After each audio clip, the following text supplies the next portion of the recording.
All right, guys, we are here. Happy 4th of July. We are back for another stream here on the channel. Second channel. First one was pretty fun. We hung out for like 5 hours. I didn't think it was going to go that long. Big shout out to Pat Corain. Brian Hooper is here with me. We are going to be drafting, of course, some teams on UnderDog. We're going to be doing some Best Ball Mania 5. Although, Brian, I did just see they know people are drinking. They're having fun. They launched 2 new contests today, so maybe we'll draft one in these new contests. We also, I think we got to build. I think we got to build a pick'em, in the spirit of the holiday. We need a pick'em entry to sweat. I sent this link to Liam and to Easy, so maybe people will be hanging out. But I'm definitely going to be alive for at least a couple drafts today. How you doing, man? What are you doing today? What's on the agenda? I'm gonna hang out with family after I put in my lineups here. So I got an hour here, and then I'm gonna do MLB, and then I'm gone for the day. Then he's out. I'm Okay. smoking some meat right now. Smoking some meat. What are you smoking? What's Not the shoulder? not the greatest cut. Just some like beef, but because I didn't do a great job the last time I did it, so I didn't go with the expensive meat. Been there. All right. Yeah. I am submitting this absolutely hilarious pick'em slip. I'm gonna do Messi over 0.5 goals plus assists at 0.75. Then how funny is this? Under on the home runs has a decrease multiplier for Aaron Judge. We got 0.8 for under 0.8 home runs. And then I saw a good one with Tsitsipas when I was on here earlier. We are going to go higher than 21 games won for him. Pretty Hold easy. on. Yeah. I actually have the odds on that from a good source. Let's see if my link still works. Yeah, we gotta see it. We gotta. I mean, there's really, to me, nothing more American than doing a pick'em entry on Wimbledon. For me, Wimbledon is kind of like, I'm like, all right, now we are locked in to the summer. I don't know how most people feel, but I love having it on in the background. My link's not. I haven't played tennis in like a year. Link's not working, but I did scrape those odds from like multiple sites, and I could tell you if that's like a good line. So whatever, just go for it. It's just hard to say. It's hard to say if it's good or not. We've got Messi higher, 0.5 goals and assists. Judge lower, 0.5 home runs. Tsitsipas higher, 21 games won. $25 entry there in the champions. Remember, you use promo code Davis. You're gonna get the bonus entry. Brian, let's do it. Let's hop into a draft. I am caddyless. I'm caddyless here. We don't believe in the only method that I believe in here is the star method. That's the only that's truly the only thing that I need. Luckily, the channel is not big enough at this point that we even have to worry about getting stream sniped. We can just roll right in, and it's hard to say if it's going to be a virgin room or not. I mean, I kind of love the wide receiver avalanche rooms, but I don't love getting pick 10. The caddy does tell you how many drafts they drafted last year. Just saying, you could. That's honestly, dude, that is a huge selling point for the draft caddy. I like it for sure because like I have a badge, and it's like I don't even draft that much. You know what I mean? So like it definitely differentiates between like the 150 guys and some dude who entered like 4 times, but maybe did some other stuff, or did a bunch of puppies, or they earned because they're MLB. Who knows? MLB dailies, yeah, or even you can also get the badge through doing pick'em entries. Like if you win enough doing pick'em entries, or if you do, like, let's say you're a $5 pick'em entry guy, but you do 5 different $5 pick'em entries every day or something like that. That lets you get there. And apparently they're bringing it back. They've got one of the $3 one they just launched has a 15-second clock draft in it. So I didn't try one. You didn't do the 10? I didn't try. They went pretty fast. They did. I didn't get to do a 10-second one. I was busy on Friday and Saturday, and they were gone. I like it though. I mean, in theory, I like it. So you didn't try either? No, I did 15-second ones and 20-second ones. I'm going to steal a line from Easy, who might be coming on the program at some point. But for 11/12ths of the draft, it's too slow, and then for 1/12 of the draft, it's too fast. Where you're bored, you're waiting to be on the clock, and then if you're doing like 3 or 4 at a time, it's too quick, or you get sniped and you're trying to figure it out on the fly. Ends up being a little bit annoying. This is what tools are for, Davis. This is what tools are for. You know, I tried to use your it's going to help fill the games line on Chess Liam. Didn't work on him. He was not buying it. Oh, right. Yeah, of course. Because he's just opposed to it in general. He is opposed to it. He is just super opposed to it in general. I'm really hoping that this guy doesn't take Brees. He does take Brees. All right, I guess we'll take AJ Brown. I not that there's anything wrong with taking AJ Brown, but I just freaking hate picking at 10, 11, and 12. It is so brutal to me. I think they are the worst spots. I think the combos are so duped. I think there's a huge gap in projection. And you don't really, specifically for AJ Brown, you don't want to take Jalen Hurts at pick 34, like hardly ever. So it sucks. I don't really like picking from this side of the board. The right hand side of the board is the bad side of the board in like the first 8 rounds. You're at the worst. You're at the ass end of all of it, pretty much. This is the eternal struggle of the ball knower, because I don't have any takes, so it doesn't matter to me. It doesn't matter to you. Yeah. All right, here I drafted a guy significantly ahead of ADP. If you look at it in a percentage, Devontae Adams ADP 19.1. I take him at pick 15. What do you think about that? Yes, you are so loose aggressive. If you look at that as a percentage of average draft position, that is a much more staunch play than drafting a 12th round guy and the 10th round guy. Yeah, that's true. Yeah, I guess that's true. Yeah. I mean, it still counts. Like if you do that, it should add up though too in your standard deviation. Cause like, let's say everyone else is just going 1 or 2 ADP difference up this early. You're going to be double that, which counts. I think in the second round, most players are doing stuff like that. I think not even like big brain bros. I think they are being like, oh, I'll take Nico Collins at the 1-2. Like I'll take Jahmyr Gibbs and Nico Collins. Like things like that, just because you can sort of intuitively feel how bad it is to have Gibbs London. You know, Gibbs London is like the most duped combination in the entire field.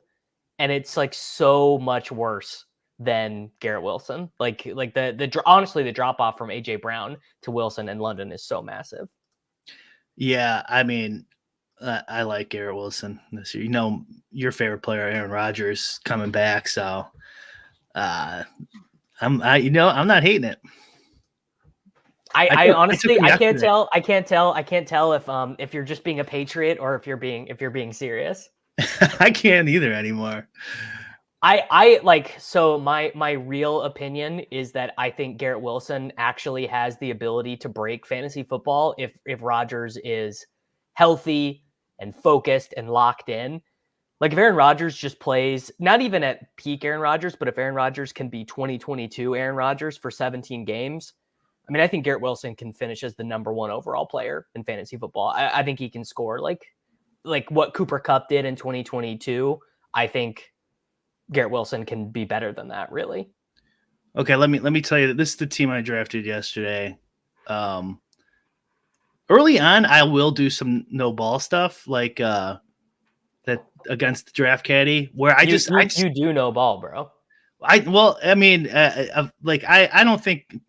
First of all, I don't think many people actually know ball, and even though they claim to, more so than any projections you could just get for almost free. But I do know that like Tua and Caleb Williams and etc. are CJ Stroud. They're going in the late rounds, and I could take multiple of those wide receivers early and then have a quarter and not get screwed on a quarterback most likely. So I will do that. That's not, I guess that's more just strategy than knowing ball. But here's what I did yesterday. I went Puka at 9, Nico at 16. Great. Okay, so that's exactly what I was just saying. That's why I went with those two, because I could take them. Then this one, I don't know if you're like this. Derrick Henry at 33. I would not do it, but certainly I think it's. I mean, I think you're picking at 9. So actually, yeah. I mean, it's like a pretty common combo. But I mean, Derrick Henry could score 19 touchdowns. Like I don't do it, but it's totally fine. And then I want Kelsey at 40 with Mahomes at 57. I think that's good. Like you've got. I think the 2 wide receiver, Kyren or Henry, depending on your flavor, Lamar Andrews, Kelsey Mahomes, Anthony, like elite, you get an elite onesie there. I think those are really strong teams. I want Kelsey Mahomes, Rashid Rice, those 3 in a row. Ball, dude. you do know ball. There simply can be no doubting about it. So Flowers is the guy by ADP. Kelsey is probably the guy by my. Actually, no, I got to take Hurts here. What are you taking him at? 34. I'm gonna take Hurts. Okay. Yeah, I waited to come back around, but I got Hurts and AJ Brown. That's fine. Yeah. So I mean, yesterday I was drafting with Liam, and we got Hurts at the 4-5 turn. Why do you hate this? This is a pretty solid team you got, I think. Well, yeah, no. So it's of course it's solid, but like look at the team in the 2-hole and the 3-hole, and look how much better they are. Like, but like projection wise, like they have the number 1 running back. They have, to me, a great wide receiver in Jalen Waddle, a great wide receiver. Well, like a pretty good pick in DK Metcalf. But it's the 3, 4, and the 5-hole that are cheating. The 3, 4, and the 5-hole are like just nutted out. Like you can have 3 players who you think can finish in like the top, 15 in overall scoring, like excluding quarterbacks. I think 5 to me is the ideal starting spot. Because you get the best possible guy in the second round. So you can take Nico Collins sometimes, Debo, Waddle, and then you get a pretty good pick coming back around. And like you could get Devin A-Chain, you could get Kyren Williams, like you get lots of good picks. Yeah. I've been like you can adjust the draft caddy could kind of like suit your style, but like I like that. I think that's a good feature. It's set up though to just be like pretty standard. Like it's unlikely you're going to get like 0 RB. It's unlikely you're going to get, like 0 QB, kind of thing where you're like taking your first QB in round 12 or whatever. Yeah. I think that's just way better. Like, unless of course, like you do this like constantly and you have all, because it kind of like a lot of these strategies kind of just fall in your lap anyways. That's so true. Yeah, they do. Yeah, where the room sort of decides what you're going to be doing more so than you being like, I'm going to do this. Yeah, this guy. So this is interesting. The guy in the 1-hole took CeeDee Lamb ahead of McCaffrey, which I don't do. I don't know. How do you feel about that? What do you feel about taking Lamb over McCaffrey? I haven't done it yet, but I've only drafted like 6 BBMs. So yeah. Then Barkley at the 2-3 turn, I don't love, but I do. I mean, obviously, I'm a fan of this Pacheco Mahomes turn, but this freaking guy in the 3-hole, Tyreek, Debo, A-Chain, Andrews, Lamar. I mean, the like something that looks like that is winning Best Ball Mania, where you have an opportunity to get the guy who scores the most wide receiver points, a guy who could theoretically score. Probably A-Chain probably can't score the most points at running back, but he can have the 2 highest individual games of the entire season. Yeah. Like he could have like 2 50-point games, and you get a guy who can. You get Andrews, who no one would be surprised if he scores the most points at tight end, and no one's surprised if Lamar scores the most points at quarterback. Like it's just those are just such good starts. and you can't do that from the 9 hole. You get locked out. Huh. I think I did have a chance at Lamar yesterday in the 9 hole. Pretty sure. No, I passed him up and then did the Chief stack. All right, I'm about to no ball. I'm about to no ball again. I'm gonna take Xavier Worthy ahead of Jaden Reed because that's the way I have it ranked, and I need a wide receiver. Just no one ball everywhere. 3 spots ahead of ADP. Yeah. But ahead of positional ADP, right? That's the difference. I want to see you scrolling down, taking 20 spot chances. Mostert Bros logging in. You know it's better instead of A-Chain, another good wide receiver, and the Dolphins RB1 in round 9. I'm not a Mostert bro, but I get it. Damn, I was gonna take Kyle Pitts, but he just went. I refuse to be the diamond mine guy with Kyle Pitts. All right, what do you think? You Rome here? I mean, of course, I'm going to say. Of course, he's attached to the greatest quarterback in the NFL. World's number one Bears fan here. What is your Bears exposure this year? Like, are you above average? Yes, for sure. I love them. I think there is a very real chance that we look back on this season and the Bears end up being kind of the skeleton key. Actually, not as much as I thought. I am above market on Moore and then at the market with Williams, Keenan, and Rome, which I think is because they share positional ADPs with the Chiefs. They kind of like Moore doesn't, but Keenan and Rome. Keenan is right next to Worthy, and Rome is right next to Rashee Rice. So I don't get a ton of them. Got it. But that's bad. Like I'm looking at that right now, and I'm like, I should ease off the Chiefs and start taking more of the Bears. Yeah. That's why like I'm setting up for the Tua, the Caleb's. That's what I like doing. You should be able to do that from like any spot. The Bears stuff. Just like those whatever the like. You can do Rome Caleb from any spot. You can do Rome Caleb from any spot. Yeah, well, I'm not saying like specific combos. I'm just saying like you give your like if you know like I did yesterday with like you take Nico and who did I take first at 9? Let me look. And Puka, you know, something like that. Like you're definitely gonna you can get Stafford. Like you can get right now. You can get Stroud. Like he went like 5th in this one, but I've seen him going like later than that in a few. I don't really like CJ Stroud at this cost at all. Well, okay, if you have takes, then you go with your takes. I'm just saying though, the strategy in general, like when the quarterbacks are in this 6th to 10th or 12th round, like you can basically do it from any position. Here, I've got a take you'll like. I think Caleb Williams will score more fantasy points this year than CJ Stroud. Oh wow. Maybe not. I mean, obviously I don't think that happens at the median, but I think that CJ Stroud is overpriced and Caleb Williams is underpriced. Like okay, I think that's different. Yeah, that's what I mean, I'll say this. I think Caleb Williams is better. I think he's a better NFL quarterback. I think his tools, he's like I don't know. You don't really watch college football, right? Like you were not staying up watching Caleb Williams at 9 o'clock. I'm not staying up. No, I watched the 11 o'clock, if anything, on the multi-screen, you know, but then Caleb is special, dude. He's like a really freaking good quarterback.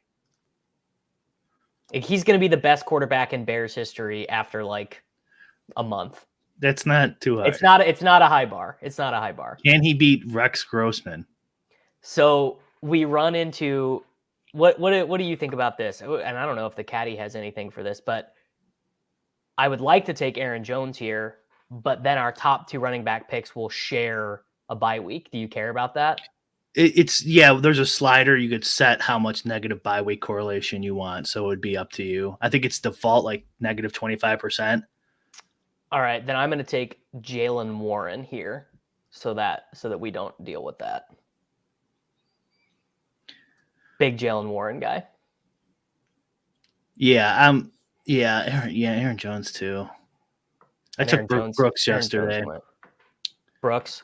Mm-hmm. What do you think? I mean, this is a little early for Bowers. Not that early. I really like Brock Bowers. I want to have a lot of Brock Bowers on my teams. Yeah. That picture of him and who was it, Greg Olson or something, or Gronk or something? Gronk. That like dropped his draft.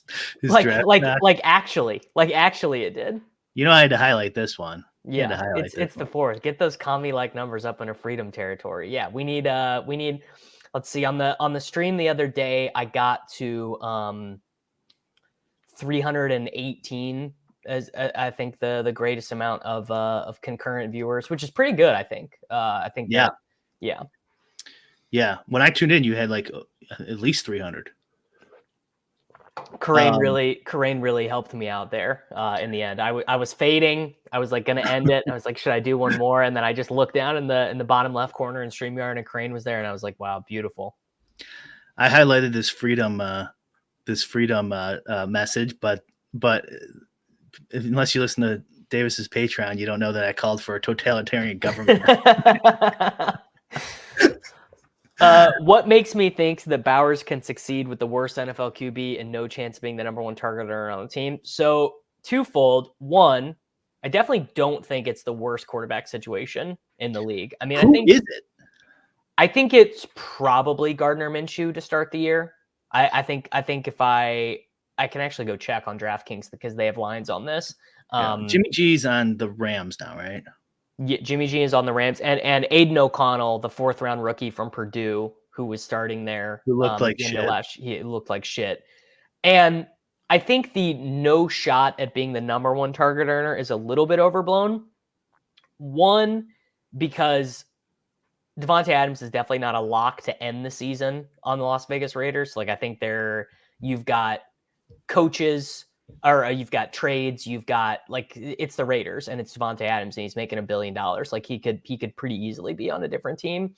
And the other thing that I think about that is if Brock Bowers can't out target Jacoby Myers, then it wouldn't matter. It doesn't matter who his quarterback is anyway. Like, if you can't earn more targets than Jacoby Myers, I just don't think you're probably not really that good. Yeah. But I mean, this guy makes a good point. This team does have Adams as well, so I'm making an unintentionally correlated bet on the Raiders. Really, my thinking, I'm not doing projections this year. Maybe I should. Is 55% of the Raiders' throws are going to go to these two guys. Are going to go to Bowers. Are you thinking Minshew in round 18 here at all? Or No, because I would rather. I basically would just rather bet he's completing like 27 passes a game for like 248 yards and 1.5 touchdowns. If he was like definitely going to start, yes. If I had full confidence, yeah. The fact that it's up in the air that's a problem, because if your number 2 and 8 picks go off like you need them to win $1 million, you kind of probably whoever their stud quarterback is.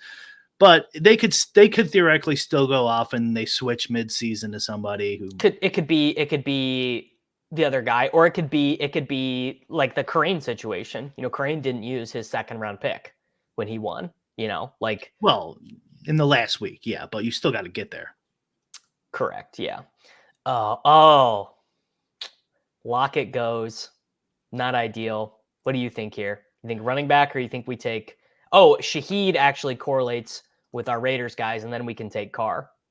There you go. What do you think? I need the cheat sheet, Davis. I need the cheat sheets. Okay. I don't know that. We take Shaheed. We have 5 wide receivers. We have correlated with our 1st round pick, our 2nd round pick. We don't have any Arizona Cardinals yet. We don't have any Chiefs yet. We don't have any. I was going to take Lockett correlated with our Bears. Do you have a lot of Seahawks because they play the Bears? Oh God, no. Well, I don't have enough drafts in, but yeah. I'm assuming I'm going to. I've been fine with like week 16 correlations too. You know, just racking up whatever. Yeah. Let's make this pick, and then we can talk about the week 16 stuff. So I think we take a running back here. I've got I know you want Javonte. to take Chase Brown. I do want to take Chase Brown. I kind of want to back off of it a little bit. It's to like I've got 40% of him. Like that's a lot. That's a lot of one guy. I would just go Blake Corum, but like I have no idea if that would be the right move. We have Kyron, so we've got. Oh, okay. Duh. Never mind. Yeah. You know what? I'm gonna take a little Chase Brown. I couldn't help it. He couldn't help himself. GTO Hurricane makes a good point. Using Pat's lineup is not optimal. They literally cancel the game with insane fantasy ownership. You baking that in. Very good point. And honestly, it's just a good point in general to not look at the literal nut result, but look at the top, look at the top 1%, top 5%. That's the number one problem with number one problem. That's just a thing I think about with best ball content and running endgame. Like, what should we do? It's hard to tell in the most variant of all skill gambling, which I think is best ball.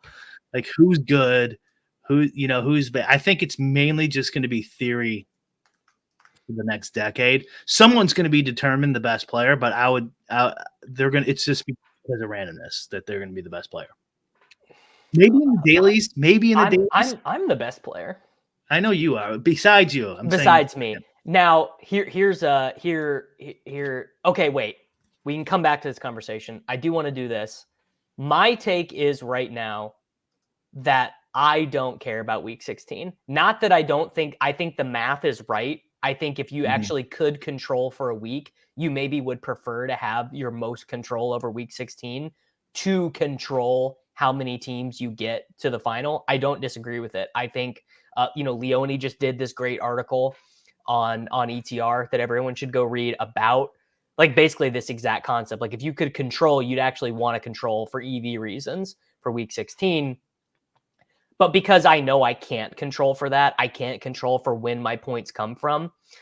I just want to control for correlations in week 17 because I'm not playing to have 4 teams in the finals. I'm playing to win the $1.5 million. What do you think about that? I mean, there's always a difference between a no baller and me. That's why you are more likely to be right than I am, though. That's why I'm asking. Well, I mean, because I think of these so we have the default setting for week 15 at 5% and week 16 at 2%. I think that fits my napkin math idea in my head.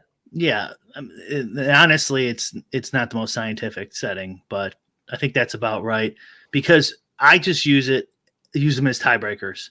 So if I'm sitting there and I got my 2 guys the exact same week 17, week 16, I'm going to take the week 17 guy.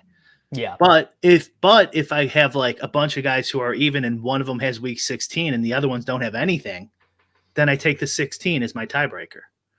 And so it's just way easier for me than for you because you have takes. I don't have takes. So it's just like, okay. That's actually so true. Is you don't really have takes. So you're kind of just like, oh, well, the caddy says this is ideal. So yeah. This guy has correlated with like 3 of my players. Double correlated. Yeah. Now, who cares? Now, can I say, aren't you worried that strategy gives you a lot of good correlated, well-structured teams, but precludes you from finding the actual guys you would want to have at a huge rate? Like, it would preclude you from having, we did this whole conversation the other day, but let's say instead of Kyron and Puka, where it's 18th round guys, let's say 2022 Josh Jacobs, where it precludes you from having a ton of the guy who it actually is knowable beforehand that guy could be the total league winner. I think if you don't have takes, that's always a risk. Because it's always a risk because that's the huge difference is Liam's going to get his Bills, you're going to get your Chiefs or whatever, or your Chase Browns, whoever your no ball take is, and there's like literally no chance that's ever going to happen if you play the same way I do. So yeah, I agree with that. I mean, but then there's also like the corollary is like, that year, Josh Jacobs, Pete famously took 0% of Josh Jacobs. Yeah. That also would never happen to me. I would get, yes, you would have 8%. Yeah. So you'd have some teams that are live. Or if I'm using ETR's rankings and they had him ranked higher, then I'd have 15% or whatever I'm using. it's not like completely. Or I guess if you're using ADP, if he fits, maybe Now, you can get more. Leone made this point to me once as it pertains to PGA DFS when we were doing a show, and it's kind of always stuck with me from a long time ago, which is like I was telling him, like, oh, when I do my PGA data set, like, or my 150 set or my 500 lineups or whatever, I cull the guys, like I just X them from the pool who are like 3%. Like, oh, I've got 3% Fitzpatrick. I might as well just like what does 3% of Fitzpatrick do to me? And he was like, I mean, it should be so obvious what 3% of Matt Fitzpatrick does for you if you've got a bunch of guys at 50, 60%, which is if Fitzpatrick wins, you actually are pretty live if you have 3 other really good takes that Fitzpatrick is pretty likely to be on a team that does well. So you actually should have a bunch of guys at 3, 4, 5% if you are taking some massive stands. Now, I think if you're doing a lot of 20% guys, you maybe should cull the 3%. Does that make sense? Yeah, I've talked about this a bunch of times on different podcasts. Yeah. Basically, I agree with exactly what you just at the end what you said there. But like, there's still some caveats. If you have some like big intricate sim process and it spits out one lineup of Matt Fitzpatrick, there's probably a reason for it, and you should probably leave it. If you're just using an optimizer and messing with settings, and then you look at your pool and you have 1% Matt Fitzpatrick and he's owned 24% that day, just X him out. Yeah. No. Shady, yeah. Can you explain this to me? Because he said this the other day, and I'm going to be 100% honest. I'm not smart enough to understand how this works. Well, if you assume that like the EV of all these like lineups is like, just assume like all the EV of the lineups is the same. Yeah. And you could just mess with player exposures. You could just X a guy out and then just put another lineup in there that's equal EV. Then your EV is the same, but then you've completely gotten rid of Matt Fitzpatrick. Matt Fitzpatrick. And so like it's kind of it does kind of matter though. I would say, Shady. I know he'd have to get on here live so we could go through this, because if Shady, if you want to come on, you're invited. Who do you like here? Do you have a tight end? You do have a tight end. I do have a tight end. I don't like tight end. I don't really like any, so I'm just going to take the guy I want to take. Yeah. I would take. I'm fine with taking Quentin Johnson if you had something. So the reason why I have Quentin Johnson that high in my ranks is I also have Herbert higher in my rankings than he is by default, and so I kind of correlate those things. But I don't want to take a ton of QJ without Herbert, really. Actually, like almost none. Anyway, continue. The EV thing, yeah. So like yesterday, I had like 40% Milwaukee because they're in Colorado. I had them projected for more runs than the market, the stats, yeah. And if I X'd all of Milwaukee out, that would lower my EV. I'm almost positive of it. So maybe he's talking about something slightly different. In best ball, I don't think it's nearly as important. You're in the same spot you just were. Yeah. Okay. I just set up May. I actually am going to star a couple guys. I'm going to star Fant. I'm going to star Likely. I'm going to star Chig, and I'm going to star Drake May, and I'm going to star Derek Carr. That's how it's done. That is how a master works the correlations, Brian. That is how you draft teams. It keeps me straight in the middle of the conversation. But back to my Matt Fitzpatrick example before Shady made his point. I wasn't saying it affects your EV. I'm not saying that. I'm just saying if you like don't have some like intricate processor, you're big no ball golf guy, and you just end up with 1% of Matt Fitzpatrick when he's 25% owned, I think it's perfectly fine to just get rid of him and get more combos of the other guys you have. So like it doesn't matter if you're using some sort of complicated sim process or something, there's probably a reason that lineup is good. Yeah. It's probably the combinations of all, I've never used sims for golf. So I don't know. I don't know how 1-to-1 that lines up for making decisions for NFL, because obviously there are no correlations really. I suppose there's tea time correlations to some. Well, there's always correlations in players against the opposing rosters, your opponents in the GPP. So it's all the same. So this is an interesting spot that we are in on this team, because we've got multiple back doors set up here. We've got Fields with Warren if we wanted it. I mean, not that I think that that's a huge correlative piece. We've got Shaheed, Bowers, and Adams with Carr, and we've got May with Douglas and Gibson.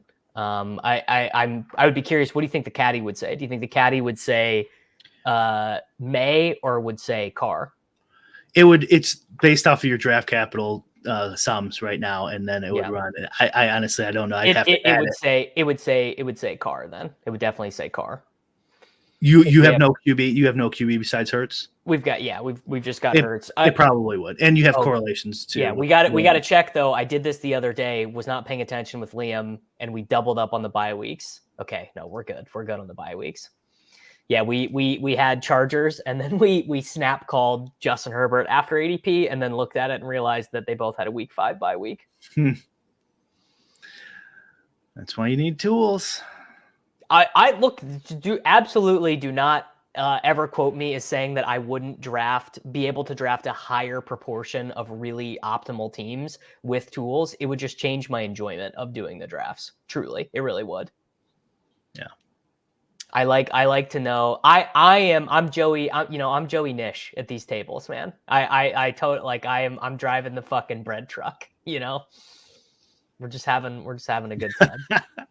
You got rent, alimony, child support, all of it. Okay, we've got Fant correlated with Rome. I would have really liked to get Caleb Williams on this team, actually, and he must have just went before. Do those tight end bye weeks cause you a problem? Week 10 and Fant is week. We'll probably take 3. We'll take 3. Okay. Everyone who does Best Ball Mania drafts will feel this intimately, but every year you go into these drafts going, oh, dude, it's fine. I'm just going to ping pong. I'm just going to find the perfect ping pong 3 tight ends that work together. And then every week you check your lineups and your 3 tight ends suck. They score like a combined 7 points. And you're like, I should have just taken Mark Andrews. All right, let's get quarterback out of the way, I think. So we take, I'll let you decide. May with our 2 Patriots or Carr? Probably May. Boom. Drake, let's make sure the buys are good. May, bye week 14. I should know that off the top of my head. All right, so we need 1 more tight end, and then we pretty much kind of have a luxury pick here. We can do whatever we want. Jordan Davis proves that you're wrong here, because I am actually proving that had I had the draft caddy pulled up doing that, I would have not in fact snap taken Justin Herbert. So you never know. I find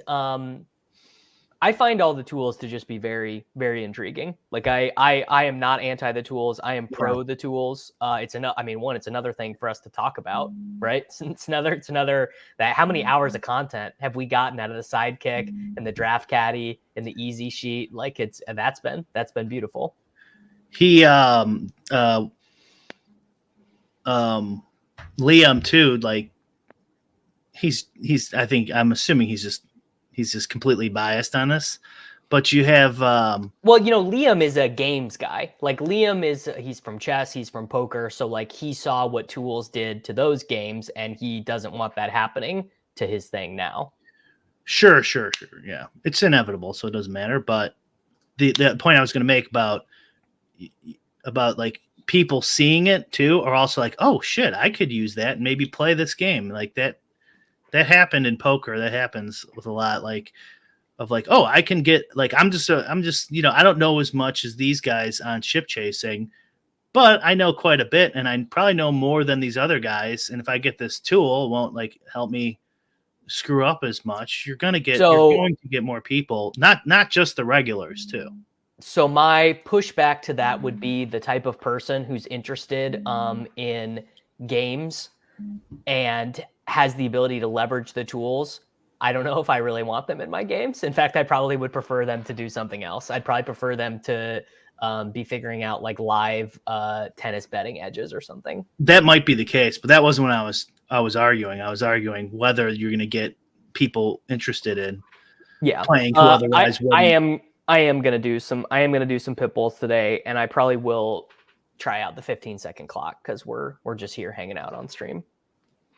That'd be tough to stream, man. 15 seconds. That's pretty fast. You don't understand how my brain works, dude. If the chat works with me, and we're hanging out, I think we can knock some out. I mean, look, I would love. What if I just did all 10? What if I just knocked that all? Now, I'm not an experienced enough streamer. I have not gotten this far yet to figure out how to stream multi-tables. I don't know how to I'll have to optimize my setup to multi-table these drafts. Yeah. All right. Running back, wide receiver, or tight end. What are you thinking? We definitely need another. We have to have another tight end. Yeah. Is that me? Yeah, that's me. Oh, that's my food. That's probably it's your meat, dude. I will pick whatever tight end you want right here. Oh God, this is by my ranks. This is by ADP. Go back to your ranks. I like your ranks better there. Oh, I actually should move Dawson. You can't take the first two, so you got to take Knox or Ertz or Johnson. Boom. Knox. I actually have a sneaky sized bag on. I like Dawson Knox. Why is there? This is so funny. Why is there a $4 Formax? 4th of July, baby. Ha. No. Do you think if you stream the 15 seconds or 10 seconds, you're less likely to get sniped live streaming, or more likely? Less likely, just because people are probably irrelevant. I honestly, I mean, look, I'm not at Pete's level of streaming. I have not experienced the worst snipes that I get are when we do the Swolecast. People just, I don't know what it is. They just absolutely love to tilt me doing this Swolecast. All right, we're up for our last pick. We got to take a wide receiver. Damn, my rank. I mean, obviously these rankings are all super flat. We've got the Eagles. We've got the Patriots. We could take Kendrick Bourne. He's a Patriot. That's definitely what the caddy would want us to do. You go ahead here. I mean, look, you're a guest. You're a guest here. We will simply smash the button on Kendrick Bourne and any correlation. I like throwing it reasonably. You're not like going too crazy on. I like it. I actually think Kendrick Bourne is a good pick probably. I think he's a good pick even if I didn't have Drake May. I wrote up like the late round quarterbacks that I like on the Patreon yesterday. And in doing the research, I thought doing the research would be like, you really should back off of Drake May. Like Drake May doesn't need to be your most drafted quarterback. And then I went back into the research and the data and I was like, no, actually I need to keep drafting Drake May. He's like an insanely good pick. Like he's not an insanely good pick. He's a very good quarterback who plays a really fantasy friendly style, but his team might just be terrible, I suppose. So you think week 1 he's starting? No shot. Like I would put that at like 10% likely. Brissett would have to be injured for that to be what they did. The best case scenario for him is week 5 against the Miami Dolphins. That would be that, like the team is a little bit better than they thought. Brissett plays a little bit shaky. You know, May is playing well or practicing well or whatever. But there's definitely, I mean, it's higher than I would like to admit, but I mean, he might not play at all. It's like definitely possible that he doesn't play at all. Like it's maybe like sub 5%, but it's not 0. Was there anyone in this draft in chat? Yes. The guy who drafted the team I was lusting after, the 3-hole Jay Strez, he took Tyreek, Debo, A-Chain, Andrews, Lamar, sick. McConkey, Yeah, that's a nice start. sick. Montgomery, buddy, I don't love the Jameson Williams pick. You kind of needed to do it for structural reasons, but I don't like it. Comfy 4% exposure on Palmer. He took Blake Corum because we didn't. He got good. Oh man, he lined it up. I would not have taken 3 quarterbacks with this team. He took Lamar in round 5, and because of the bye weeks, he did take Tua as well. Gus Edwards is going in the 11th round now, huh? He's like probably the starting running back for the team that might lead the NFL in rushing attempts. Jay Strez, you drafted a really good team. I probably would have just skipped Herbert on this team, but like it's fine. I mean, not like I think you're giving up a ton of edge with 3 quarterbacks, but it's not ideal. It's not ideal.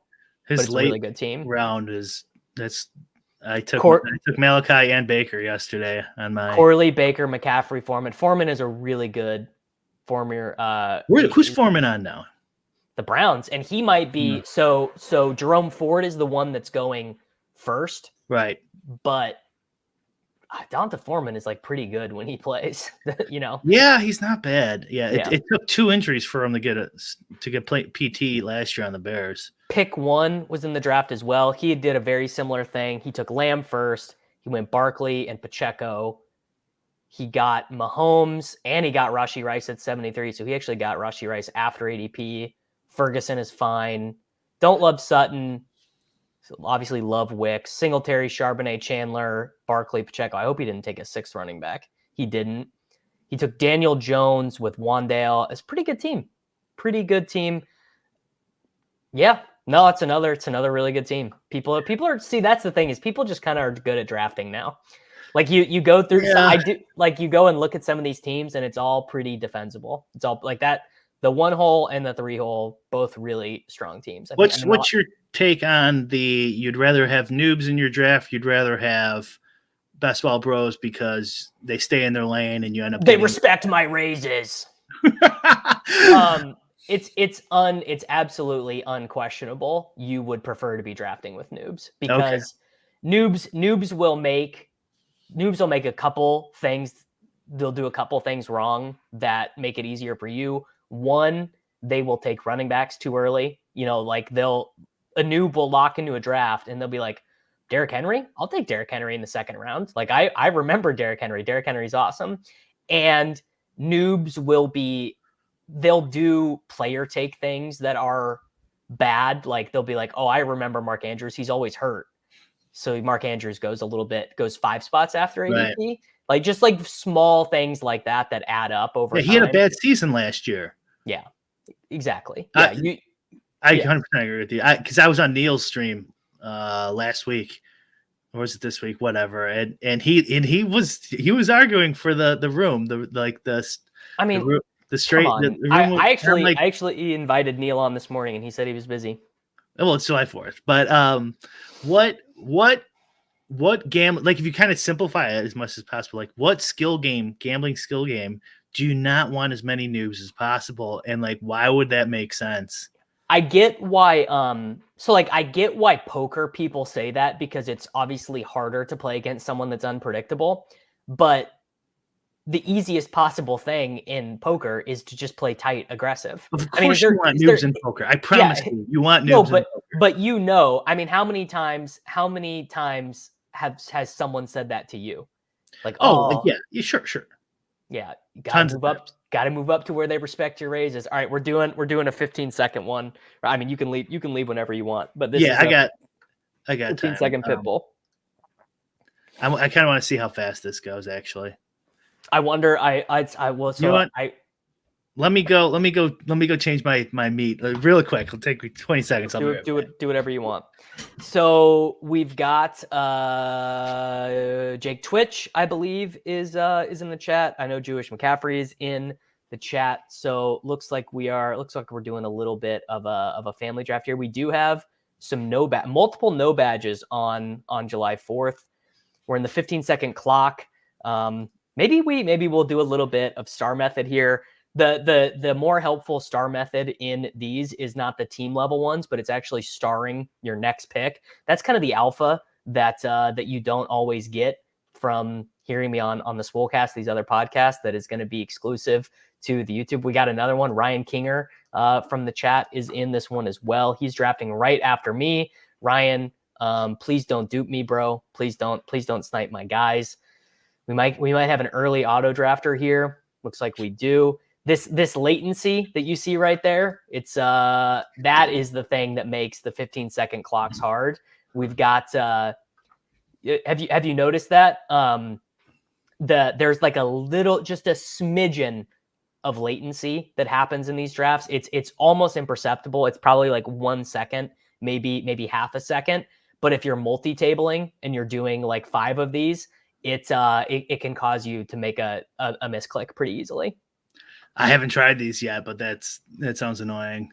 Yeah. I think this direction too will also help bring some more players to the game.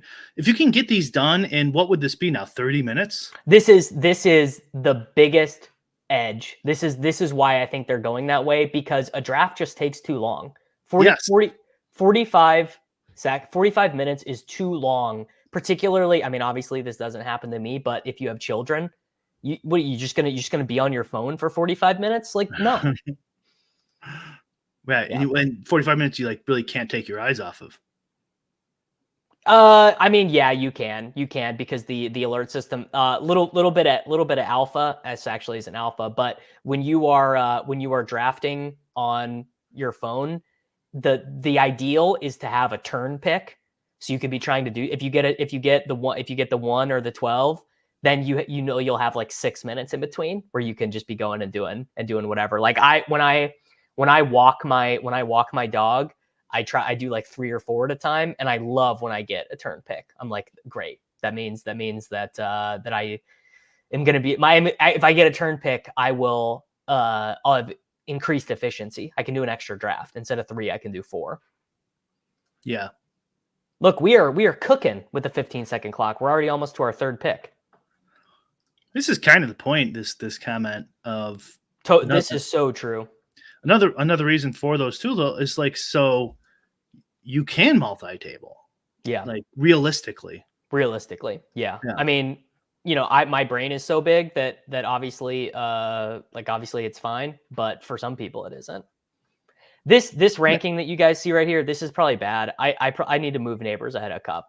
I think that'll be changed in my next update. I think, for the record, a no tools mindset is perfectly reasonable, by the way. I don't think it's the end of the world. I just think you have to then expect that people are going to do it on the back end. And then normies will not have access. What do you mean by the back end? Oh, people will cheat. They'll do it. Oh man. Okay, this is better start someone. No, I gotta take Diggs. Well, actually, shit, I should have taken Dell.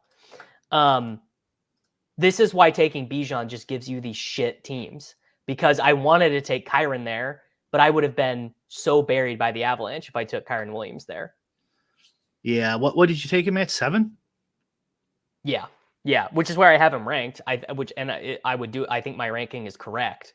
It's like one of those things. Liam made a point to me yesterday that I think is smart, which is that he ranks for a guy who's just going to log on to UnderDog and do 3 drafts.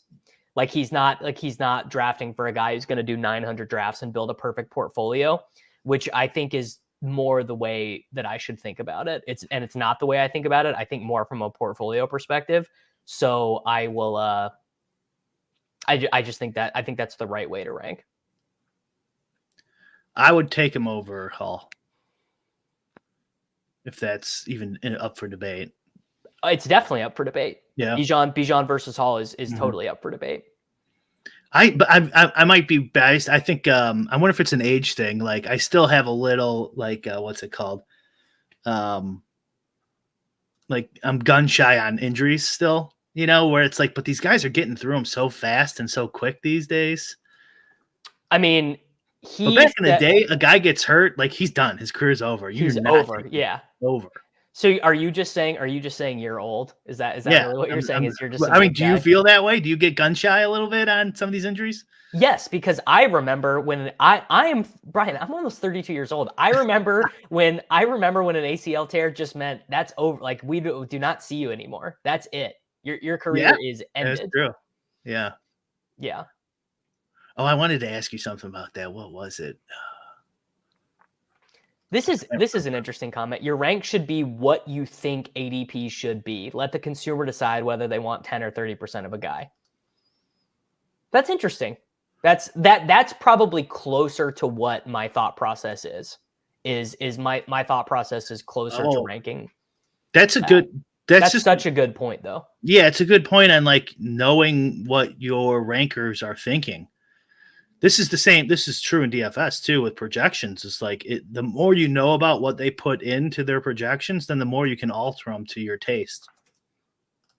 Yeah. So knowing what they're doing. So like, yeah, if like, for example, they go like, well, we know everyone has Rashid Rice paired up with Mahomes, so they take him around 65 when he really should be 70, but we'll put him at 66 because we know they want it. Yeah.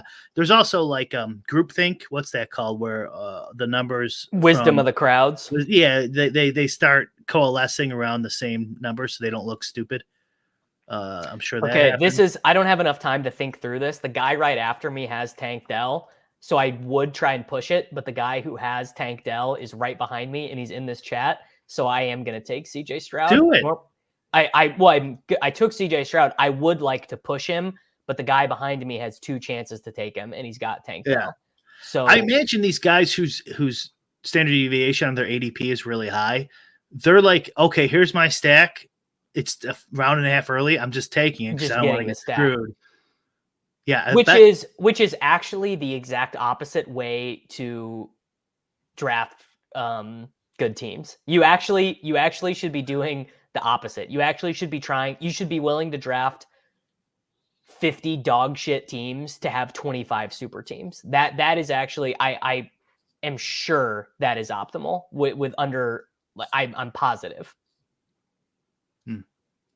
What do you think about that? You'd have to try really hard to sway me off of that. No, I'm not sure. I have to think about it. Because obviously you don't want to draft a dog shit team. You're saying like the outcome could be dog shit. The outcome could be dog shit. Yeah. Yeah. So, damn, this is another tough spot. Like this guy's definitely, I've got him ranked here. I don't want another running back this early, and the wide receivers dry up. There you go. See, you just need to play fast draft, and then your ADP is going to be all over the place. This is what you need. I mean, that was just like, I can't, if in this room, my 4th wide receiver would have been like Deontay Johnson, and that is really bad. Whereas there's going to be a wide receiver, or there's going to be a running back I like coming back around. This is a question. How much time? You got plenty of time. So you got plenty of time. When the caddy moves ADPs based off of draft history in the room, that's the nuts. So yeah, we're purposely not doing anything like that. And I think the sidekick is as well. I could be wrong, Davis. You might know better than me. I would assume UnderDog does not want that. UnderDog does not want a suggester that gets that advanced. Because I could do that. We could do that. I know how to do it. Yeah. Where, so for example, UnderDog, I think is fine with the sophisticated auto drafter model. They don't want anything much more advanced than that, I don't think. Right. Well, not auto drafter, auto suggester, but yeah. Auto suggester, sure. Yeah. So damn, you know what? Okay, Brian Thomas went. I was gonna say maybe I donked it, but this is actually right. There's gonna be a running back I like here, and I'm fine with Vlad as my 4th wide receiver. I also think I don't think it matters as much, because let's say we up it, a little bit more. What make it predictive on what your opponents should do and how likely your guys will be there and thinking 10 rounds ahead, etc. Go ahead and make your draft. Aaron Jones, easy. How many extra subs is that getting me? I mean, I don't know. If you're coming on my YouTube channel that gets to 10,000 YouTube subscribers and we're doing it and it's drafting awesome teams, maybe a lot. Maybe. I would say most of the people who sub just like the overlay. That's it. Yeah. Like yeah. 75% probably. Yeah. So like, right. I don't know how many people. So like, I'm not sure it's even worth it, but I guess it's all on UnderDog. And then if they allow someone to do that, then other people are going to do it. I'm not sure I will, but we'll see. Yeah, we're talking about putting the Draft Caddy under the Endgame Syndicate umbrella too. I think that probably makes sense, honestly. Yeah, I was talking to Pete about it. He agrees. So yeah. So that will probably. I think I'm gonna do. Oh God, do I want to do another frickin'? We're gonna do it. We're gonna do another Bowers Adams team. How much Bowers do you have? Not enough. That's why is I have Bowers ranked highly, but I have so many elite tight end teams. Like I've got so many Kelsey, McBride, Andrews, like whatever teams that I don't have a ton of. Don't you think like now this is more how like I would like build something or think about it. Like if I have 10 Bowers Adams, just say I have 10, like I should have at least one Gardner Minshew. Total. Yes. Yeah. Completely. Yeah. Maybe, and because this is another elite quarterback team. Maybe I will take a Raiders quarterback here. Yeah, like even if it's the third one, like what does your MLB stuff say is the best stack today? I'm gonna run it all like I'm logging up right now, basically, and I haven't run it because I gotta decide. I just got the alert. I just need to. I'm registered for one contest so I can earn my crown. Well, just the Minnesota Detroit game looks. Last I checked, the weather didn't look great. Okay. Yeah, so, it rained. It rained here all this morning. It was really bad. That's the only, as far as I know, the only weather. Let's see if there's been. Oh, it looks like it's got better. Okay. So I guess you don't even have. I'm gonna check the actual radar though. All right, I gotta take a running back here. I think I'm going to do Tony Pollard, maybe set up a little backdoor Levis. I don't have any Jaguars, so it doesn't. Oh, Pollard goes, so I guess it doesn't. Yeah. Oh, man. I think we are going to do. I could take Joe Burrow here. I could do something really weird and do the double elite quarterback team. Yeah. I'm gonna do something different. Wow. I'm gonna take Javonte here. Oh, I thought you just took Burrow. No, I almost did. I took Javonte, who I have like almost none of. We'll do a little Bo Nix star method here. Star method in a 15-second clock when I'm trying to set my MLB DFS lineups. That's good stuff. You got 30 minutes for MLB, Jesus. Yeah, but I'm playing one. I'm playing one single entry tournament. I just do just so that I can fulfill my missions, Brian. What do you know about that? You don't know anything about earning 4,000 tier credits via doing 190 slates of Major League Baseball. I don't. No. Good for you. I'm gonna do the Red Sox. I'm gonna do the Boston Red Sox 5-man stack. All right. Well, we'll see. I'll maybe if I can finish up, I'll DM you. Okay. What my stack was, but I'm gonna start doing that right now. I gotta get my 150 in. All right, later, dude. Thank you. All right, thank you for hanging out. Yeah, I appreciate you, man. Yep. Later. All right, guys. I'm about to fly solo here for the next little bit. I'm gonna keep cranking these pipples out. Maybe I'll just do all of the pipples. I am gonna take Wicks. It's like barely ahead of ADP. It's fine. We can add up to it. In the back, I've got Herbert, who I can take. I can take Herbert with this next pick. He does not share a bye week. Set him up with Ladd. I can take AOC. I don't love it. I really do not like taking AOC. I think AOC. The issue is with taking AOC is not that I think even if he was guaranteed 17 games, I think that Nix and May are better.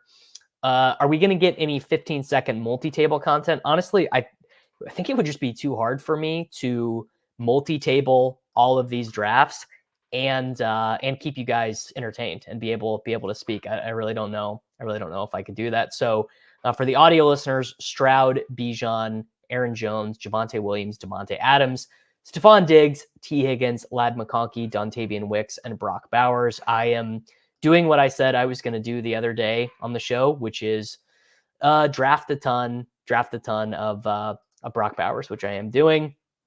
Next pick here could be Burton. I mean, it's again like I think Jewish McCaffrey was saying this, which is like it's not that helpful. It's really probably not that helpful for me to have Jermaine Burton ranked this high because realistically, taking him here is bad. I mean, I'm giving up real equity to do it.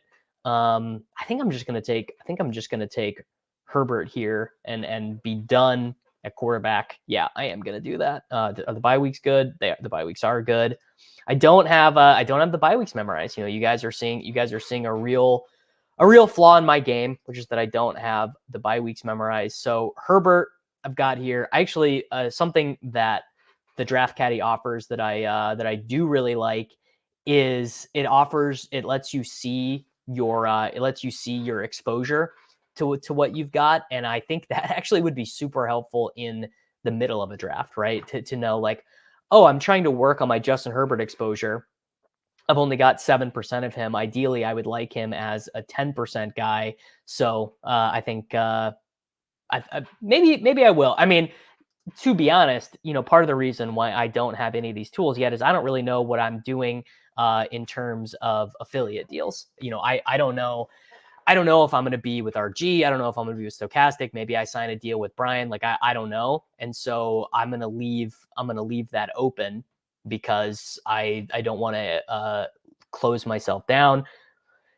Don't have him ranked exactly there. I've got Komet ranked ahead, but I've got CJ Stroud. The bye weeks are good. I'm going to take Dalton Schultz.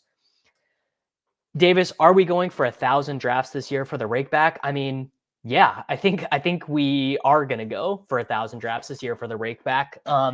Mostly because it's also, again, to be transparent. I mean, how good is that for content, right? Like the idea that I can just log on here on UnderDog, do these streams with you guys. I mean, it's 11:37 Central Time right now. Who knows when my wife is going to be home? I don't really know what our plans are for today. I don't really have anything else to be doing. I mean, like, look, I guess I could be out walking my dog, but I don't have a pool to go to. I already went and got my lift in this morning and everything. So I would probably wanted to be drafting anyway. So I'm just here hanging out and we're going to crank out a bunch of teams. The YouTube stuff is growing pretty nicely. We're up to 1,500 subscribers. It would be sick to get to, I mean, man, I would love to be at 2,000 subscribers by like Monday. That would be pretty great. And the subscriber stuff is going to help me. It's going to help drive people to the Patreon. It's going to help me sign good affiliate deals. Like all of that stuff is going to be awesome. How come no one talks about all of us drafting Evan Ingram at his absolute highest point? The idea of the Jaguars' offensive line being so horrible again that he bails Trevor out is just not good. I mean, look, I think it's completely reasonable to talk about that, right? Like, Evan Ingram, for a vast majority of his career, has not been a particularly good player. In fact, he's mostly been a disappointing player. He's also a little bit older than you think. Like, I think we think of Evan Ingram as like really young. Evan Ingram is going to turn 30 this season. I'm going to take Quentin Johnston here, add him onto the stack with Stroud. We got Stroud double stacked with Stephon Diggs and Dalton Schultz. Got Justin Herbert double stacked with Ladd and Quentin Johnson. We're good on the bye weeks.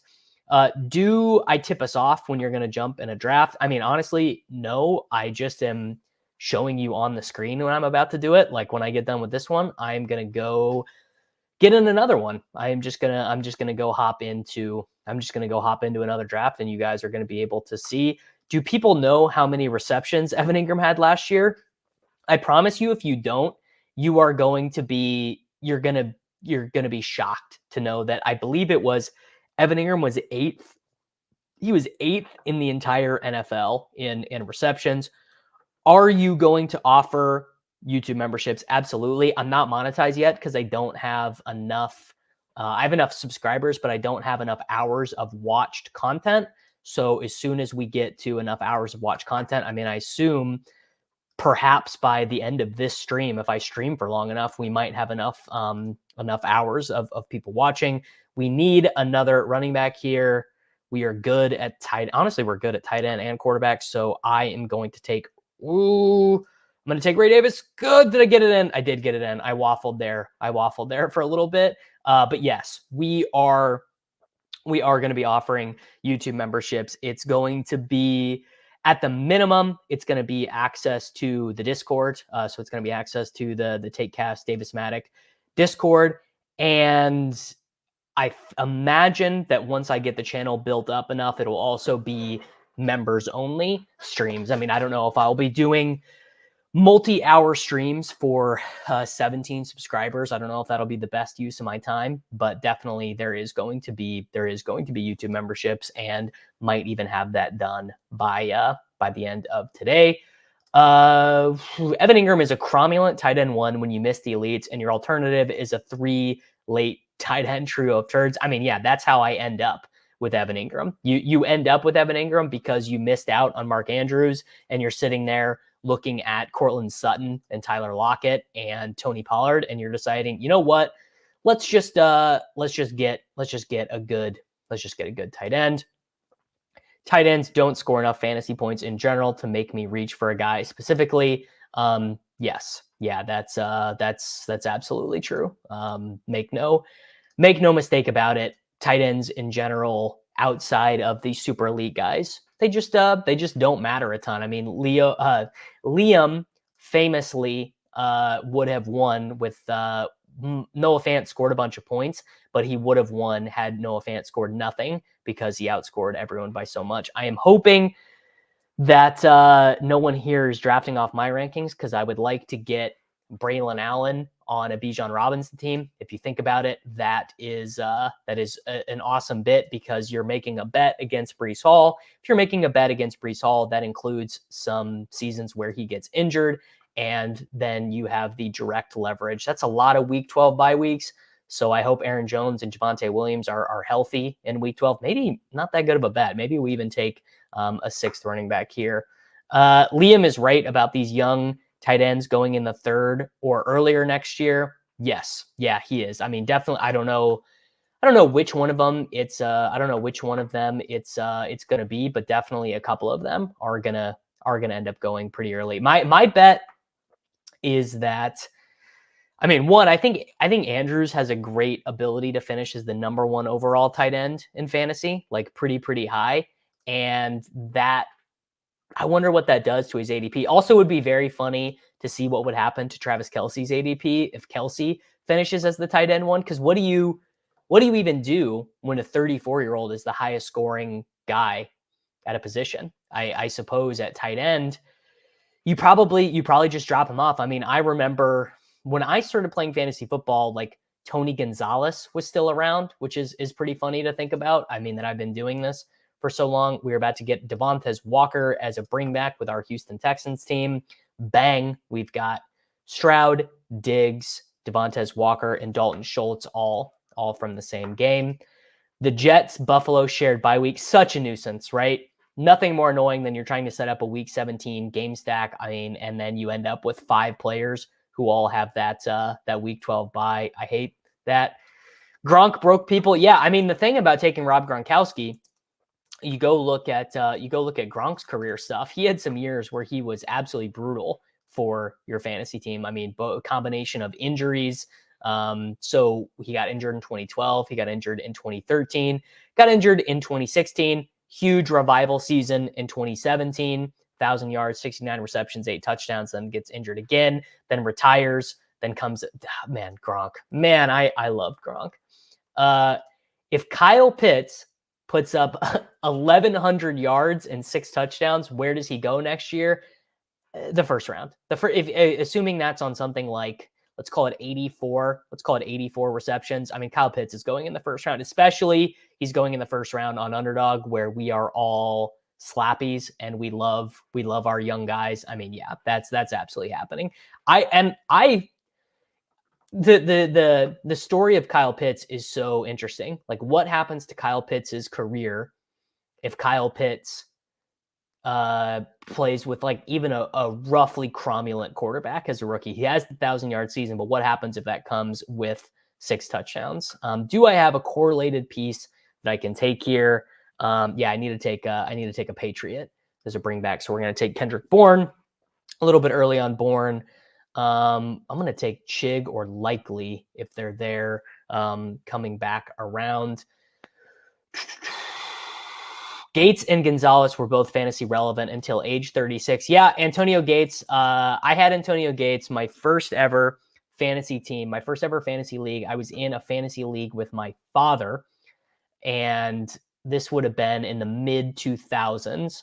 So I drafted Antonio Gates like every single year for his 9, 8, 10, 7 touchdown seasons, like 2007, 2008, 2009. These were the first times that I was playing fantasy, and Mr. Gates was very relevant.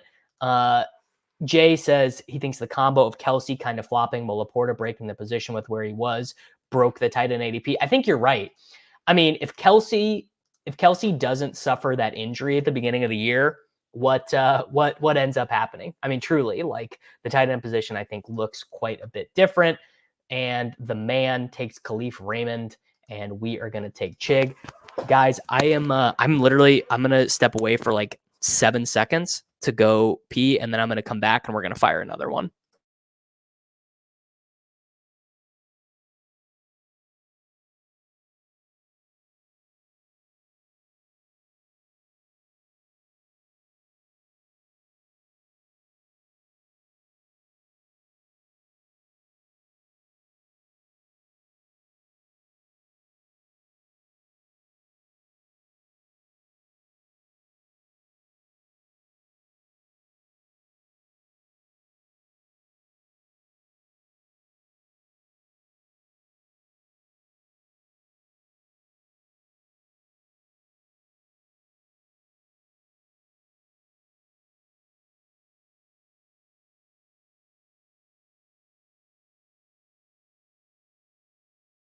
All right, we're back, folks. I'm sorry for leaving you. Sorry if you're listening on the audio and that was uncomfortable. Here, let's go. How do we check this team? We go. Oh, I got to refresh. The Pitbull. It's a good contest for them to launch. I don't know if I'm poor enough to do. I probably will do these chihuahuas. So the team. Let's view the full draft. Someone said they like it better when you display right here. So I drafted CJ Stroud and Justin Herbert at quarterback, took Bijan at 7, Aaron Jones, Javonte Williams, Ray Davis, Braylon Allen in the running back room. We stacked CJ Stroud with Stephon Diggs and Dalton Schultz, stacked Justin Herbert with Ladd McConkey and Quentin Johnston. The wide receiver room, Adams, Diggs, Higgins, Ladd, Wicks, Quentin Johnston, Devontae Walker, Kendrick Bourne. The tight end room, Bowers, Schultz, Chig. Getting Chig in round 18 feels pretty good. Buddy, of course I wash my hands. Great story. This bathroom down here used to it used to just be a bathtub. No facilities down here. And my father-in-law and I remodeled. By the way, everyone, if you want to, I'm going to go get in this 15-second per pick pit bull right now.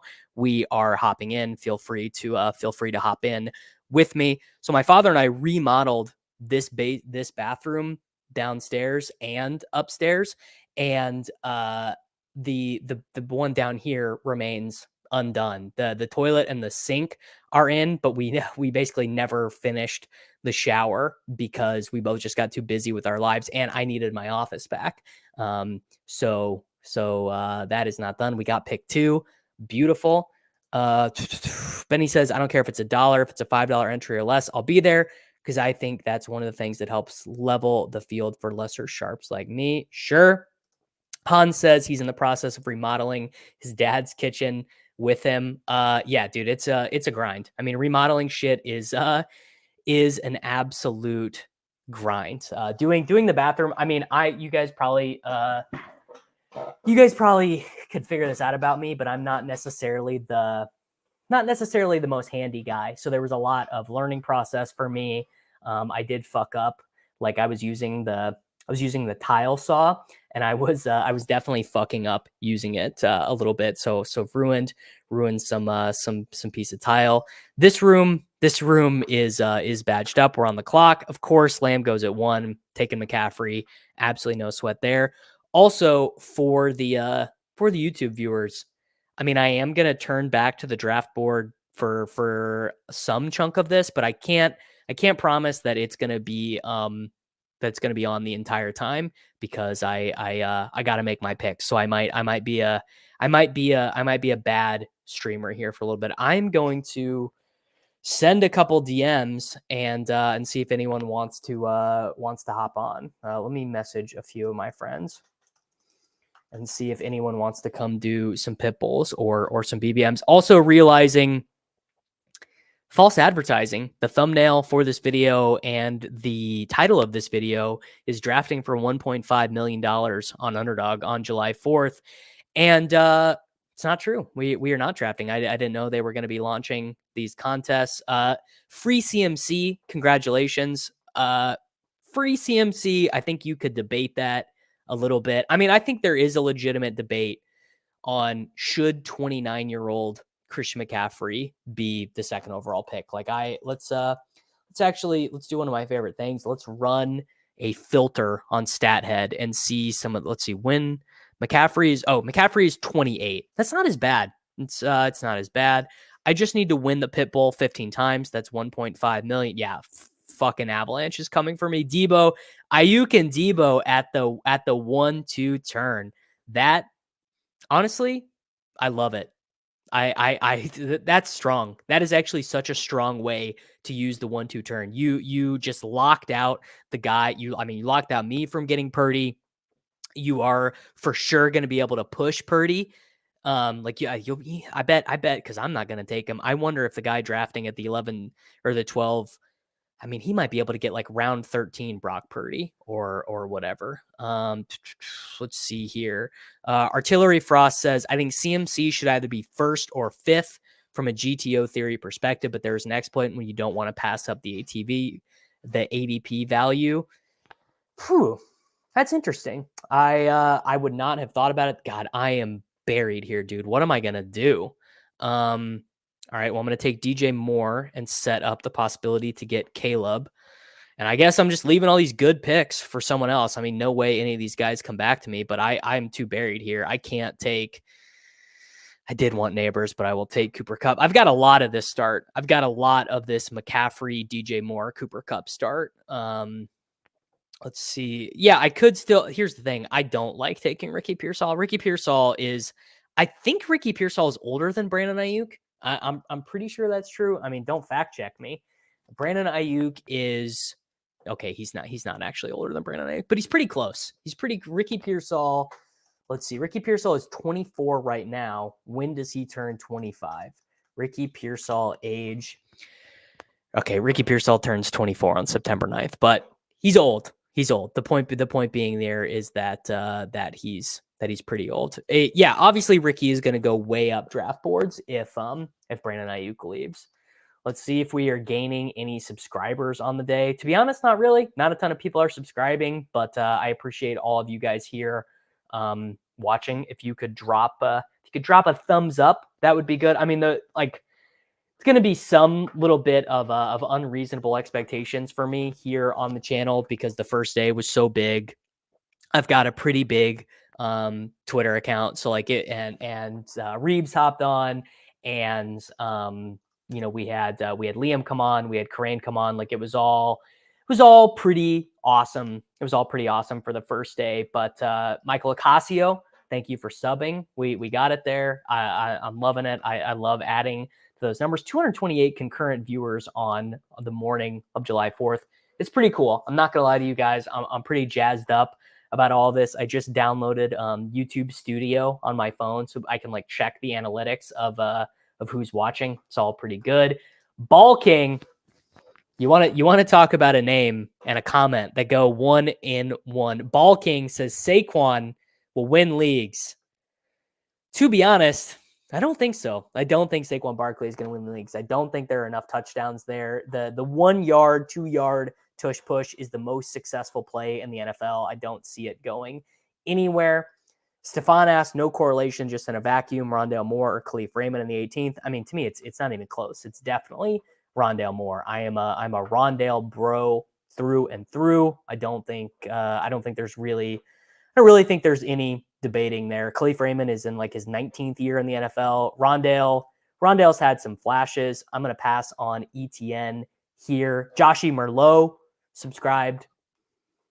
I salute you for your service. Thank you very much. I'm also going to keep passing on.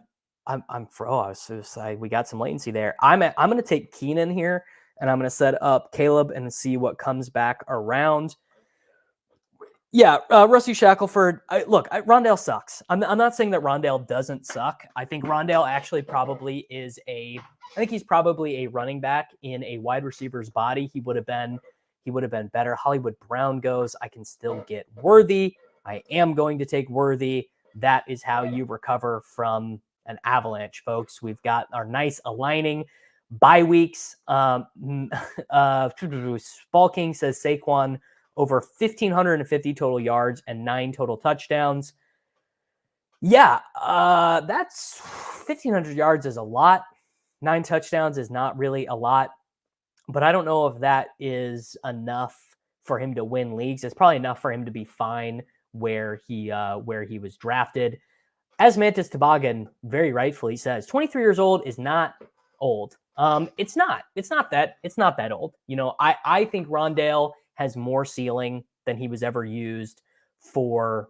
I think he's got more ceiling than he was ever used in Arizona. I think he's a pretty talented player. I think he's quite fast. And the kind of the ideal role for him would be that Tutu Atwell role, the motion, the cheat motion, the jet sweep motion that Tutu Atwell was used in the Zach Robinson offense in LA. I think that would serve him well. Dynasty PPR, Greg G asks, Allen or Kincaid for Anthony Richardson, London, in a 2024 first. I like the Anthony Richardson London 2024 first. You know, obviously I'm assuming that this is super flex. You could get more than that though for Josh Allen. I don't know if you were trading for Allen. Josh Allen will go for a minimum. You should be able to get another first. You should be able to get another first or another good pick there when you were giving up Josh Allen. But yeah, I personally, I think I'm about to publish these on the Patreon for Patreon subscribers, but I just redid my dynasty rankings. I have Allen ranked 3rd overall, and I have Anthony Richardson ranked 11th overall, I believe. Rondale is on the Visca career path. I mean, yeah, like honestly, he is. That's pretty accurate. And look at this absolute avalanche of a room. I would have taken Jacobs there, but this is why I took Xavier Worthy ahead of ADP. It's why I took Keenan Allen ahead of ADP, because in these rooms, you know what the avalanche is going to do. You know exactly the direction it's going to go. Bang, Keon Coleman goes. I maybe would have taken him. Instead, I'm going to take James Cook, like 14 spots after ADP. Benny says Rondale couldn't fend Dortch off was all. How can you blame him? Dortch is the best pound-for-pound wide receiver of all time. Absolutely. Could take a quarterback here. Could take Kyler Murray and backdoor it. But I'm going to take Ken Walker. Bang. I'm loving these 15-second clocks. Mantis Toboggan is saying he's talking about Ricky Pearsall. So it's not old for a football player. It's very, very old for a prospect. If you look at, actually here, we'll go and do it. I can't share the screen at the same time, but I'm going to go pull up the RotoViz Sims for Ricky Pearsall. I got to log in. You guys don't even know this, but I normally use a browser called Brave, and I had to switch over to Google Chrome to do all this stream stuff because I couldn't log in to UnderDog with the Brave browser. So I'm not logged into all my stuff, but I'm going to go to the RotoViz. I'm going to go to the RotoViz Prospect Box Score Scout, and I'm going to run Ricky Pearsall's Sims. So I'm going to give him a draft pick of 31. Or was it 30? Where did he get drafted? He got drafted 31st, 32nd. Yeah, 31st. AOC was a 25-year-old rookie. Exactly. Thank you for making my point for me. Okay. These are here. I actually can present. I can present the screen. Share this tab instead. All right. These are the Ricky Pearsall comps. Philip Dorsett, Titus Young, Sterling Shepard, Devin Smith, Dante Pettis, Zay Jones, Marcus Wheaton, Tyquan Thornton, Rashee Rice, Kadarius Toney. So there, the wins, the wins that you have there. Yeah, I guess your wins would be Sterling Shepard was good, but injured. Zay Jones turned around to being a win. Tyquan not a win. I think you call Rashee Rice a win. But yeah, I don't think you want to I don't think you want to be locked in there. All right, we are going back to the draft. So put him on the Chiefs and he's a stud. I mean, look, that didn't work for Sky Moore, didn't work for Kadarius Toney, did work for Rashee Rice. If there is a trade, does Pearsall go around Ladd and Adunze? Yeah, I mean, that is the reason why you would want to be drafting Ricky Pearsall right now, is you'd really just want to be playing the ADP game, right? You would just be saying, in the eventuality that Brandon Ayuk gets traded, and it seems like he really doesn't want to be on the San Francisco 49ers. So maybe it's more possible than I'm saying. I really need a wide receiver, I guess. Oh, this is not great, guys. It's really not ideal to be having to make these picks at 95 overall. I'm going to add to the 4% exposure blanket on Palmer. You know, the game is the game. The game is the game. How old was Cooper Kupp? Cooper Kupp was old. But he was much better. Cooper Kupp was much better than our boy Ricky Pearsall. He's Cooper Kupp is actually not even in the RotoViz sim score. And you know what? I'm gonna take Jaden Daniels, and I'm gonna set up a command. I don't have as much Jaden Daniels as I would want because I don't have a ton. Because I don't have a ton of Terry McLaurin, so I kind of forget to take him. So this is going to be a 2-quarterback team now. So we're going to set up the Commanders as our guys. That was a little bit of a weird pick. That was a little bit off the board, but I'm fine. I'm fine with that. Cooper Kupp was old, but much better than Ricky Pearsall. Juwan Jennings is firmly the 49ers' third wideout because he blocks well. In 2 wide receiver sets, Pearsall would leapfrog Jennings if IU gets traded. That's probably right. I mean, you know, I'm not going to say that I know the inner working. I mean, look at this goddamn draft. Tyler Lockett at 89, Shaheed at 92. I take Palmer at 95. Shakir goes at 106. AD Mitchell. Now the running back avalanche. Is beginning. Mind of a Kid says, I'm going to tell my kids this is a hyper fragile team. Yeah, we got 4 running backs. We got Jaden Daniels, McCaffrey, Cook, and Walker. I'll probably do 4 running backs. On this team, but I'm way behind the 8 ball at wide receiver. You know, Keenan Allen as your wide receiver 3. I would have liked to get a Dunze on this team. Cooper Kupp was older and had the best fantasy football season ever. Yes, you are right. But Cooper Kupp was a much better prospect than Ricky Pearsall. Cooper Kupp college stats. I'm definitely going to be able to find these somewhere on the internet. I think it's sort of unbelievable how much better he was. Okay, we'll share this tab. Cooper Kupp was 6'2", 210, 93 receptions, 1,600 yards, 21 touchdowns in his first season in college. Final season, 117 receptions, 1,700 yards, 17 touchdowns. I mean, yeah, like he was a bit of a weird prospect, but he was much better than Ricky Pearsall, who was in college forever and really was never all that good. Frickin' Caleb Williams goes, so that is not ideal. We need to do a quick little star here on Stafford because we've got Cooper Kupp, who is good and better than Ricky Pearsall. Yeah, Cup tested pretty poor athletically. Not great. Do we take the tight end yet? Do we take Cooks? Do we take... Let's take Javonte and just be done. Let's take Javonte and just be done at the position. We are not going to take any more running backs, so we can just deselect running backs for the rest of the draft. That can just be it. And why was Cup not a first rounder? Because he went to Eastern Washington and because he tested like shit at the combine. I mean, that is as simple as it's going to get. He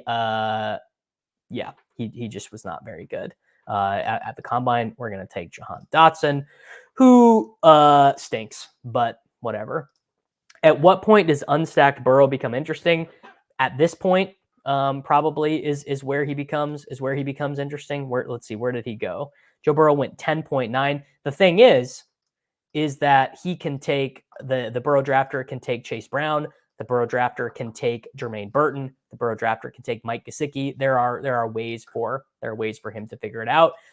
Pearsall went to a real school. Yes, he did. Ricky Pearsall did go to real school. He just didn't play particularly well at those real schools. Ricky Pearsall went to Arizona State and he went to Florida for 5 seasons. He never had 1,000 yards. He had 14 touchdowns total. I mean, this is how long. Let's go look at his freshman Arizona State team. Let's go look at some of these guys he played with.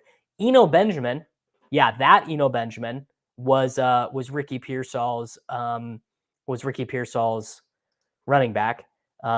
Some of the other wide receivers he played with, Brandon Ayuk, who's already done with his contract. Tommy Hudson, you guys know Tommy Hudson? He was on that team. Jordan Curley of the New York Jets, he was on that team. This is funny. Let's go look at some of the guys that he would have played against. Let's go look at the Florida State team that he played against in 2019 when he was on the team. We've got Jordan Travis, broken leg, Treshaun Ward. I mean, this is just Tamari and Terry.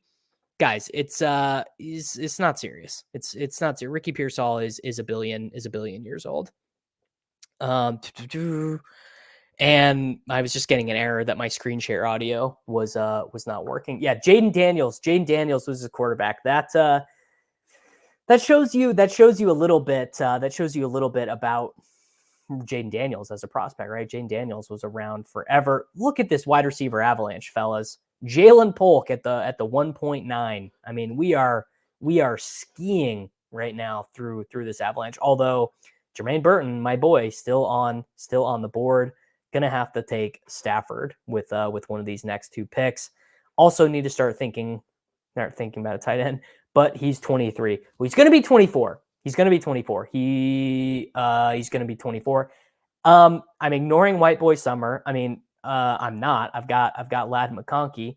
How is Pearsall supposed to put up numbers playing with Goat Eno? I mean, look, you make quite a convincing point there.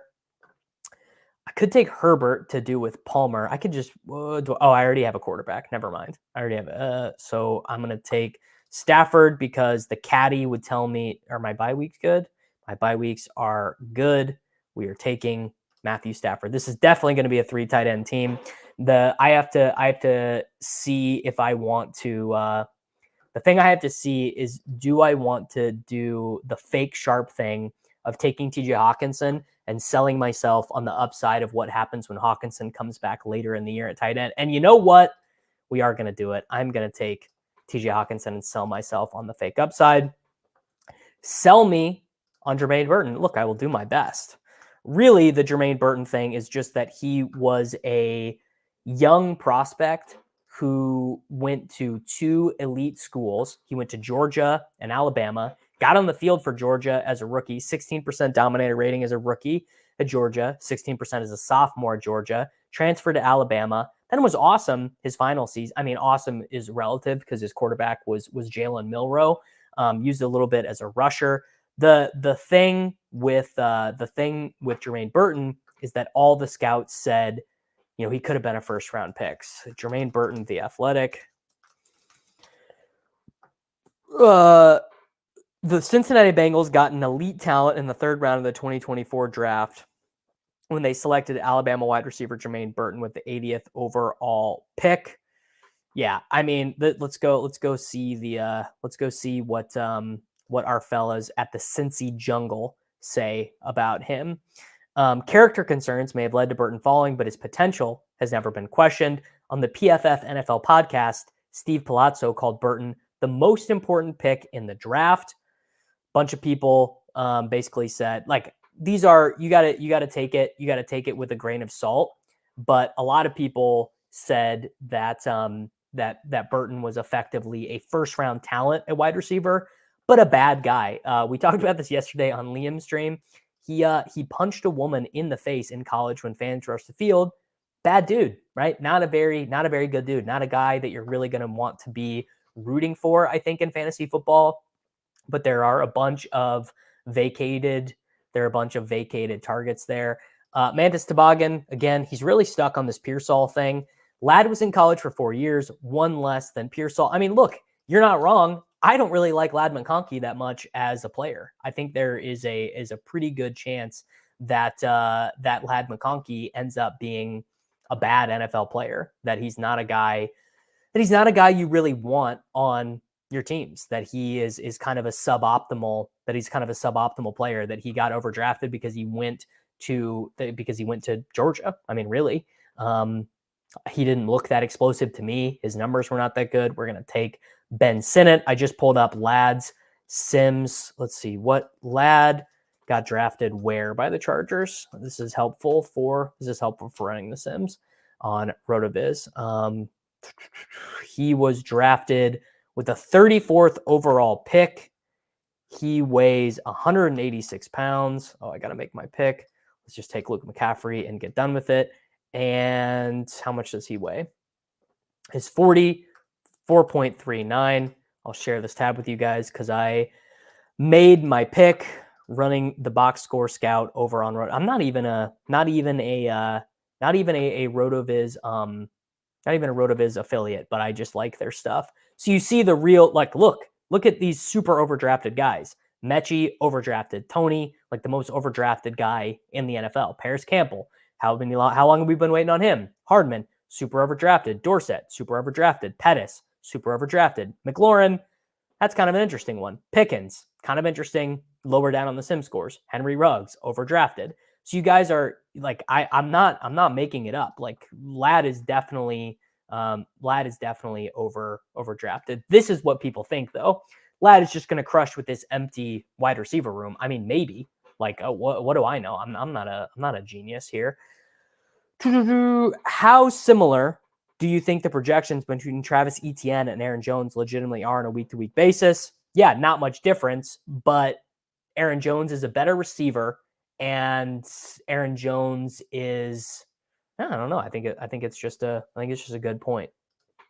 Jermaine Burton is 23 years old. I mean, yeah, Jermaine Burton, if he was not on the Bengals, if Jermaine Burton was super blocked on the Cowboys, not that anyone blocked, if Jermaine Burton was on the 49ers, I also really wouldn't be taking Jermaine Burton where he goes. In fact, I wouldn't take him at all. I think that Burton is on a depth chart that allows him to take advantage of the situation. These comps are horrible. I mean, they're so like, here, let me go share the screen again. So the comp, you guys can see how the comps are done. It's not done off of how they play. It's literally based off of the 40 time, the wait time, and then the production profile. And that's it. It's not a super in-depth process where it's done through hours of analysis. It's literally just that with the type of numbers that they put up. It's not a terribly in-depth process. We need to take another wide receiver. God, the wide receivers dry up fast in these rooms. Washington correlates with Atlanta. Do we have an Arizona guy? Oh yeah, we do. Unless my short king is still there. Bang, he correlates with Stafford.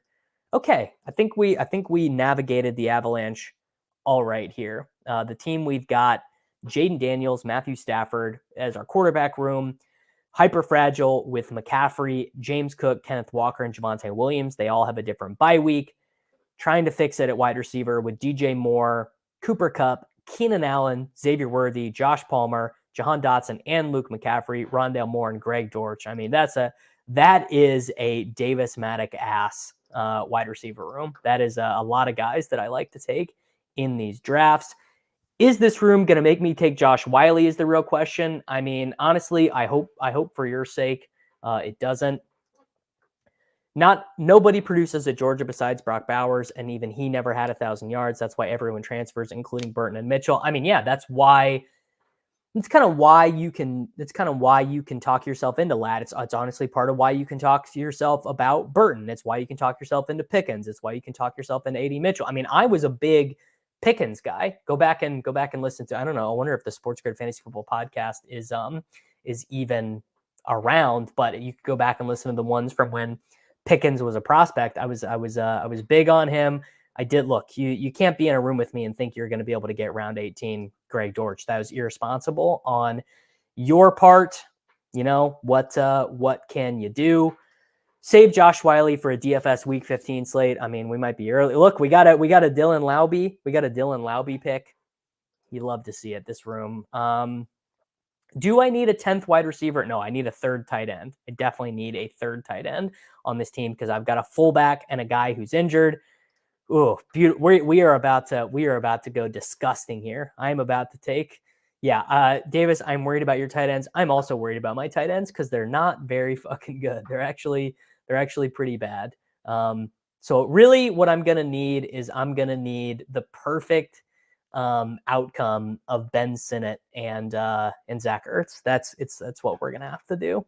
But I'm going to take Zach Ertz here on this dog shit team. This is not some of my best work. Whew. Look at the bottom of that wide receiver room. Dotson, McCaffrey, Rondale, Dortch. Not my best work. Not my best work. Taking Zach Ertz. We can be done here. Let's go and do another one. Drafting. Let's do another pit bull. 15 seconds per pick. Give you guys a second to get in there. And we'll do 15 seconds per pick, enter into this draft. Interesting that they're doing, Zach Ertz is the duct tape over the crack in the wall. I mean, let's just be honest. I don't think that team is going to be winning me the pit bull, but you never know. Both McCaffreys on the same team might be OP. It could be. You never know, right? You get a little bit of nepotism in there. All right, we got the 1-4. We're doing it again. Jay Strez in here. Joshy Merlot. Jake Twitch. DC Fantasy in here again. Chip Skylark is in here. DZDs is in here. All right. We got a friends and family going here.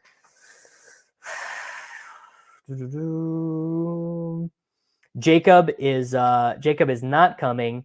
He is canoeing and then rodeoing. Let's see what anyone is saying in the Discord. Let's see if anyone is around. Nope, no one's around. So you guys are stuck with me still here for a while. We got no one in there. We got C40 is in this one as well. He is the snatch catchers. There's a miserable one for Josh Norris to have to say on a commercial someday when you bink. How are we doing on subscribers? All right, we got some. We are up to let's see here. We are up to 1,506 subscribers. All right, GG. I mean, we will take it. I know we've got oh man, they're giving me Tyreek at 4. Jake Twitch, he must be Jake Twitch knows. He's a Jefferson, bro. It's a strong move, Jake Twitch. You're going to draft a really good team. Damn. Okay, we got the 111, the 109, the 11, the 13. I'm in the 14. Chipsky's the 110. Absolute Sauce the 19. All right, we are doing a real friends and family draft here on July 4th. So absolutely love to see it. I hope we find something to argue about in this draft. Poor Ryan 3672. Don't think that's going to end that well for him. I mean, with Breece Hall is going to be. Jake Twitchell has the ranks uploaded. Yeah, look, he's going to draft good teams. That's how Dylan Courts is the 1-6. Damn. All right. Is everyone in here in this chat? I mean, oh, Drake London at the 11. Let's see if D's has the strength to not take Brees Hall. Oh my God, we are pissing. We are absolutely. Oh yeah, that's beautiful. Oh, Jewish McCaffrey's in the overflow. Tony Sprocket, interesting. I think Aiden O'Connell is pretty good. Why did everyone say he looked bad? I mean, honestly, in my memory, he did look horrible. Let me go pull up his Pro Football Reference and see if that was true or not. Because in my memory, he really was not very good. Jahmyr Gibbs, oh my God, Ryan 3672, he is down so bad. Not what you want to see. The double running back start. poor Ryan. Ryan is dusted. All right, Aiden O'Connell. Last year, let's go look at his game logs on Pro Football Reference. All right, 0 300-yard games. Let's go by adjusted yards per attempt. Did have some good adjusted yards per attempt game. A 4-touchdown game against the Chargers. All right. I mean, to me, this looks like a very average NFL, like a below average NFL quarterback. Just like not particularly a guy that you're feeling that good about. But he did throw a lot of touchdowns. So I don't know. He didn't complete a pass against the Chiefs in the second half of the game. The Vikings game was terrible. Yeah, this is a cursed room. I mean, this is beyond cursed. The Avalanche is coming for everyone. Although Jay Strez, he couldn't pass it up. Jonathan Taylor, Devin A-Chain, I don't blame you. I probably should have taken A-Chain. We got Diggs at 30. Let's see what Ryan 367. Oh, Michael, there you go. Michael Pittman, wide receiver 1 for you, boss. Chipsky's going to end up with the best team. He got the Jets bros here. He's got Garrett Wilson and Brees Hall. That's a pretty good start. Yeah, Jay, I don't blame you. I would have done the same thing. I would have taken Jonathan Taylor. Probably wouldn't have taken A-Chain. Probably would have taken Cooper Kupp, actually. Chipsky, buddy, I fear you might be buried here. I don't know how you're coming back from that one. You get ready to learn Cortland Sutton, wide receiver 3, buddy. Not ideal. Yeah, you are gonna get buried, but look, we do what we got to do. We do what we got to do. Sometimes you got to take running backs. Sometimes you got to take the running backs. They're the best pick on the board. These takes Derrick Henry to balance out Olave, Adams, and Pickens. T. Higgins, wide receiver 2, could be worse. Definitely could be worse. I'm at a terrible spot. I'm actually at a brutal spot in this draft because there's not going to be any good wide receivers when I pick, and I'm not set up to take any of the quarterbacks. I don't really want to take ETN. I don't really. Do I take Travis Kelce? I might take Travis Kelce with Tyreek, Neighbors, and Cup. Not like there's a wide receiver that. Oh, Wu-Tang Jake, buddy, that is brutal. That is absolutely brutal. All right, I'm gonna take Pacheco. I like Isaiah Pacheco. He's a good pick. Yeah. I wanted to take Kelsey Mahomes, but look, sometimes the room doesn't give it to you. What did Ryan do? What did Ryan, Josh Allen? Why not set it up? Jake Twitch is setting up Andrews and Lamar. I'm gonna let him have it. Hopefully, this room is no chance is this room gonna give me Pacheco and Mahomes. That dream is gonna die. One of these guys on Joshy, what can you do? You're doing the right thing.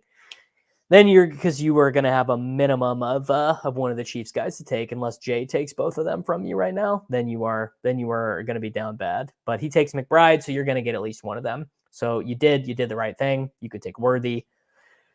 No complaints there. Sometimes the room just outsmarts you. So he gets Worthy. Jake goes Lamar. Beautiful. Sure, I will take Travis Etienne. Whatever, it's fine. Could be worse, could be better. Do the Crane, Andrews, then Lamar. That's totally the right way to do it. You got to take Andrews first because you are way less boned. If you take Lamar and don't get Andrews, you're boned. But if you take Andrews and you don't get Lamar, you are not boned at all. Ryan is valiantly fighting back. He gets Dalton Kincaid with Josh Allen. He's setting himself up to take. I suppose he will take Khalil Shakir, and then he will take Curtis Samuel, or he'll take Samuel first, then Shakir. If the Falcons didn't reach on Penix, then the Raiders would have taken him. Yeah, that was what all the rumors were. And Penix with the Raiders would have been kind of interesting, right? I mean, Penix was you want to talk about overaged, crazy prospects. Michael Penix was a crazy prospect. Played in college for 6 seasons. He played 4 years at Indiana, 2 years at Washington, and he was cracked at Washington when he was there with the Bauer. And he had the multiple ACL injuries. I think he had 4 different season-ending injuries when he was there, which is just like absolutely brutal. But he did run. What was it? He ran a 4.5 at the combine. Pretty impressive. VRC says he would take Lamar likely over any random Andrews. I don't know, man. Mark Andrews is a really good pick. Are there significantly more auto drafts in the 15-second drafts? Does this make it less likely to get a falling ADP value? I mean, I don't even know if it's about the hold on, let me make my pick real quick here. We're gonna do it. I'm gonna take Ladd because I need another wide receiver. So I don't know if it's so much about the auto drafting, but I think it's just that people are clicking the names they see. So if they don't have ranks loaded in, they're just going to be panicking with not a ton of time on the clock, and they're just going to be picking the guy that makes structural sense, that's highest ranked. They time out, as Benny says. People time out, but they've got a queue going. They've got a queue going normally. Does the fact that he was in college for so long mean he wasn't good? I mean, yeah, that is literally what it means. Like, look at his numbers in Indiana. He was kind of shit. Like let's do 24. He had 30 passing touchdowns in 4 seasons at Indiana. He never ran. Look at these rushing numbers are bad. He ran for 265 yards in college. This is not a super stud player. I guess I take a running back here.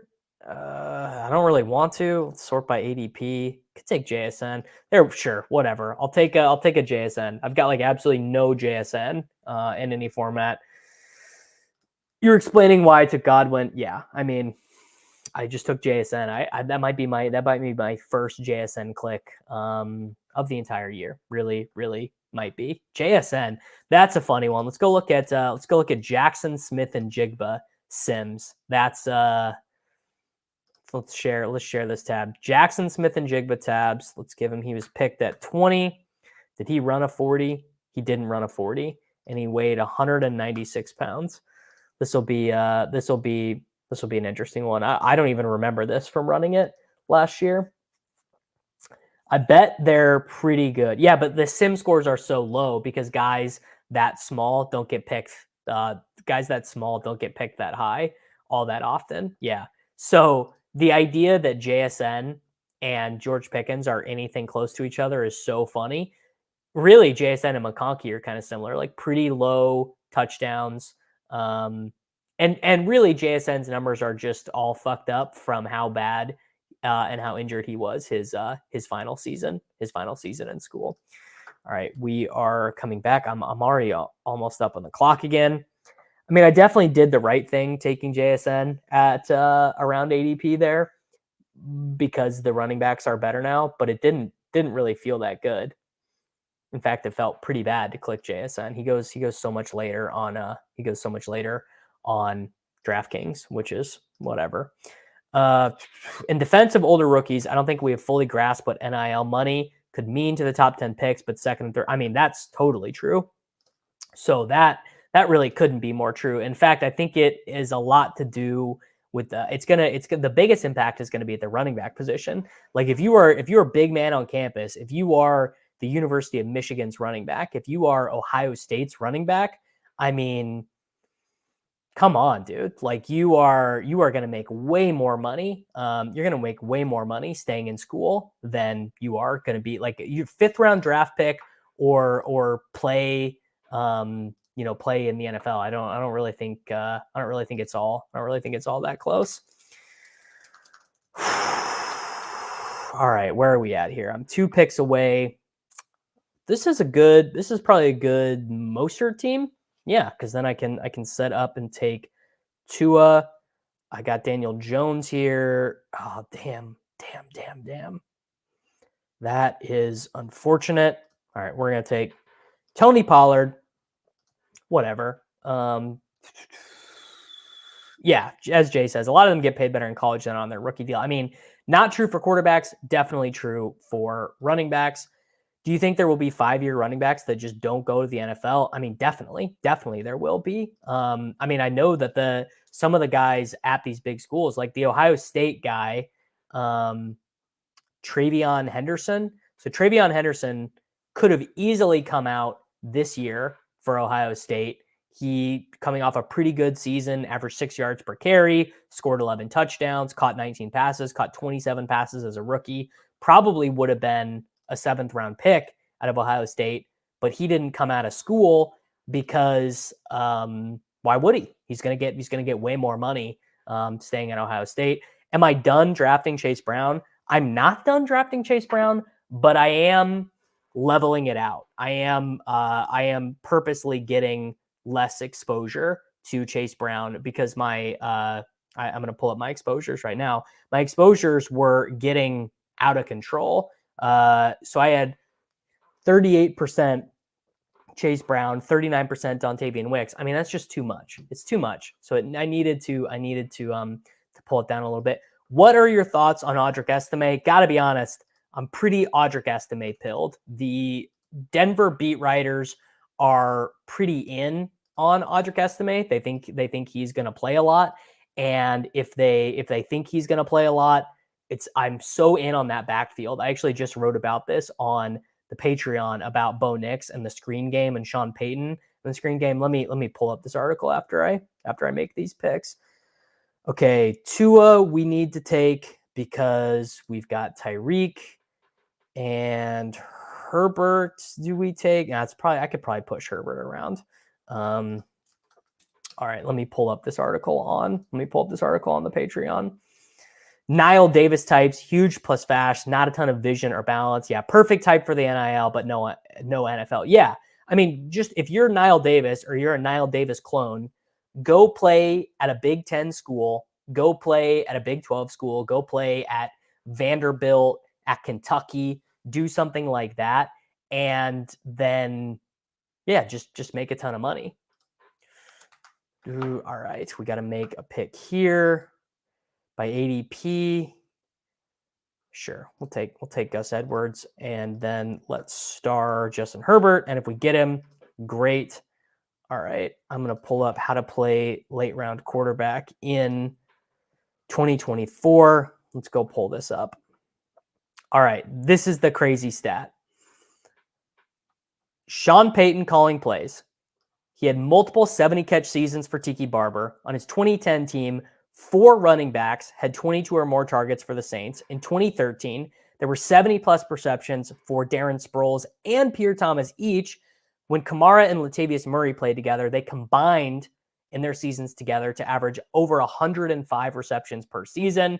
So in my opinion, with Javonte, McLaughlin, Estime, they're all good to above average pass catchers. It sets up Nix pretty well. But really, that's really more of an Estime McLaughlin thing. Thoughts on Michael Carter being Arizona running back too? I mean, no shot.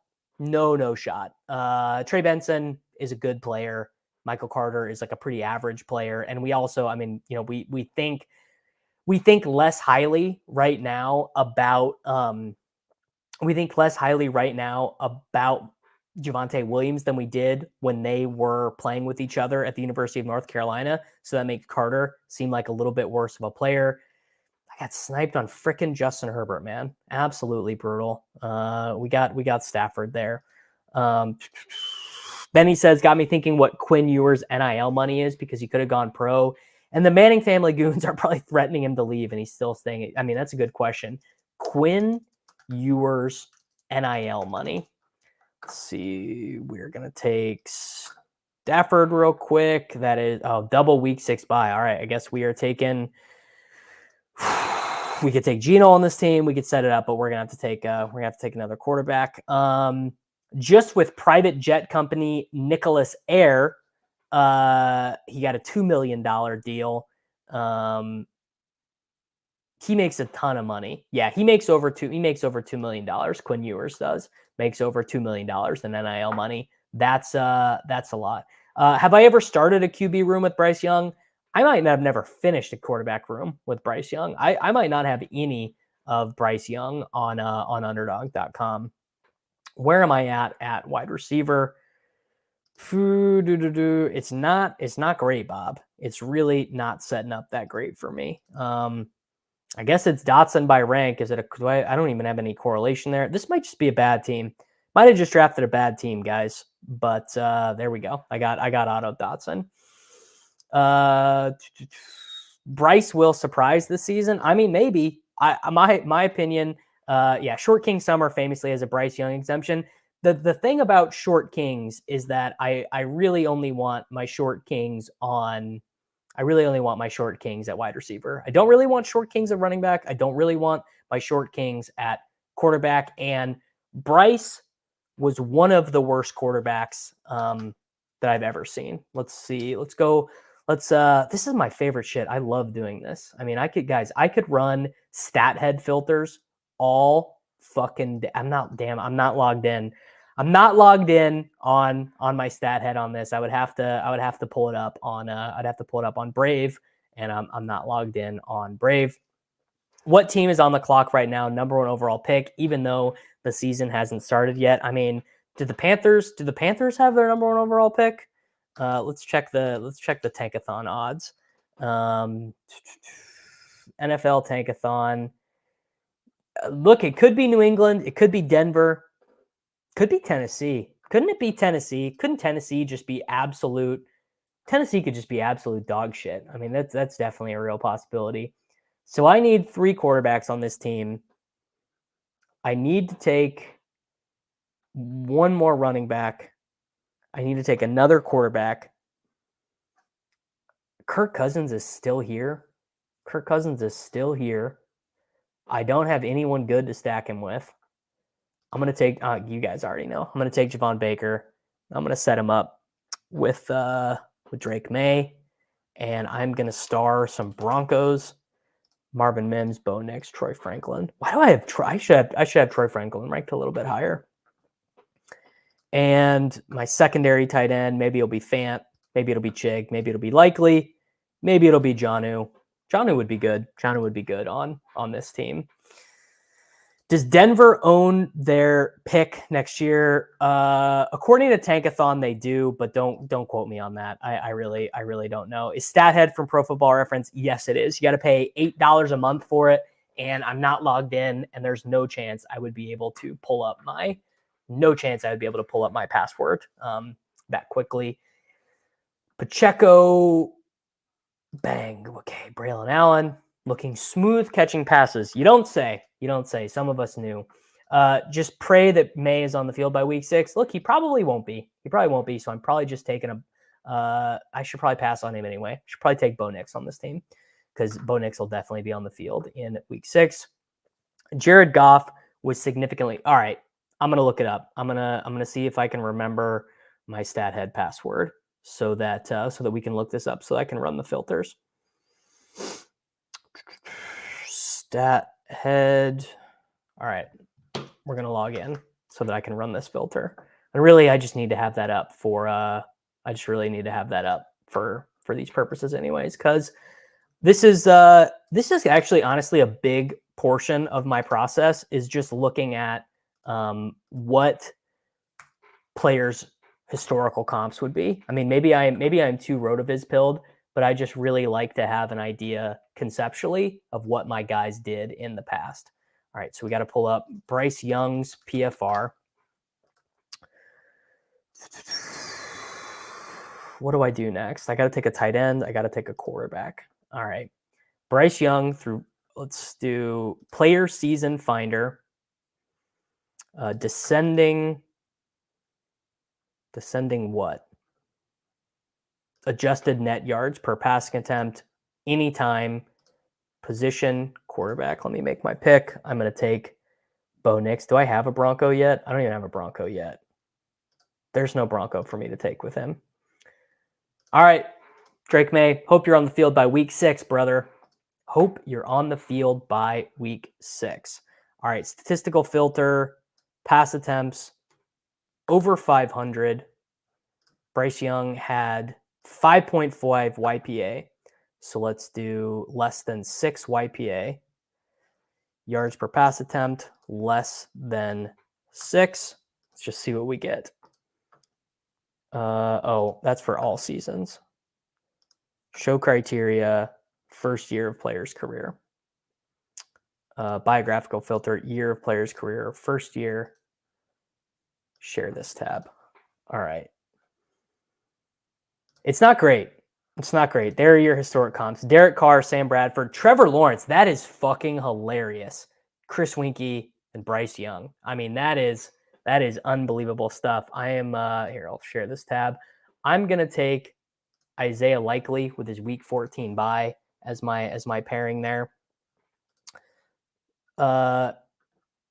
Davis running the numbers to show us Bryce Young had a bad rookie season. Brother, we know. Here's the deal. I'm shocked, actually, that Trevor Lawrence is on this list. Let me open it up a little bit. Let me do 400 pass attempts and 6.2 yards per pass attempt. And let's see if we can get better comps here. Not better, but different. Yeah, okay. Look, if you do it by adjusted net yards per pass attempt, which includes sacks, he's closer to Blaine Gabbert. I mean, it's still not good, guys. It's still not good. Rick Meyer, Blake Bortles. There you go. All right, Blake Bortles. Okay, here. We'll change it. Let's do 200 pass attempts. Here, we'll do 199, and we'll make it 6 YPA. Trevor's rookie season was the Urban Meyer season. It counts as much as Bryce does, which is basically 0. Sure. Yeah, that's fine. Okay. So Bryce, hey, look, there are a lot of guys worse than Bryce. Stafford was worse than Bryce. Josh Rosen was worse. David Carr was worse. Kyle Orton was worse. Troy Aikman was worse. Jimmy Clausen.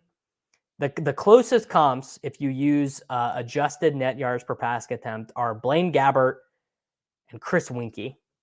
So that's where we're at. But yeah, we could be Canales Pilled. He did revive Geno. He did revive Baker. So it's not nothing. It's not nothing for Bryce Young coming back to the draft. We've got 3 quarterbacks. We've got 2 tight ends. We've got 5 running backs, 7 wide receivers. And our quarterbacks are Tua, Stafford, and May. I'm going to take Malik Washington on this team. That's just a good... Oh, Malik Washington is gone. I'm going to take Tutu Atwell on this team. It's Shark King Summer, dude. Tutu Atwell. There we go. Guys, I'm going to be honest, not my best effort there. How many excuses will be made for Trevor Lawrence? This is best ball. We just want you to succeed. We don't care why you missed the mark. Great point. Honestly, a truly great point there. Why would I care that a rookie quarterback with bad coaching, bad O-line play, and bad receivers didn't perform at a high level?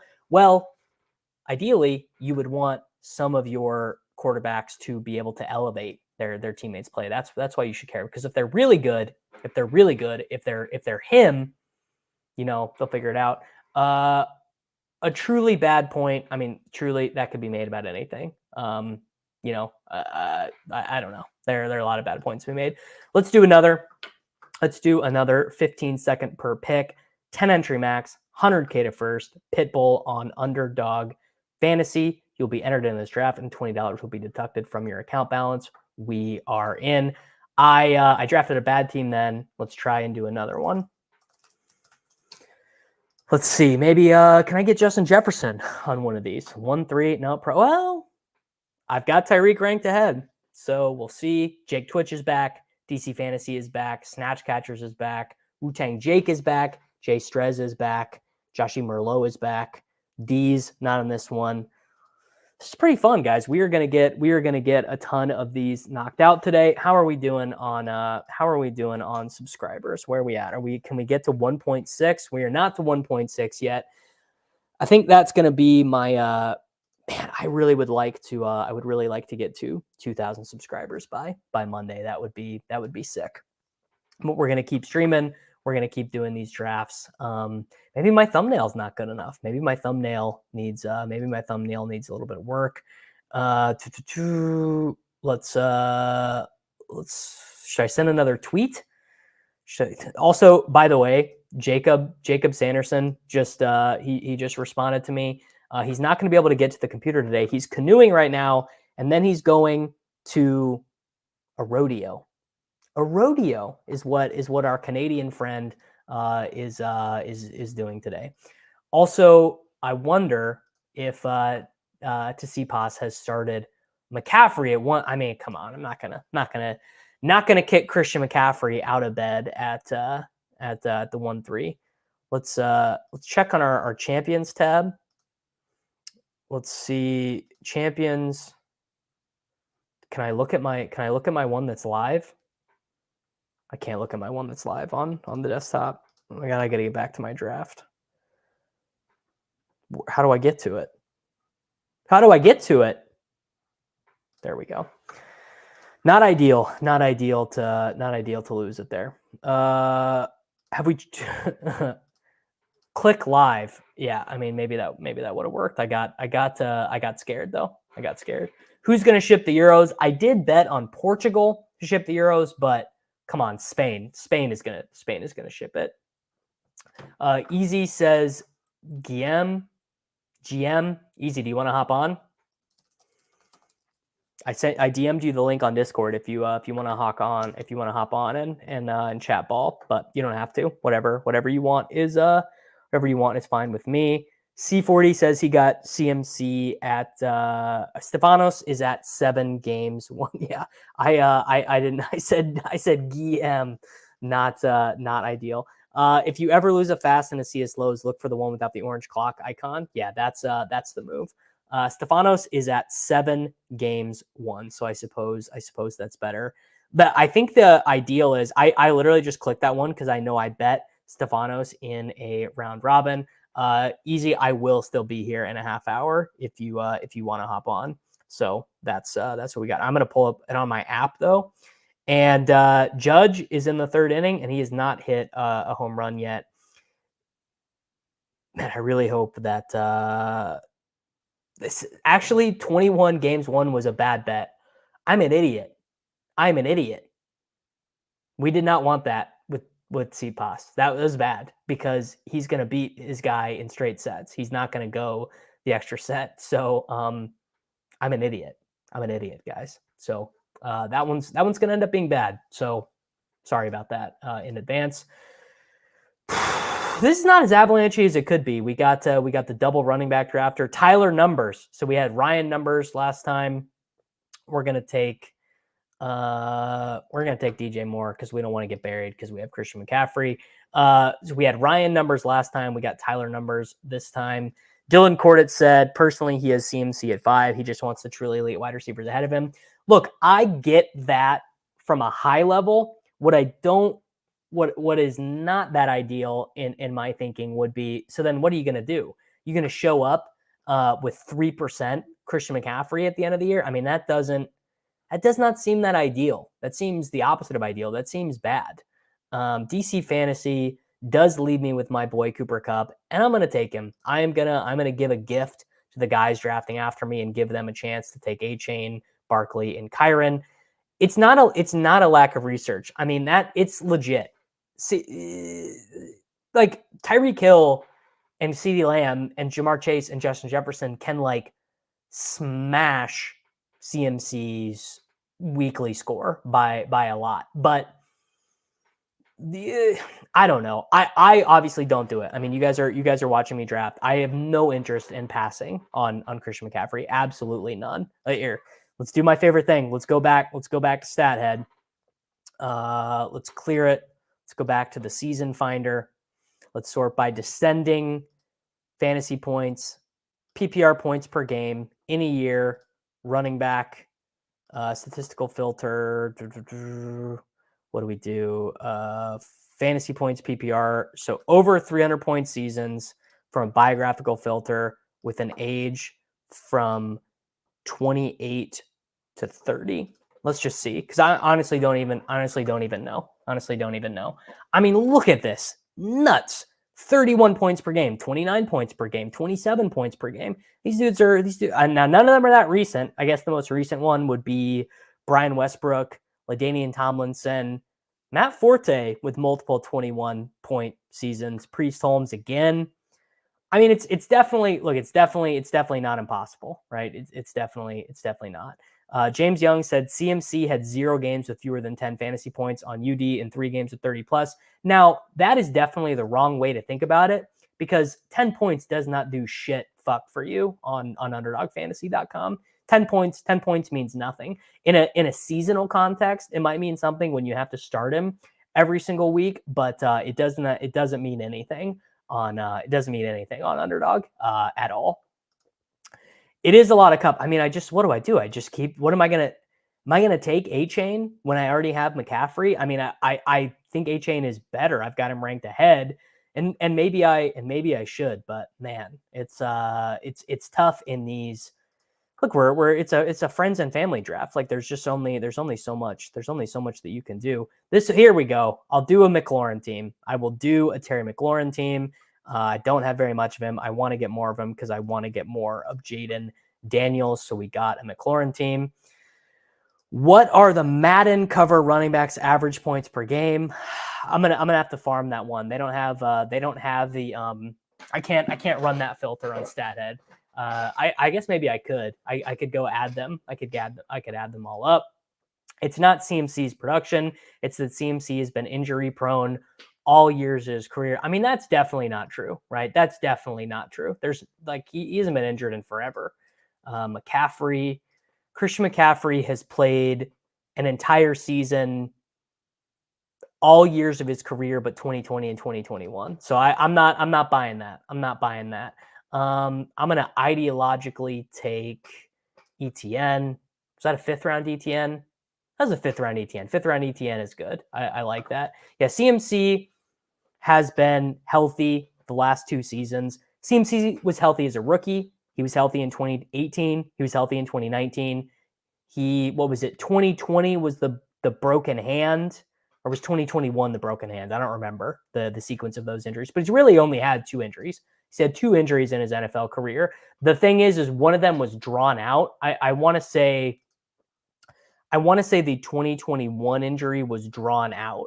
That it was questionable. He was questionable. He's questionable. Yes. Yeah. We can look at this. We can go back and look at his 2021. So he gets injured in week 3, inactive, then active, but didn't play, came back, was fine. Then gets injured in this week 12 game, and then didn't play for the rest of the year. That's why people don't like him. That is why people don't like him. So it's not really a good reason to not. It's really not a good reason to not draft the player. I actually don't think this is insane. Tyler H said, I'd rather take Bijan over CMC. Not insane. Bijan is probably better and more explosive than Christian McCaffrey is right now. It's just a matter of how do they get used. And if Bijan is just getting all the goal line work and catches 80 passes, I mean, it's totally legit and totally possible.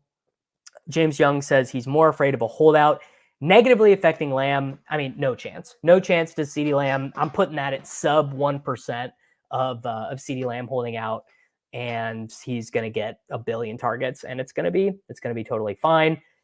Nick Chubb almost lost his leg, and he's being drafted every draft. Not by me. No, really no interest in drafting him. Let's see here. Let's check my Chubb exposure and see if I'm bullshitting. $22 of Nick Chubb. If you believe in the Madden curse, please alert me when you draft. That's the purpose of this chat. Any bets for the free square on UD best ball moderate? The pick'em entry that we did as a group was Seat Pass 21 games won. It was Leo Messi over 0.5 goals or assists and Aaron Judge under 0.5 home runs. But I think that if you're using the free entry, the Messi goal or assist is quite good. Shit, what do we do? I'm going to take Brian Thomas. I know I don't have him ranked there. I'm going to star Trevor Lawrence. I need to update these rankings because ADP is going to switch. ADP is also going to change a little bit as a result of these. I mean, I think that's fine in a true Avalanche draft to take Brian Thomas ahead of Deontay Johnson at 70th overall. Like taking Rashad White or Kenneth Walker there would not have been good. And I'm getting out of my comfort zone a little bit here. I would have liked to. Well, a 10-point floor is better than any wide receiver you can draft. Yeah, but James? A 10-point floor is literally useless. You cannot use that. There's no point of that existing on UnderDog. Like literally, it does nothing for you. I'm taking Keon Coleman. Taking him at ADP. The Avalanche is forcing me to do things that I don't really believe in, but it is what it is. But James has been wrong about honestly everything he said for like the last 5 minutes, but he is true. It is true about this. The scarcity of you're only going to get the 101 8.3% of the time. Do you want to have 12% of CD Lamb and 5%, 4%, 6% of Christian McCaffrey? Absolutely, you do not. You want to have Christian McCaffrey teams. You want to be building, especially because building out of the first slot is kind of a cheat code. So I think that you should probably not get fancy, and I think that you probably should just take Christian McCaffrey at first overall. So yeah, even if James is saying the wrong thing, yeah, getting the 101 is rare. So James's logic is not very good, but the lesson that he's drawing from what he's saying is correct. So, look, by hook or by crook, he got there. By the way, what did you guys think about the thumbnail today that I did with the blurred out background of the draft board? Why am I fading Deontay Johnson this year out of curiosity? It's not purely because I think Bryce sucks. I think it's twofold. One, I think that Deontay Johnson's chance of killing me. This is what Deontay Johnson has done in his career. 1,000-yard season. He's got 25 touchdowns on 639 targets. He is like laughably low yards per target. I guess he was actually fine yards per target last year, but 6.8 for his career. And they drafted a real outside, good wide receiver. Well, he's not good. I actually don't really. I'm just kind of fading the Panthers as a whole. And Deontay, yeah, look, he's allergic to the end zone. I don't actually think he's allergic to the end zone, but he's just not a guy who profiles to score a lot of touchdowns. So if you don't profile to score for a lot of touchdowns, your team's not that good. Yeah, look, let's put it this way. If Deontay Johnson was a Chief, if Deontay Johnson was a Bill, if Deontay Johnson was a Bengal, I think that would be a profile that I would be pretty interested in. But he's not any of those things. He's on a team that, like, best case is a little bit better than they were. Yeah, I could see Deontay being a guy you really want to take on, like, the FFPC main event or something. All right, what do we do here? We've got a bunch of quarterbacks set up, so I don't really want to take Kyler.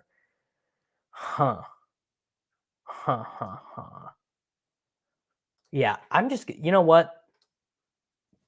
I'm taking Jaden Daniels. I took Jaden Daniels over Kyler for the correlation. Whatever. I think that was fine. And I actually would like to take Jake Ferguson here. No, never mind. Jake Twitch took care of that for me.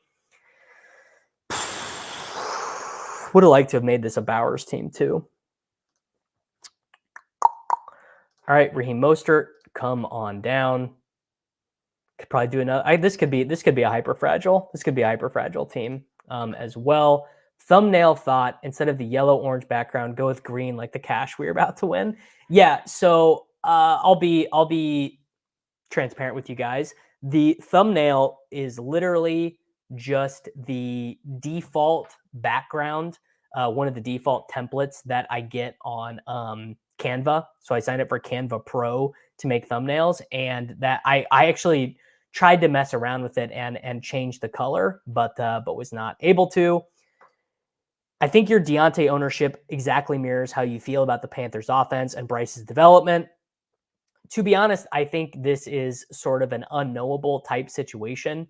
It wouldn't surprise me if we get done at the end of the year, and it's like the story of the year is Dave Canales comes in, he totally fixed Bryce Young. Bryce Young looks like he does at Alabama. Xavier Legette is scoring 60-yard touchdowns.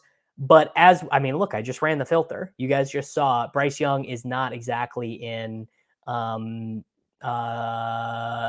in hallowed territory in terms of rookie quarterbacks, particularly first round, first overall quarterbacks. Like, he was much closer to Josh Rosen on that list of adjusted net yards per pass attempt than he was to Carson Wentz or than he was to Trevor Lawrence.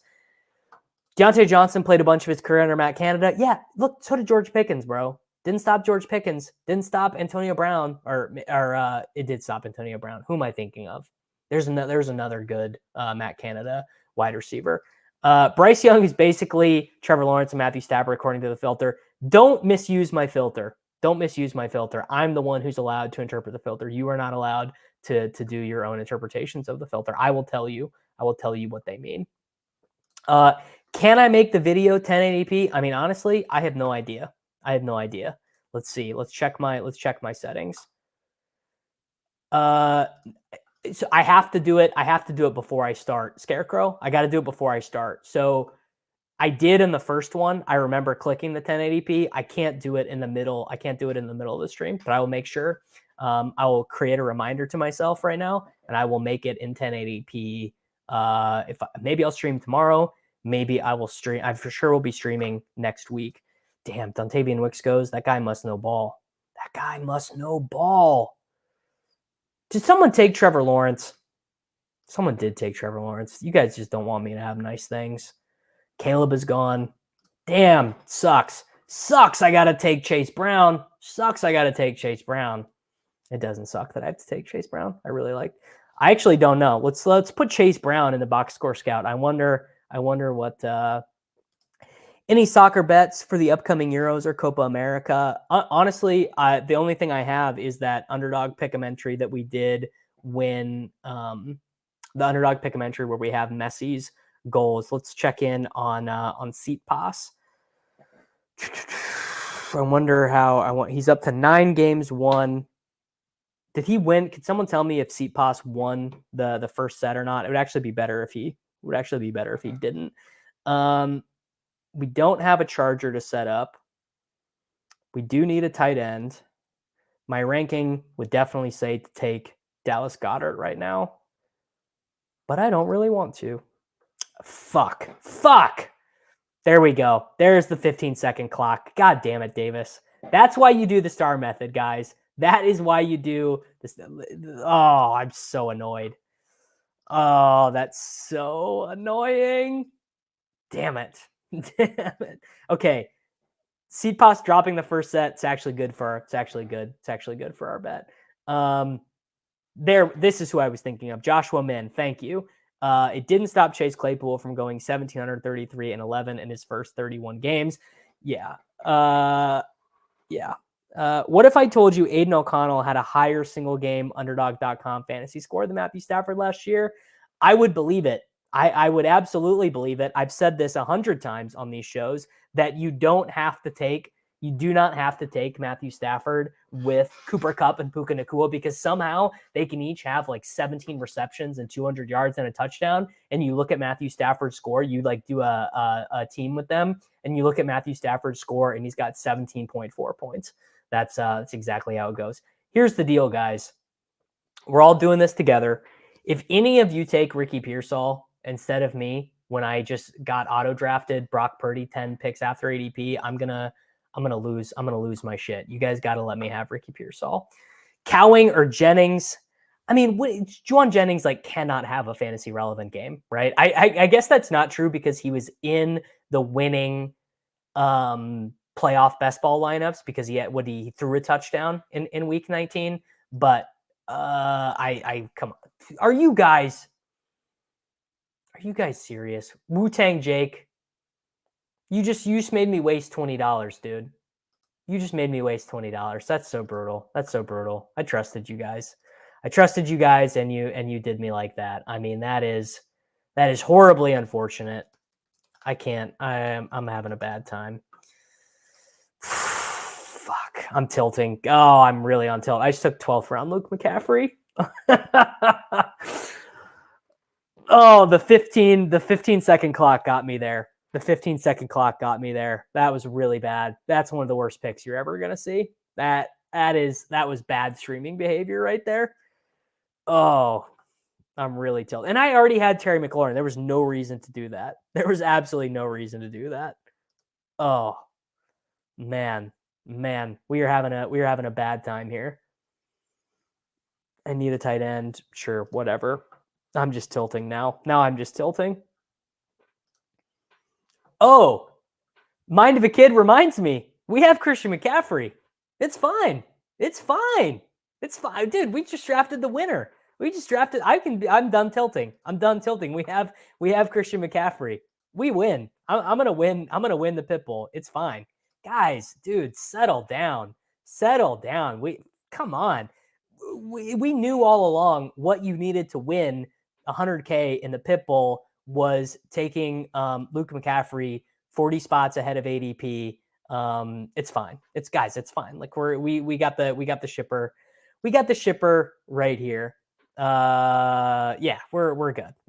I don't really know what to do next, but we're definitely we need another tight end. I think the Luke Musgrave pick definitely was not off my ranks. I have these quarterbacks too high in my rankings. I'm realizing that the way that to bring you guys behind the circle, I move the quarterbacks up high because I think it's important to get them, but it ends up putting you in a lot of spots where you're looking at the also, this is so funny. I just realized this.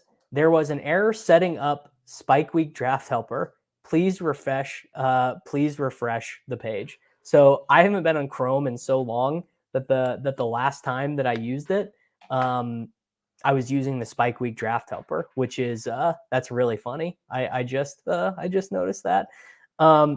Yeah, no one forced me to take McCaffrey and Musgrave there. I did. I forced myself by absolutely just being completely tilted. I mean, not that Musgrave is a bad pick. Musgrave, particularly with Kraft injured, is actually probably a good pick. So no harm, no foul there. And is Sinnott available? Sinnott's definitely available. Guys, we are chilling. This is a good team. It's fine. And who wants to snipe their favorite streaming friend anyways? I mean, who wants to log on and make their friend have a bad day? Nobody. But it is funny that none of you guys noticed that I have an unconnected Spike Week Draft Helper at any point. So I thought you guys would really be more on it than that. Ben Sinnott, come on down. Got him at pick 166, slightly ahead of ADP. We're feeling good now. We got Luke McCaffrey, 40 spots. That, you know what? That will help in when Brian does his analysis of I'm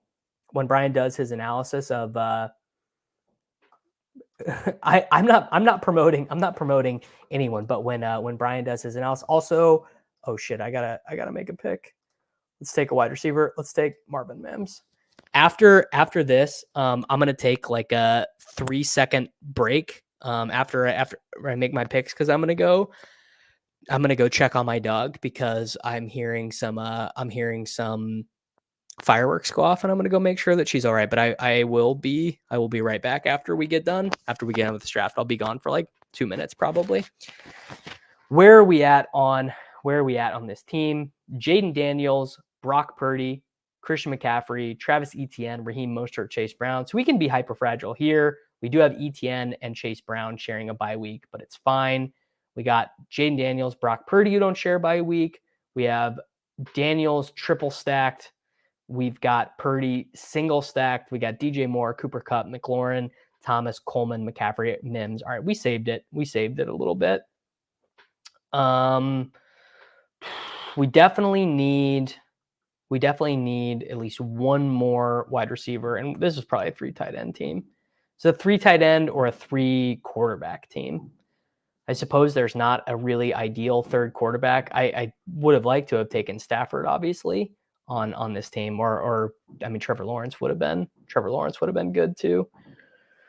But I got sniped on Trevor.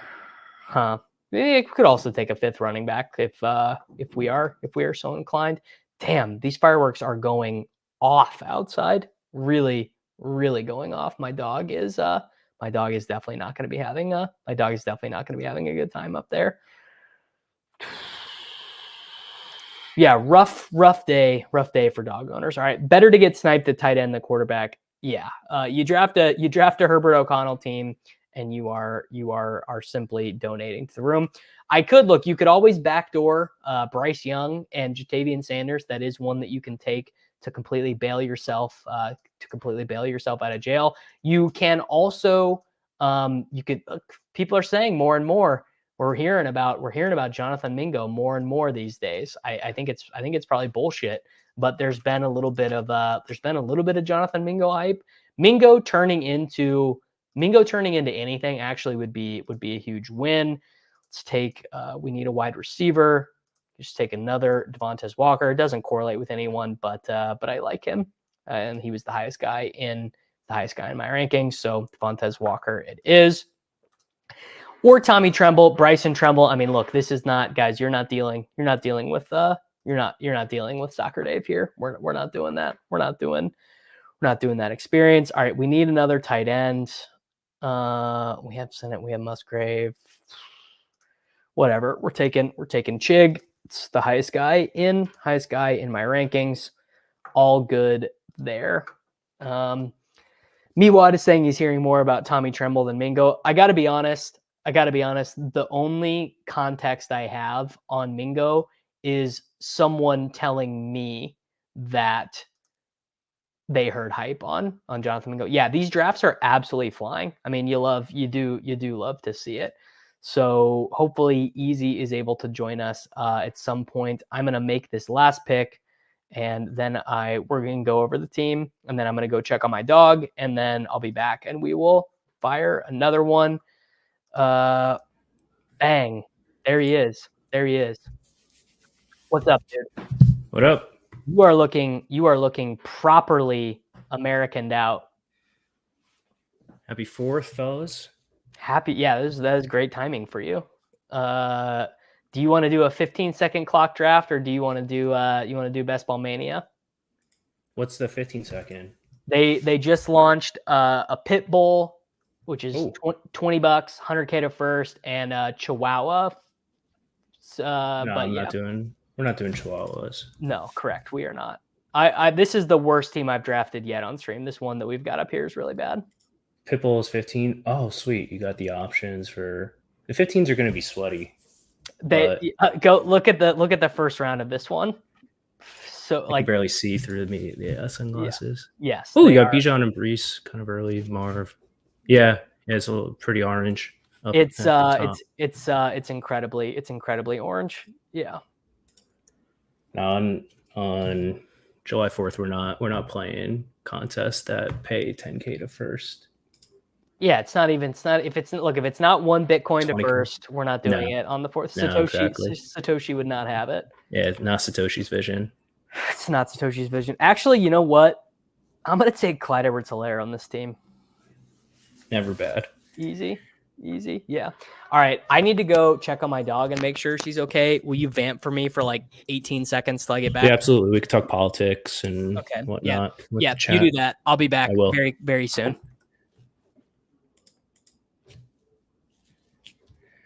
What is up, Clyde Edwards-Helaire. What do you guys want to see? You want to see best ball mania or 15-second? Like, am I going to be able to influence Davis and not get the star method to absolutely fuck us? Chip, voting for 45 for 47. Didn't vote last time, regret it. Really let the country slip away from us, but we're taking it back. BBM, if there was a 15-second, it's just like I feel hype. I think we can do a 15-second. I think we could do the 15-second. The only problem is that it's like the absolute piss boys in the 15-second. Like who in their right mind is drafting on July 4th like fast as possible. So yeah. Beautiful. All right. My dog is having a bad time, bro. She is not enjoying herself. Too hot. No, dude, there are already people setting off fireworks. Oh, Yeah. Okay. Mine doesn't react really. You want to do a pit bull or a BBM? I don't care. Do you think let's just I mean, I have time, like I have 45 minutes to give, so we can do BBM. Ship it. All right, everyone, we are in a best ball mania. I can't wait. I can't wait to go back and go 3 hours into the stream and check out your great vamping. Yeah, my dog is up. Another one too, dude. I keep getting these Christian McCaffrey teams. Because you think someone's going lamb. No, that's just what has been happening. People are it's what was doing in the pit bulls because people were like they know that A-Chain and Kyren are going to be there on the 2-3 turn, so they're just taking lamb. I guess. Yeah. I don't think I've gotten lamb. I don't think I've gotten lamb once. Oh, we're going right into the box. Where are you putting your money for a presidential bet? I mean, for sure, the best bet. Right, I was actually just looking this morning. For sure, the best bet right now is Kamala at like 10-1. Is it still 10-1? I haven't looked. I have not looked since I've not looked this morning. But I'm gonna get I got these wrist straps. It's like wrist straps for the gym. You have American branded wrist straps. You don't? No, I have the generic $8. I switched to those. Well, I actually don't use wrist. I use the this is like to stabilize the wrist, which I don't really use. I haven't used these in years. Yeah, I haven't used these in years. Yeah. See, okay, McCaffrey goes here. Sorry, we get Lamb. We're chilling. Yeah. We're chilling with CeeDee Lamb. Yeah, Kamala down to I would say not to super talk politics, but yeah, we definitely shouldn't. You're gonna get demonetized. My thoughts on NFL salary cap gurus that have no reason to know the NFL salary cap, and I feel the same way with campaign politics. Oh, so nothing worse. In the the funding, but I was exposed to it enough to know that apparently if it's not Joe, it's going to be Kamala because of the funding stuff. I don't really know or care. I saw that same deal. I mean, they're so screwed anyway. I would say the only thing that you can profitably bet right now would either be get one of your lib friends to give you Trump at a really good price. If you get even money on that, you could definitely get one of your lib friends to give you Trump at even money, or to do one of the deep shot Dems, like Gavin Newsom at 14-1 or Gretchen Whitmer at 20-1 or something. That's the only profitable bet you could make. Yeah. Let's see if 7 and 8 can do anything with Bijan and Brees. My guess is they're not going to be able to. My guess is they're going to end up hating their team. Oh, it's so gross, man. But what can you do? What are you going to do? You're going to not take Bijan? You're going to take Garrett Wilson instead of Brees? I don't think so. I'm a Puka guy. Recently I've been selling myself on AJ Brown because AJ, you get a lot, you almost always get Jalen Hurts at 3-7, if not even later. So I really like the AJ Brown Hurts stuff. But the AJ Brown Hurts stuff is worse because you have to take Hurts ahead of ADP now to do it. Or you like no, you can push him, and if not, like you can play the Dak Ferguson route. It doesn't line up exactly. Like I just find it really hard to play round one with a running back, as long as Kyren and Achane sit where they are at the 2-3 turn. All right, we're up. Achane, Debo. This is Evans for me. Or Debo. Evans or Debo. I really didn't want to click Mike Evans there, so thank you for being gracious and conceding. I never concede, never surrender. People forget the Cowboys play the Bucs in Week 16. They do forget, and I forget because I don't know any of the Week 16. Everything I've learned about on the sheet. Everything I've learned about Week 16 has been against my will. I don't want to know. Yeah, we should. I mean, we might get Achane here. We might get Achane here anyway. Yeah. So can we before you click? Can we just talk the chat through? So Achane, can you click Kyren as well? Yes. Because you have Debo plays Kyren in Week 15 and Achane in Week 16. So like you can't really go wrong here. But I think structurally it's really nice. It's a really nice. You probably want Achane every time over Kyren, I'm guessing. Well, every time in the sense of sometimes I take them both on the same team. Sometimes you can get Kyren at the 311. Yeah. Oh yeah. You get him floating to the back end. It's almost we'll see how camp and stuff goes. Like I wonder if he becomes more frequently paired with the bad round one receivers than the good ones. Kyren? Like Kyren is going to be paired with Garrett Wilson more than he is CeeDee Lamb by the end of this if things keep trending. 100%. Yeah. I don't even that's like I would bet that at like minus 120 right now that when we download Hayden Winks' data on September 15th or whatever, that the Kyren AJ Brown combinatorial ownership is way higher than the CeeDee Lamb Kyren Williams combinatorial ownership. Yeah. Unless I don't know what kind of news. It's the only way Kyren holds or comes up is like just an influx of like high testosterone like men joining the lobbies. But are the I feel like the high T drafters or the August bros, I feel like they're more likely to push Derrick Henry up. Oh, sure.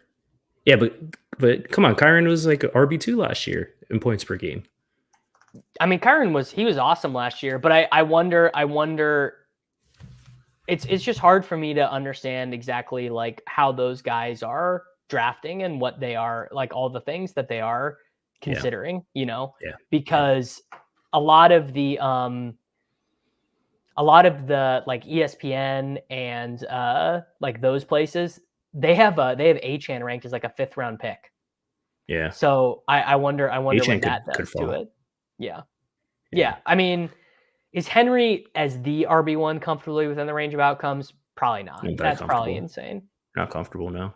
Yeah. He could do it. I mean, he could. He's not getting over 20 points per game. So you're needing a McCaffrey injury or McCaffrey RB2 or like for sure. Purdy injury, maybe Purdy injury. Yeah. Who's even their backup these days? I think it's Josh Dobbs. Oh boy. The 49ers backup quarterback is Josh Dobbs, Brandon Allen, or Tanner Mordecai, depending on your. Bro, they might be in worse shape than they were with McCaffrey at quarterback. If that. Correct. Yeah, it's like, but like, all right. So let's say someone in chat, if he has a 16 touchdown season, sure. So 16 touchdowns is 1 per game. That's 6 points. That's 6 How many yards? And he's going to average 2.5 to let's call it 3 catches. So that's another 1.5 points. So you're at 7.5 points. He's going to need to average 130 yards a game to get. Gus Edwards had 13 touchdowns last year and didn't really matter on UnderDog. Yeah. He mattered like 2 weeks that helped you to maybe 3. But like, if you're following the math, right, he gets 16 touchdowns and he catches like 16 touchdowns and catches 130 yards a game to get to 20. That's in the range, but that's a really good year. That's RB2 probably. Yeah, 100%. Which is fine. Yeah, obviously. it's just like you just in this day and age, touchdowns just do not cut it for running backs.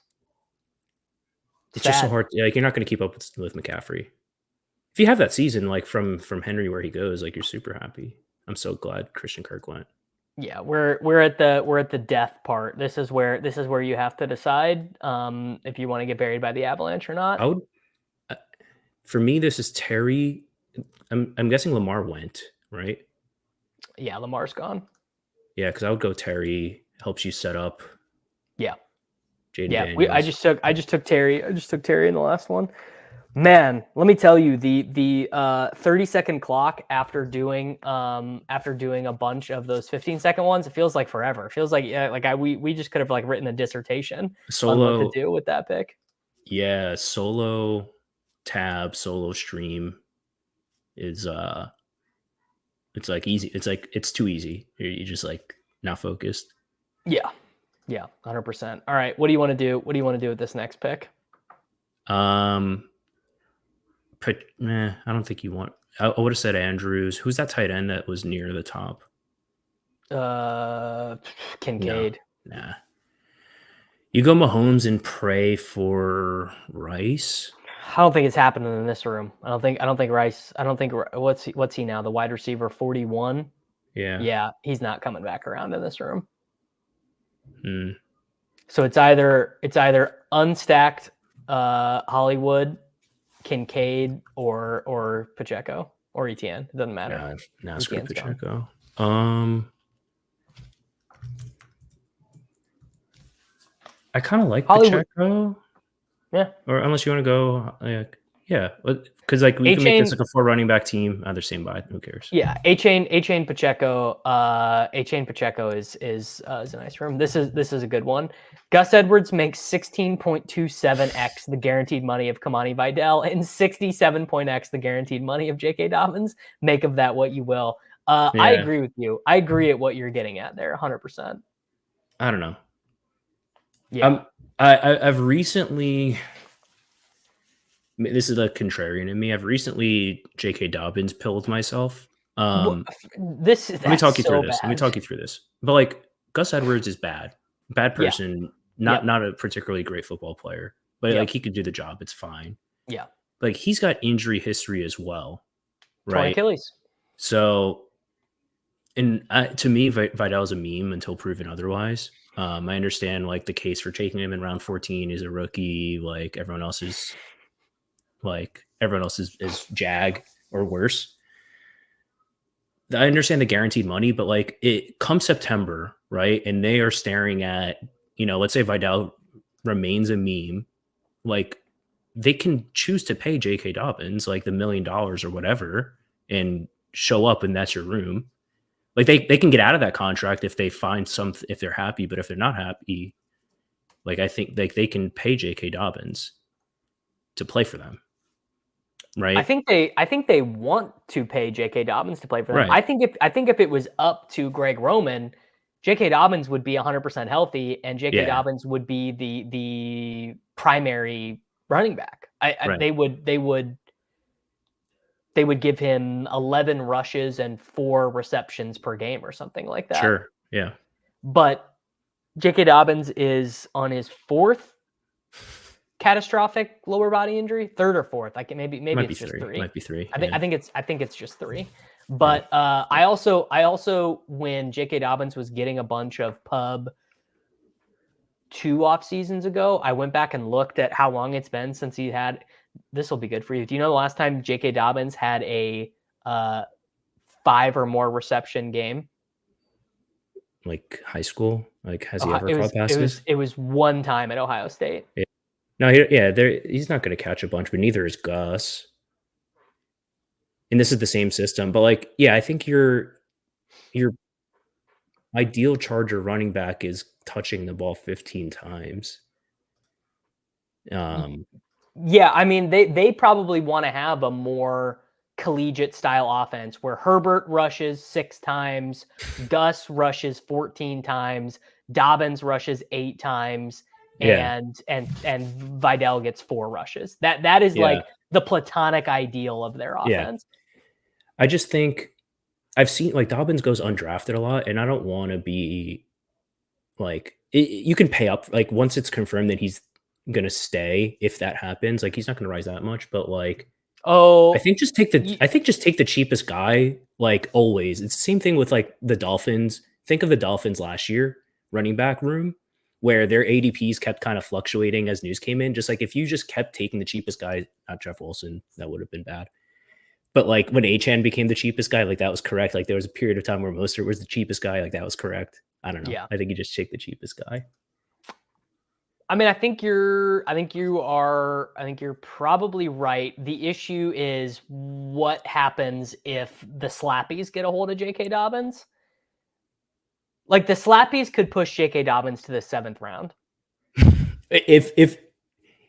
If Vidal is a meme, and Gus isn't going to go away. Probably is the problem. Yeah. All right, this is a good spot. We probably want to go wide receiver here. Yeah. Would have preferred Rashi. Sure. But that makes me feel justified that we didn't take Mahomes. Yeah. Hopkins, Thomas, Ladd, Keon, Watts. I really don't care. I love Brian Thomas. I just love Brian Thomas. Wait, no, we got him. We got him. There we go. Bang. Brian Thomas. There we go. Am I erasing? Is this Brian Spiller erasure, or did he erase himself? It's hard to say. Isaiah Spiller, CJ Spiller, all the Spillers eventually erased themselves. Man, talked about a guy I loved and was a slappy for forever. Yeah. No, CJ for sure. Spiller, man. Yeah. All right, we are about to be up again. Shit, I would have liked to have taken Christian Kittle's Watson. gone, I assume, right? Yes, Kittle is gone. Best tight end. Would you ever go Shroud? No. No, because we have such good quarterback stacks set up. I don't hate Deontay. Montgomery stacks a little. Like, do you want to do that? Is it Yeah. I just didn't know if you wanted to. Like, Montgomery is my highest graded there. Yeah, I just don't know if you wanted to go 3 or. Are you running the easy sheet for this? Yeah. There we go. We did the draft caddy earlier. You can actually see on my screen. Oh, it's gone now. I have the Spike Week tool actually installed on this web browser. I'd forgotten about it. So we've talked about all the draft caddies out there other than the sidekick. Yeah, shout out the sidekick. Shout out the sidekick. Dak is in a boot. It's just hard to say. Dak in a walking boot, it's over. I mean, Dak has been in a walking boot before, though. I feel like he just lives in one. Dak Prescott, walking boot. Let's see if there's anything on. That's a classic. That's like a no, he is. He is. Yeah. Share this tab. Photo services showing quarterback Dak Prescott in a walking boot. That's fine. It's July 4th. Oh, we got a Steve Fezzik It's in claim. Spanish. Professional sports bettor Steve Fezzik claimed this week on an episode of the Ross Tucker podcast that the word in some circles is that Prescott is not 100%. Steve Fezzik. Not the best shape of his life. Yeah, not the best shape. The tweet is in Spanish, but it's legit. Yeah. All right, should we start taking some round 18 Trey Lance? No, please not. Honestly, as Joe Schmo says, the amount of times in his life that Dak Prescott has been in a walking boot, it's got to be a ton. He has Is he? That's like still Big Ben's crown. Big Ben. When I think of Big Ben, I don't think of walking boot. I think of the ice packs. I think of just walking around. Big Ben. Big Ben obviously was questionable for like every game of his career and was It's very similar. It's very similar. Man, I hope that Pete was not lying to me about these long streams being good for the algorithm, because if he's not, I will have just dedicated so much time to streams that are not rewarding me in a serious way. Well, I don't know anything really about the algorithm, but theoretically, you're streaming for a while, like your tile, just like your just live tile is just there, right? When people go type in youtube.com, they see Yeah, hanging out there. You came in and immediately the live concurrence dropped by like 15 because you started bringing up election betting. The algorithm did not like the election betting. The algorithm isn't listening. We should have gone on Truth Social then. I don't. Do they have live streaming? We are behind it. We are behind at tight end. I've been taking Bowers a ton. I think Bowers here. We're in a good quarterback window as well. We have multiple outs. We have multiple outs. Yeah. The thing, Bowers should really align with your philosophy of just taking grown men. Oh yeah, I'm all about Brock Bowers. Is Jaden Dan? Wow, let's go, Jordan. People don't know how helpful that is. I mean, that just knowing that information, insanely helpful. Like that is Bowers goes. I am learning a little bit because I've been live for like 3 hours. A lot of these people probably are drafting with me. That like you actually can't just say whatever player you want to take and then hope that no one is going to take them. They're probably just gonna do whatever they want. Yeah. Why take Dak when you can simply take Jaden Daniels? Here's the thing about the Gronk pick. Bro, everyone is small next to Gronk. Everyone is small next to Gronk. Thank you for being a man of culture and taste. Yeah. You like people are like comparing him like to Drew Dankmeyer. Like Brock Bowers is the best. I took collegiate Dak. Tight end, like maybe ever. I would double tap. Tap. That's what I was going to ask. I would go Daniels. Just be done at quarterback. I would go Daniels, Lockett, and then if both of those go, I don't know, Njoku or something. Like that would be my. Njoku actually stacks with H&. Like we're good. Mm-hmm. Yeah, this will have to be a dust ball 3 tight end team. Sad. You have the Senate out. We got the Senate out or the Zach Ertz out. It's hard to say. Yeah, that's true too. Honestly, I was really. We have pushed Dak with the boot now. No, I don't. I don't care that Dak Prescott is in a walking boot on. I don't care. It's just like if everyone in the room cared. Yeah. All right, there we go. We're done at quarterback. We are through 9 picks. We started CD, Debo.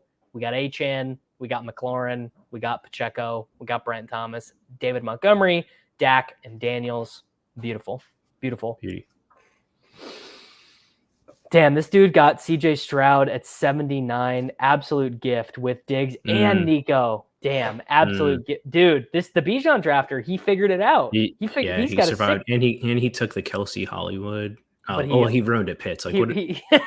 Buddy, what are you doing?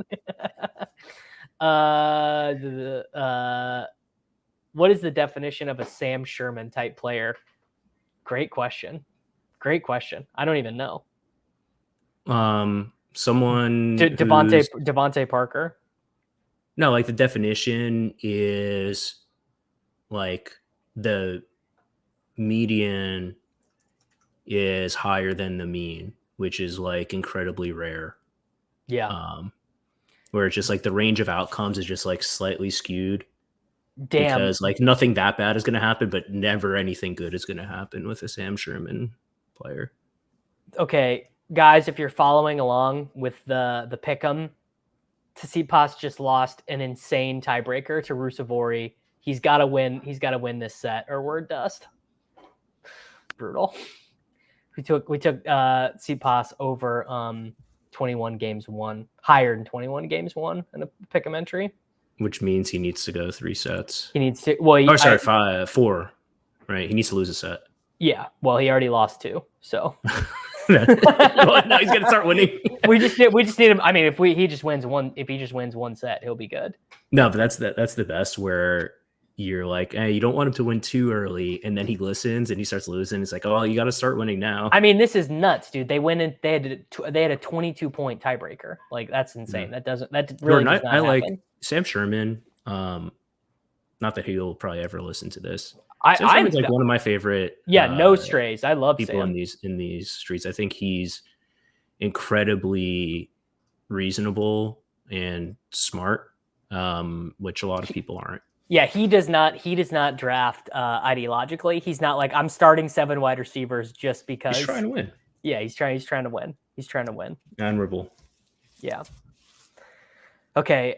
Someone keep me updated on that Wimbledon match, please. I really would prefer to not start out the day with a loser. That would not make me feel good about these 19 teams that we're drafting on stream. Chipsky's Lark says, someone who will not help you at all, but you feel decent drafting him and he gives you some points. I mean, there are a lot of guys like that. I mean, Antonio Gibson, if I had to guess, but it's like, I mean, that's like going to be my most drafted player by the time we're done with this. That's such a mistake. I think that's a huge mistake. No, how could Gibson be a mistake at running back? Because like what's the good outcome? Like you get the RB30, catches 67 passes. That's 30 points, 33 points. And that's more than 33 points when you add in the yards. Whatever. He's like JD McKissick, but if Ramondre gets hurt, it actually matters. Nah, I don't think it matters, man. Really Jordan, bro, you gotta lock in. You can't pull the stream up and miss Pitbull picks. You gotta lock in, dude. All right, we need to lock in. There's no tight ends here. This is like because Goddard went. We have to just make a bad pick because we. No. Oh, okay, yeah, because there's a lot of running backs. Can you move Jordan's comment out so I can see like our options? You can take Cooks. It's fine. This is the running back group. I can't really see it, but yeah, okay. Yeah, a lot of running backs, Cooks. A lot of good running backs, but we got to just get Cooks out of the way. Yeah. Best tight end is Schultz, who we will just no. We'll wait. Yeah. Does anyone ever draft Dalton Schultz not with CJ Stroud? Like, is there anyone who's like a big Dalton Schultz bull? Yeah. Jay Strez, you're right. I bet on a lot of women's tennis in my life. I'll give you some helpful advice as someone who likes to grind the edges and grind like deposit bonuses. Any women's tennis player who's like a minus 215 favorite, that's an even money match. So just bet the dog on that enough times in your life, and you're coming out ahead. Love that. Yeah. I know you want to take Wicks, but no, I think we have a lot of receiver options. Our wide receivers are strong. Oh, fuck. Corum overlaps, buys, which kind of sucks. Who cares? Well, because then you can't shut it down. Is it too early for Zeke for you? Yeah, it is too early for Zeke for me. Yeah. I mean, he's right there. He's 127 EDP, 122. Come on, dude. I'll go Zeke or Corum. Yeah, you can go Corum. That's fine. We'll take Braylon Allen, and it'll be fine. Who do the Jets play in Week 6? It doesn't matter. No, it does. Oh, they play the Bills. Perfect. He scores 2 touchdowns against the Bills. That's all right. No, I don't care that much about the buys. Like if you try and fill the buy, I was doing this on my stream yesterday. If you like try and fill the buy with like a random garbage player, it's like what does that 6 points do for you? Like your advanced margin is like 15 plus usually. You're not. Okay. I've got a good question.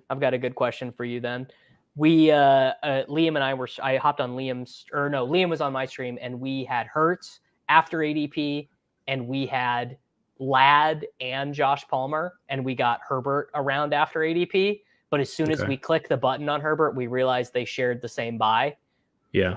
What do you do in that situation? For quarterbacks, I would take a third because we didn't take a third. Because it's like your median score for quarterback is closer to 15, which is actually, pretty much the you average second versus third. Yeah. This average second versus third advance, I think, is around 15 points. But also, even with good quarterbacks, like you'd be surprised how often a third quarterback cracks your lineup. You definitely and would. Yeah. It just if it's stacked, like I think it just gives you more playoff outs. Like I try not to fall too into the ping pong theory, but the average quarterback outs I think the average third quarterback has a pretty decent chance in the playoffs. Of course, you're passing up on the Pukas, but like could be a Stroud, like CJ Stroud as your quarterback 3 last year. I mean, I just wrote as valuable as Puka. I just wrote this article on the Patreon about late quarterbacks, like why I'm so locked in on May, Nix, Levis, and McCarthy. And it's like twofold. Yeah, One, I think they're all priced wrong. Like I think they should all kind of go where Kirk Cousins and Rodgers go, because I think their ranges are those guys so should good. be cheaper. I think those guys should all be cheaper, and they probably meet in the middle. But I either way. I think their ranges are closer. But the other thing is, I mean, actually, it's a lesson I learned from you, which is you get this totally hidden benefit of when you're right about that team. Yeah, you just get advance everything. You just advance everything. Yeah, you just super boost your teams. Like, oh, if Corain and I are right about the Patriots, we're going to advance 30% of our teams because we just got all these. Because Stroud. I mean, you're not going to get Stroud every year, but like if you do, like Nico Collins was 120 ADP. Yeah, you probably do get close to Stroud. Yeah, like I was looking at it, and like each year of like the last year. like there's like one or two, like Jordan Love was Stroud last year. People just forgot because Stroud was there. Yeah. Yeah, and it's just like Troy Franklin's so cheap. All the Patriots are cheap. Marvin Mims. Like there's a lot of like it just is a super boost to your team. Tyler, I mean, even like so like I don't really let's make this pick and then we can keep talking about it. All right, so we're at 2-5, we're at 2-4-5. We can save running back. We don't really need a running back. We're probably looking at a wide receiver. Chubb. I don't know if we want Chubb for the week 6. No, we do not. He will not be active. I would go Leggett or Hawk. Hawk lets us tell the fake sharp story to ourselves. You know that the guy behind us has 2 tight ends already. So like, if you want, I would go Leggett. Unless you want Burton. I'll mix it up. I've got 39% Burton, so mixing it up a little bit is probably fine. So plays the Cowboys in week 15. Bang. We're just correlating. I love the easy sheet. Mm-hmm. DFS made easy, people are saying. Yeah, we're trying. How often do you tell yourself the fake sharp Hawkinson story where you're like, yeah, dude, I just get through the first 6 weeks of the season and then I've got the tight end one the rest of the way? Like every time. Yeah, like every time. I think I've already done it. On this stream once. Yeah. I think it's just like we acknowledge the lack of ceiling available probably for the late tight ends. And Hawk is just not that he's going to like step in and be giving you 15 points every week, but it kind of feels like he is. He won't, of course, but I think you could patch it together. And like, especially on this team, like this sets up for like a really nice Zach Ertz team, man. It's funny you said that because that was the first thing I thought was like, there's no better correlation than getting the first month of Zach Ertz getting 7 targets per game with TJ Hawkinson, who's not playing. Yeah. Also, it is so funny. Like the modern medicine thing, we're really going to learn with Hawkinson and Chubb this year, like how much we're really back from it. Yeah, they're older and stuff, but like maybe I'm naive because everyone Purdy late last year. Yeah, getting Purdy right helps, but like his guys were expensive. But like getting a Stroud right, it's like now you've gotten a round 3 receiver in round 12 or something. That's the super boost. It's absolutely without fail. So like 2021, there were a bunch. I mean, Brady. How about Brady in 2021? Mm-hmm. Brady was people gave up on him. Yeah, he was going. I think he was like the quarterback 12, and that ended up being the most points per game. Yeah. Tannehill that year. Like it happens every year. Like Justin Fields when he I think first came in but he didn't bring anyone with him because he stinks. Okay, Josh Allen famously brought Zay Jones with him at $3K. Yeah. I think this Hitting on Stroud, Purdy, and Love really helped my Tim Patrick, Rashad Penny, and Isaiah Hodgins exposures. This is a good one. I think at no point is Naked Tua worth it. Naked Tua, there's no scenario where you get to the finals with the Tua team and you're happy that he does well. Like Tua doing well means one of Reek, Waddle, A-Chain, or Mostert giga smashed.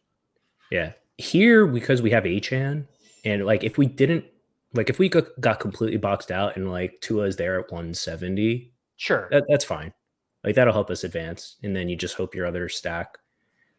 It's just going to be really hard. Like if you're right, like even if Tua is cheap, like if you're right about Tua helping your team, then he's helping every other team that has Tyreek or Waddle so much more than yours. So much more than yours. Yeah, like so much more. Yeah. All right, guys, we're at the subs, bro. We're almost at 100 gain today. That would be sick if we could gain 100 to celebrate the birth of this country. It's beautiful. Yeah. Malik Washington and Jalen Wright and Odell Beckham. I mean, sure. I guess there are. It's possible. You know, I wouldn't say probable. It's possible. Yeah. All right. Let's sort by ADP. We could just do Senate. We could just do Senate here.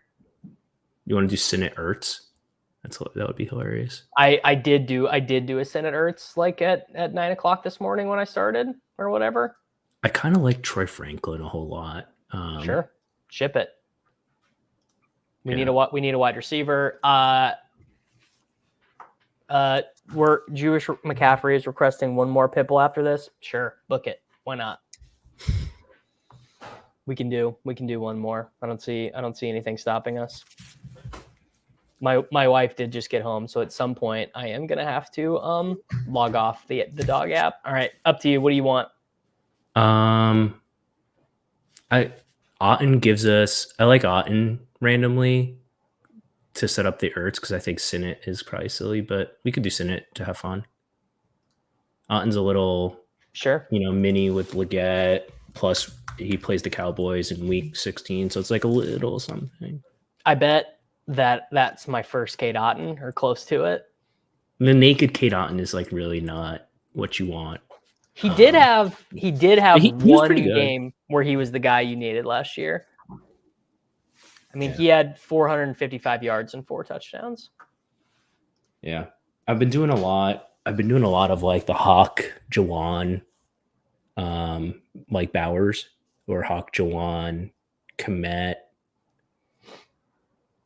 And that feels like a really nice way, if you're not going elite tight end, to just get 2 guys that would have been top 12 to 15 tight ends cheap and just pray for Otten did in their 2 playoff games 8 for 89, 5 for 65, and 1. People do forget those people being me. Yeah. Tight end Romeo Dobbs. Sure, why not? Okay. Oh, all right. Let's go. He's probably younger than people think. Sipas is up 3-1 in this final set here. That's what we need. All right. Jordan says, I'm circling back a bit, but the fact that there are a lot of drafts where May or Knicks just straight up don't get picked is indicative of how underpriced they are. Yeah, I mean, it's also like, let's say Bo Nix is kind of like, what's the right way to like? He's like Bo Nix is never having a top 5 season, but like, let's say he runs for 6 touchdowns and the Broncos win like 8 games and they're like vaguely competitive all year. And he's like, he would super boost your advance rate. He would be less common in weeks 15, 16, and 17 than he would be because he's not getting 100% drafted. He's probably like, 80% drafted or something like that. Yeah. Yeah. Does anyone on the Dolphins benefit and Tyreek and Waddle only run 75% of the routes? Yeah, the running backs. A-Chain, Mostert, for sure. Correct. That's correct. Yeah. Many are saying they're not the heroes we wanted, but the heroes we needed. I mean, look, imagine if Adam Levitan and Silva said they were going to stream for 3 hours on the 4th of July. That stream would do like the numbers that stream would do. It would be unbelievable. We're doing the best we can, folks. We are. I almost was like, because I know I'm going to want to call in a favor from those guys at some point to like have them on. And I was like, should I message Levitan on the morning of July 4th and see if he wants to stream? And I was like, you know what? Brian Hooper and Easy it's probably fine. It's probably fine for the 4th of July. Bro, Dak has a foot sprain. That's fine. That's fine. We're locked in. Like those guys are big draws and they're really good at what they do, but they're not as good as us at this. Come on. They're better at talking into a microphone, right? No one's better at talking into a microphone. No, than me. Yeah, for sure. But like, come on, we're locked in. We're drafting a fucking shipper. This actually, honestly, I gotta hand it to you. This is probably the best team that I've done yet today. And we're 2 picks away from getting something that we should have done last time that completely slipped my mind. I wasn't paying attention. This guy that we may or may not be picking, I tilted off in the last draft and picked 40 spots ahead of ADP because I was okay. Luke, there we go. Yeah, huge. Let's go. Yeah, damn. We truthfully should have taken him last time. I just forgot he existed. Yeah. All right. We need another tight end and we need another running back. Yeah. Yeah, we don't need Lance is the number 3. Get ready to learn Cooper Rush. I mean, for sure. No, thank possible. you. For sure. No, I don't want to, but like for sure, I don't want to learn that. For sure. This is why would you ever take Trey Lance? Like Bo Nix, dude. And you will argue this with me because I know you're a Drake May guy. Yeah. I know you're a Drake May guy, but Bo Nix, like Sean Payton is a good coordinator. He's a great coordinator. He's a great. Bo Nix can run. He's minus 400 to start week 1. So like, I don't know how many points you need from your round 18 quarterback in September, but he's starting. You'll need some. He's starting week 1, dude. Like Drake May is a better prospect, like no doubt, but the Patriots could just be a total like waste. Braylon Allen. Sure. Yeah, that's fine. Shipper. Dude, that's a running back room. A-Chain, Pacheco, Montgomery, Corum, Allen. You got it's very logical. You got 3 grown men, Pacheco, Montgomery, and Allen with your 2 dainty boys in A-Chain and Corum. Yeah. Well, Corum's he's a short king. Not huge. He's a short king, but he's big. And he plays big. Yeah. Blake Corum, the way that I've described it, I've watched a lot of Blake Corum. There's Big Ten. If there's Corum is dense. He is dense. Blake Corum, if you need 1 yard, he'll get you 3. If you need 5 yards, he'll get you 3. He'll get you 3. Yeah. I mean, which is like that's so Jim Harbaugh. That plays in the NFL. Yeah. Yeah. Well, it's just so funny that he didn't get drafted by Harbaugh. Like I still kind of feel like he should have been. Like that is kind of like that should be telling us something. That the Chargers had a need for a running back and he's there and Jim's like, you know what, brother, Greg Roman, why don't you bring over your Well, it's just kind of strange in general that the only guy they drafted was this D2, I don't know if it's D2 or FCS guy. I would have thought like Benson or Corum or Braylon Allen, honestly, actually would be a great fit. Chargers.com. Hayden Springer shot a 59 at the John Deere. Dude, this John Deere course is a joke. Yeah. I didn't do any. I wonder how I saw all your picks this week were long shots. Like Luke Clanton was your shortest number. Because freaking 12 under, dude. My God. Okay, I don't think I have the winner this week. I mean, I'm just basically using the data golf numbers, more or less. Yeah, of course. And okay, we don't need to talk about Bro, Akshay. We don't need to talk about Akshay. I got it in so good with everybody on that leaderboard in the last 6 holes except for Cam Davis. I had anybody but Cam Davis, I would have won between $2,000 and $5,000. Anyone. I had Minwoo and Akshay. I got Minwoo, neither of them did it. I got Minwoo at 45-1, and 5 minutes later he was 4-1, and it was just totally random. I just tilt betting. Yeah. Bro Science take is that Sean Payton locks in this year, and we get less antics. He needs to prove that this team has direction and future. Yes, that would be a giant bull case for Marvin Mims. Like huge bull case for Marvin Mims. is good. Come on, bro. Marvin Mims is good. What do you want to do with this last pick? Wide receiver, or we need a tight end? I think it's Ertz. We need Ertz. I think Ertz is nice. If for some reason you get cucked on Ertz, like Chig is fine. No, Meatwad, you're wrong. Jaleel is Sean Payton fancy bullshit. That is not playing your best players. I like Jaleel as much as the next guy. Jaleel McLaughlin is fancy is complete fancy play syndrome. I don't know who is their serious running back. I think it's Estime. It's Estime. Yeah. Yeah. Like Javante's not serious, bro. I just honestly I didn't like him that much as a prospect anyway, and he's really not been that good in the end. Well, it's just so bizarre for a guy to be as drafted as high as he was in the NFL draft in a timeshare, and that the other guy ended up being ass. Like Michael Carter is like not a good NFL running back. Yeah. All right, I'm gonna do another one. Do you want to? Let's just jump in quick. Yeah, I'll stay Pitbull, as long as I can. Pitbull or BBM? Yeah, do 15 second. Bang. Pitbull, $20, 15 seconds. We are locked. We are locked. What's the structure of this one? This is like more week 17. No idea. Click the I button. Click the info button for us. At the top. 212, 1615. Yeah, so it's 16. I love. Yeah, this is nice. Yeah.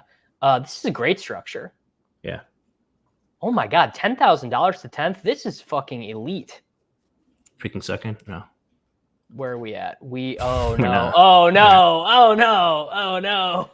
How big is this contest? When is it gonna fill? Play like a champion. We'll figure it out. It's gonna fill. It's gonna fill by Monday. It's 28,000. 28,000. No, it's $20. Well, if it's gonna. Well, so here's the thing. I know what we're gonna do. I just can't say it. Let's see if we have friends in here.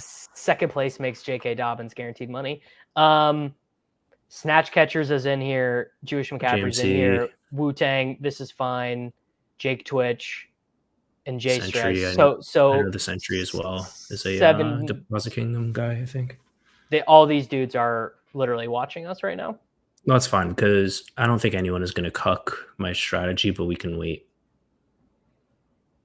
If you want. You want me to just say and bait someone? No. Oh, it's 10 max? So it's going to take a little while to fill. Okay. Damn, I bet, let's see. I bet Clanton. Luke. Okay. Who else did I bet?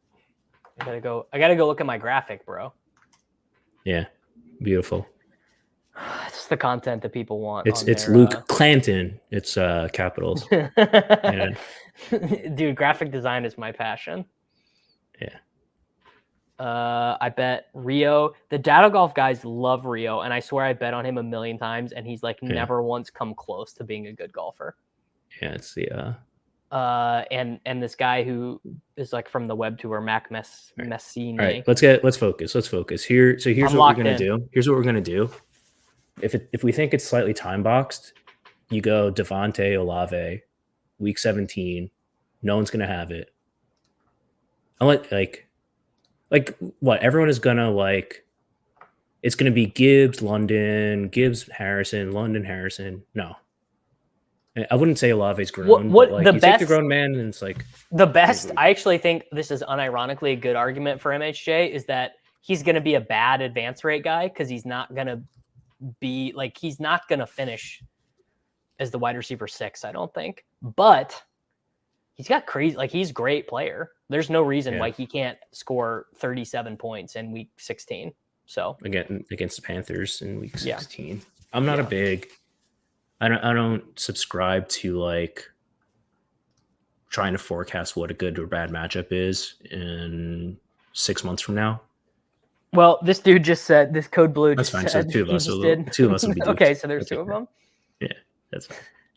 I may be rich if I got a nickel. The amount of times I heard Nalave Adams is the unique way to go with the 1-2 turn. Well, people can say a lot of things. It just are they going to put their money behind it? Do you agree with me that Gibbs, London, or London MHJ is dead to be the combination that you need to win $1.5 million? I do. Yeah. I really think it's hard. I got some pushback on the chat from that yesterday. They were like, it's like last year's Lamb is like the Lamb Amon Ra, but so much worse, and they don't play each other. It's so much worse because Lamb and Amon Ra were just like fun picks. You were like, yeah, I like those guys. And I don't ever feel that good picking London. Yeah. Like, I believe London is worse fantasy points per game than Garrett Wilson in their careers. Yeah. But like, I don't know. It feels like the ceiling. Granted, we just took Chris Olave, who I don't think has ever scored 20 points in his career. Gibbs Debo is a good analog, actually. Yeah. I don't hate that. Ball King. Just don't like Gibbs. Ball King says Neighbors is going way too high. Round 4 is the highest he would draft him. I don't know about that, dude. I think probably the gap between Neighbors and Marvin Harrison is too large. Yeah. I'm not against that. Like, I trust Brian Dable to do something with, like, I think prospect wise, he's like arguably up there with MHJ. Yeah, it's just he's a New York football giant. Yeah. Let's see the we got 15 seconds. Get Jordan out of here. I can't see.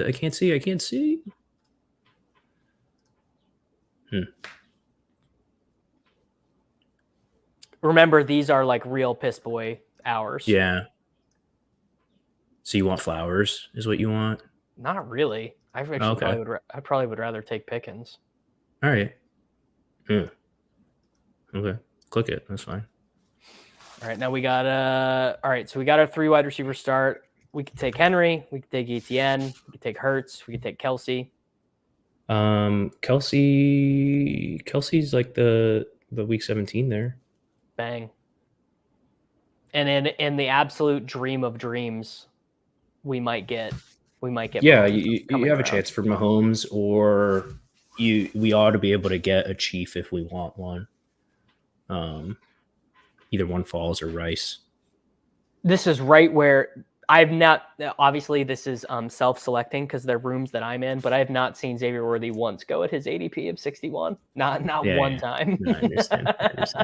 But there's a self-selecting thing going on there. Yeah. Damn, how many drafts have I done today? I've done a lot. I wonder how many pit bulls have I done?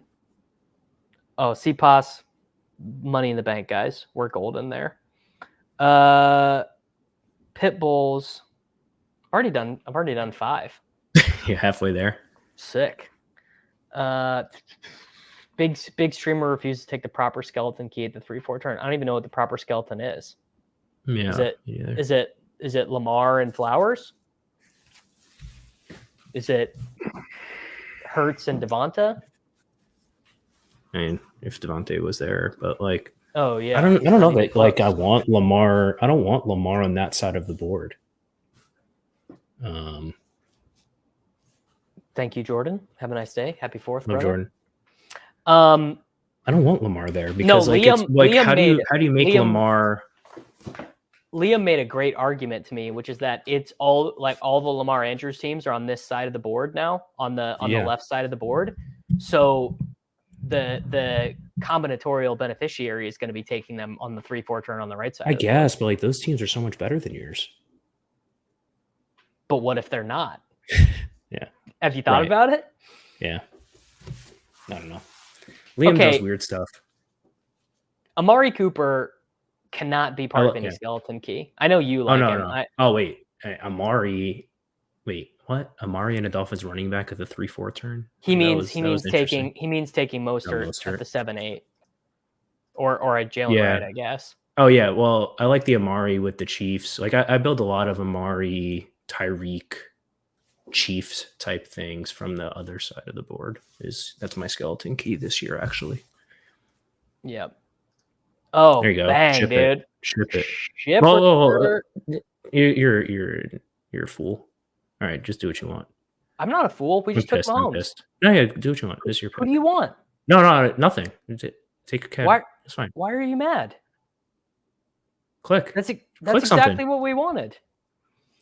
I'm mad. You have 30 seconds to make 2 picks. Why are you sprinting to the podium now? Instead of 30, you gave us 16 seconds. Oh, you're saying I Yeah. made a There was no reason to click. strategy error. Yeah. And then, Well, we I got just threw Mahomes the and we got pitch fit. a grown man. Yeah.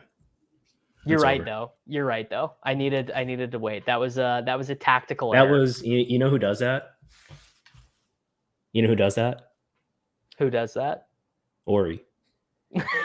Ori, I did it. I was doing the show. Ori It's in like gaming? it's like, bro, hey, come on. Your time on the clock is precious.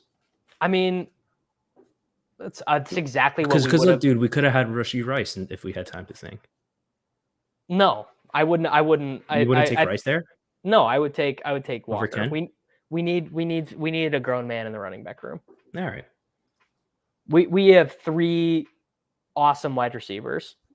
We had a greater need, but yeah, I did. I'm not gonna lie. I got nice. Super right. Rashi would have been it. You know, and I'm diversifying a little bit. Mm-hmm. It's fine. Look, if Mahomes, it was too good. The first draft was too good. It's true. And I mean, look, I've got Walker ranked super high. I've got Walker ranked like 21 spots ahead of ADP. Really? Yeah. What am I scared of? A little success rate? Not me. No, he didn't even have the low success rate. That was fake news. Yeah.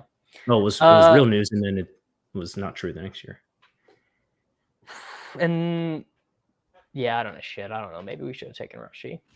Yeah, Whatever. These 15-second clocks, bro, they get to you. Yeah. There we go. We benefited a friend of the program. We gave him Rashee Rice in the middle of an avalanche. He takes Jonathan Taylor and Devin A-Chain and gets Rashee Rice as his wide receiver 5. Yeah, got bailed out. But he doesn't have Patsy, so how good can it be? It's true. Yeah, the reason picks with you, and then I got to run. Okay, that's cool. I'll have to remember that you only get 1/25th of the equity on this, or 25% of the equity on this one. I'm just here. Let's draft a running back. We'll fill out the roster and keep the change. Okay, cool. It's my I'm joking. You got to fill the roster, bro. Correct. What do you want? What are you thinking here? Warren. Yeah. Warren. Who's a receiver? Is Lockett. there a receiver? That's it. Lockett, Samuel, Wicks. No, that's by my ranks. Not JMO. I guess Lockett. What's a running back? Like to double tap, Kamara Faller. Yeah, take Lockett. All right, Lockett, come on down. Do we have a correlation there? We don't. It doesn't matter. No, Ken Walker. What are you talking about, dude? Oh yeah, bang. So we are betting on the Seahawks 2022 offense returning. We could Mahomes, and then you could just push Geno all the way down, or you go Justin Fields. It'd be good. Why is Najee's ADP creeping further away from Warren? Honestly, I don't know. I'm assuming that one of the big rankings providers moved Najee up a good bit, or maybe it's just the August bros are infiltrating UnderDog.com a little bit early this year. It's totally possible. Hard to say, but I don't know. Is it ever settled? Is it even settled that Rashee Rice is actually that good? He wasn't that impressive. Just saying. I think that's never the argument that people think it is. I think that's actually a reverse argument. I think if the idea is that Rashee Rice is actually not that good, you should be saying, well, if he's not that good, what is going to change? What if he gets better? Yeah. Yeah. Well, what if he gets better? It's also entering year 2. And what if the Chiefs are just like, what if Pat throws for 5,200 yards because Worthy and Hollywood are so much better? Like, yeah, it's that is a pro argument for Najee, I think, or not for Najee, for Rashee. Got confused there. Steelers line is going to be top 5 this year. I have no way of evaluating offensive line play. All right, Davis. Thank you for All right. having me. Appreciate it. It Thanks, was bud. fun. All right. Take it Catch easy, you man. later. Later. Good luck. Rashi Rice, 2.6 yards per route run. That's pretty good. That is pretty good. And it's especially pretty good when you think about the fact that he was not running deep routes. He was incredibly close to the line of scrimmage. Yeah, shout out to Easy. Guys, check out it's easydfs.xyz. He has one of the cooler best ball drafting tools. He's got some stuff for the dailies on UnderDog, so like the MLB drafts, the BRs. So go and check his stuff out. Who was that guest? Let's see if I can add here. easydfs.xyz. You guys can check him out. I know him from the Deposit Kingdom. Oh shit, I'm on the clock. All right, Chase Brown, probably shouldn't have taken him there. It's fine. By ADP, I can almost be done at running back. I can take Brian Robinson. Yeah, I think we can be done at running back if we do this. Could probably do 4. Doing a lot of done at running back teams in these rooms. Nick, just want to stop in and say congrats on the stream, hanging out with the wife today, but just wanted to stop in quick. Sir, I appreciate you. I salute you. You guys are keeping the lifeblood flooding into me, and I think we are at 1.59K subscribers. So I assume that means 1,590 something. So we are almost at 1,600 subscribers. Again, would be awesome. I really do want to get to. I really would love to get to 2,000 subscribers by Monday. That would be sick. So what are we working on here? Kind of lost track of it. All right, we've got a Mahomes Kelsey team with Ken Walker, Jalen Warren, Chase Brown, and Brian Robinson. They all have different bye weeks. We've got the Adams and Olave correlation. We've got Pickens and Lockett. Honestly, not bad. Not bad. We're definitely behind it a little bit at wide receiver, but this can be a 2-4-9-2. Does that math work out? That math doesn't work out. It'll be a 2-4-9. Maybe, I don't know. We'll see. I really think that we're good with 4 running backs on this team, though. I think it's probably fine. Quarterbacks look like they're going a little bit earlier here. We have 4 going in the 10th round, which I think you come to expect. Did Kitchen start a channel yet? I mean, it's interesting, Trav, that you would ask if Kitchen started one yet, because we made that bet. These are the wide receivers available. That's by my rankings. This is by ADP. Wicks, Gabe Davis, Dotson, Leggett, Polk, Pearsall, Mooney, Johnston, Burton. Yeah, I don't think David has started. I don't think David has started a channel yet, but you never know. He might get there. It's hard to say. The Avalanche is backing us down. Is backing us down right now. We're probably gonna have to make 2 picks that don't feel that comfortable at the 11-12 turn here, which is fine. We could take Polk here and set up May. Might want to try and do a backdoor Knicks on this team, just to talk a little bit. Give me a big play Gabe here pick if you can, buddy. I would have. He just went at 125. We did. Anthony. I did a draft with Reeves yesterday. You can go and find it right now. All right, let's do Dotson. And let's do Burton. Bang, bang. Got added on Dotson, added on Burton. We are now to 6 wide receivers. Am I drafting any CH? Andrew, I'm going to be honest with you. I am drafting. I'm drafting a good bit of Clyde Edwards-Helaire. I can check my exposures here real quick. It's not going to be crazy. It'll be totally reasonable. Yeah. 10%. $174 worth of Clyde Edwards-Helaire at this point. He's fine, right? If his name, do I have a set schedule yet? AJ, I don't have a set schedule yet. This is my plan. This is my thought. Is I definitely don't want to go on Mondays because Pete records those monster streams on Mondays, and I don't want to do Wednesdays because we do the Swolecast on Wednesday. So I'm thinking Tuesday morning, 9, 10 a.m., you know, that something like there, and then just lock the fuck in. Like where I'll have all my buddies on. I'll be drafting for hopefully 4+ hours on those. Joe Biden could draft a better team. I mean, maybe. Darwin Thompson is draftable. No, I don't think Darwin Thompson. I don't think Darwin Thompson is draftable. Kendra Killer Miller, RB4 for this team. We already got an RB4, brother. We did Chase Brown and we did Brian Robinson at 108, 109. Not that I would. I mean, he's already gone. Kendra Miller is already gone. He's already out of here. Yeah, 10%. The reason why I don't have more than 10% of Clyde Edwards-Helaire is because I take a lot of Pacheco, and I don't think you want to double up on them. I don't think that's that great of a handcuff strategy. But also, I'm just kind of needing to – honestly, I'm kind of needing to fill out positional stuff. You guys are seeing the way I'm drafting. I'm kind of needing tight ends, needing quarterbacks, needing to close out stacks, needing Kendrick Bourne, needing KJ Osborne, Brendan Rice, like whatever. Like I'm needing to close out stacks in the spots a lot of times. Oh, you can't. Yeah. I wonder what's up with Darwin Thompson these days. Darwin Thompson. Let's find out. What is Darwin Thompson up to? Darwin Thompson. I bet he's in the CFL. I don't know. We're going to find out. All right.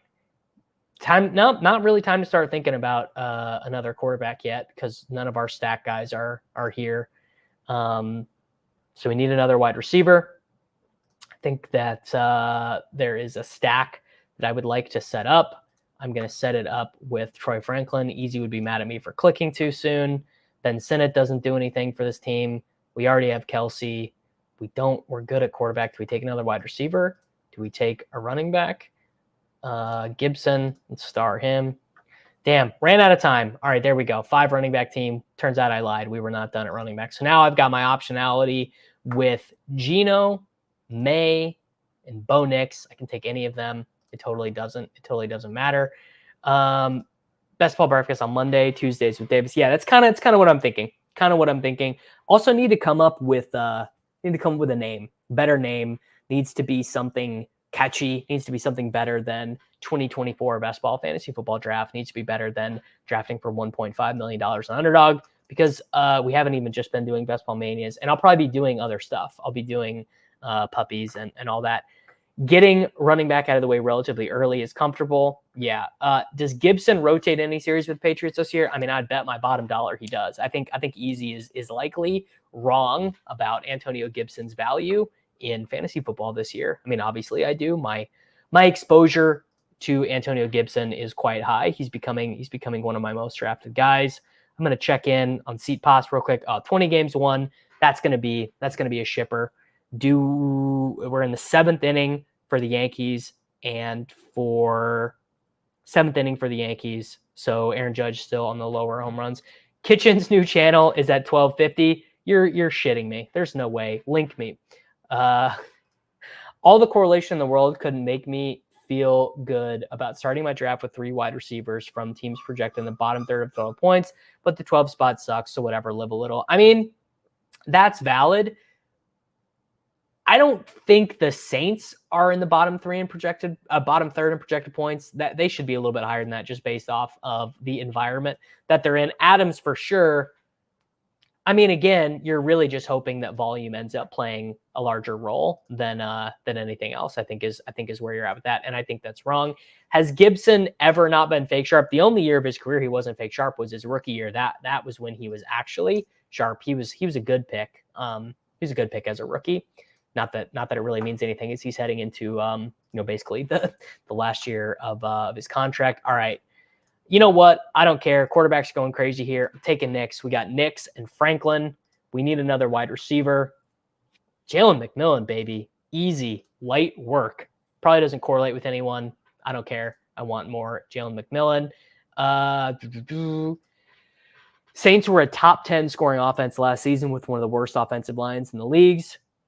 Bang, bang. It's not anything to do with like, oh, they have this great play caller, they have this great quarterback. It's literally they just play in freaking Coors Field. That dome is just set up for scoring points, and they're also in that terrible defensive division. I really also No, we're good on bye weeks there. 1 for 5, pretty good. Yeah, I mean, look, Antonio Gibson is way better than all of you guys remember, right? Like, and Gibson is not this terrible player. We've memed him into being terrible. He's fine. Like, he was fine he had 1,300 yards and 10 touchdowns. That's what people are like up in arms about.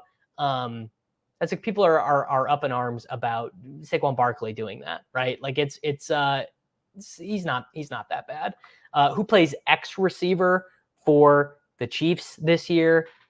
I mean, it's Hollywood, right? It better be Hollywood. It better not be Justin Watson. It's definitely going to be Hollywood. Antonio Gibson. I think it's that he gets paid less, but Gibson got more guaranteed money than Eckler did. Both Souths are going to be absolute shootouts this year. Yeah, I think that is probably true. All right, we got 2 picks left here. I need to take a tight end, and I need to take a wide receiver. Tight end can be anyone. Probably should be someone with like a semblance of upside. So that maybe be like Tucker Kraft. Will Tucker Kraft play by the week 6 bye? Jelani Woods, not much of a semblance. Jatavian Sanders, you guys have been trying to pill me on Dave Canales and the Carolina Panthers. So we've got 1 rookie, 2 rookie, 3 rookies, a wide receiver. Do we have any wide receivers from good teams available that I can take? I wish there was a round 18 Denver wide receiver. I wish I could take Mims here, but alas, we are not able to. Show me an 18th round wide receiver. First one to shill an 18th round wide receiver in the chat. I will take them. It's up to you. I am going to take Jatavian Sanders, but someone type around. I'm not going to take Josh Reynolds. Anyone other than Josh Reynolds, I'll do. So you better type fast. Boom, we got Jatavian Sanders on the team. Trey Tucker, that's the winner. Trey Tucker. Bang. Done. Trey Tucker on the team. No. All right, you guys. Kadarius Toney, Tim Patrick. Come on, Tim Patrick, bro. It's not happening. All right, there we go. We are wrapped up. We did Devontae Adams, Chris Olave, George Pickens. Did Kelsey and Mahomes. Did Kenneth Walker and Jalen Warren. Tyler Lockett, Chase Brown, Brian Robinson, Jahan Dotson, Jermaine Burton, Troy Franklin. People hate when I do that. They said, okay, it is Anthony Gold. Anthony Gold. So funny. All right. Mahomes and Knicks. Mahomes is stacked with Travis Kelce. Knicks in his week 14 bye is stacked with Troy Franklin. We got Ken Walker, Jalen Warren, Chase Brown, Brian Robinson, Antonio Gibson in the running back room. Wide receiver room, Devontae Adams, Chris Olave, George Pickens, Tyler Lockett, Jahan Dotson, Jermaine Burton, Troy Franklin, Jalen McMillan, Trey Tucker. Shout out to Jordan Grafanti. If Trey Tucker makes the lineup, it'll be because of a spike week. From your lips to God's ears, brother. And then Kelsey and Sanders. I think I'm going to wrap it up there, fellas. I think that I'll wrap it up. Or maybe I'll do one more. I don't know. It's hard to say. Should I do one more? Should we do one more? I probably could do one. I probably could get away with doing one more. I did just want to reiterate here. I mean, look, we're 4 hours into the stream. This is why I made the YouTube channel to develop a little bit of marketing. We have all of my fantasy stuff now is going on the Davis Mattek Patreon. So we've got articles, rankings. You've got bonus episodes. I just wrote my first article for it, how to play a late round quarterback in 2024. We got best ball rankings here. I did just want to mention I will do one more. I will do one more draft on UnderDog. And the reason I'm going to do one more is because we built a likely pick'em shipper, 15 seconds per pick, the Pitbull. Bang, there, we're in. We one more, we're in there. But yeah, if you guys are watching and you're enjoying this, consider checking out patreon.com/Davis Mattek for all of my fantasy football content there. We got the one for And please leave a like. Please leave a comment. Please subscribe to the channel. I mean, seriously, there we go. We did. We got to 1,600 subscribers. I mean, that's sick. It's awesome. I really, it's pretty fucking cool, man. It's pretty cool. And damn, I don't think we've taken Justin Jefferson once, so it would be sick if we get him. Looks like no badge. We got 5 no badgers here, so people are living it up on look, man, they are living it up on their July 4th. Getting sniped on Greg Dortch. I mean, is there a worse pain in fantasy football than getting sniped on Greg Dortch? AJ, I'm sorry, brother. Notifications. Oh, the other thing, I mean, I definitely should mention this, but we have a Discord that exists for the Patreon. So if you sign up for the Davis Mattek Patreon, damn, I am gonna take Justin Jefferson over Tyreek Hill because I don't have one Justin Jefferson all day. But I did want to mention this, that the Discord is there a part of the Patreon, and it's going to be a part of the YouTube membership as well. But if you sign up for the Davis Mattek Patreon, the TakeCast Patreon, you're going to get a chance to hop in this Discord, and we're in there hanging, chilling. How did CD go at 3? Jamar Chase at 2. Maybe my dude is drafting off Liam's ranks. I did snipe someone on Greg Dortch in one of the previous drafts, so it happens. These 15-second clocks, man, they are juicing it. So pretty consistently, Brees and Bijan are still going at 7 and 8 in these drafts, which is it's pretty fascinating, right? That they would, even in the Avalanche rooms, that they would continue to go so early. Garrett Wilson and Jahmyr Gibbs. I just don't know how good of a start. That is. The Jahmyr Gibbs thing is it feels a little fraught to me because David Montgomery is he just definitely is not going. He's just definitely not going away, right? It's just not happening. And if you look at Jahmyr Gibbs's game logs, you know, the snap shares. I mean, look at these snap shares in the playoff games: 34%, 36%, 54%. He did get the rushing touchdowns, so it feels good. But it's like, bro, you cannot be drafting a 1-2 turn player who's playing. I mean, is Gibbs's profile that much different than A-Chain? I'm not really that certain that it is. Man, I'm gonna get to do my favorite freaking start here. God, just slam that home. Look at that. Debo and Justin Jefferson to start the draft. Literally, I love it. Why take Jahmyr Gibbs at 12 when you can take Devin A-Chain at 25? It does make me think, because I actually think A-Chain is better. I think he's a better fantasy football proposition, and I'm hoping to get a certain player here at this pick. I mean, this is about to be my true favorite start to drafts. At what spot would I take him? I mean, I take him. I'm not meaning to say, oh, let's go Kyron, Jefferson, Samuel. I mean, obviously a little bit better with A-Chain, but what an amazing start. So at what spot would you take him? I reluctantly took him at 16 with AJ Brown. I don't think like taking Gibbs is not bad. I don't think that taking Gibbs is bad. I think that he is a good player. I think he's got a great range of outcomes. I'm just a little bit uncomfortable with how high you have to take him. And obviously you run into the same flaw with Gibbs and Wilson, Gibbs and Harrison, Gibbs and London, where, I mean, those permutations are just so common. Whereas after that pick, after you get past pick 14, you just end up seeing way weirder combinations. Like when you take AJ Brown, you can take anyone. After that.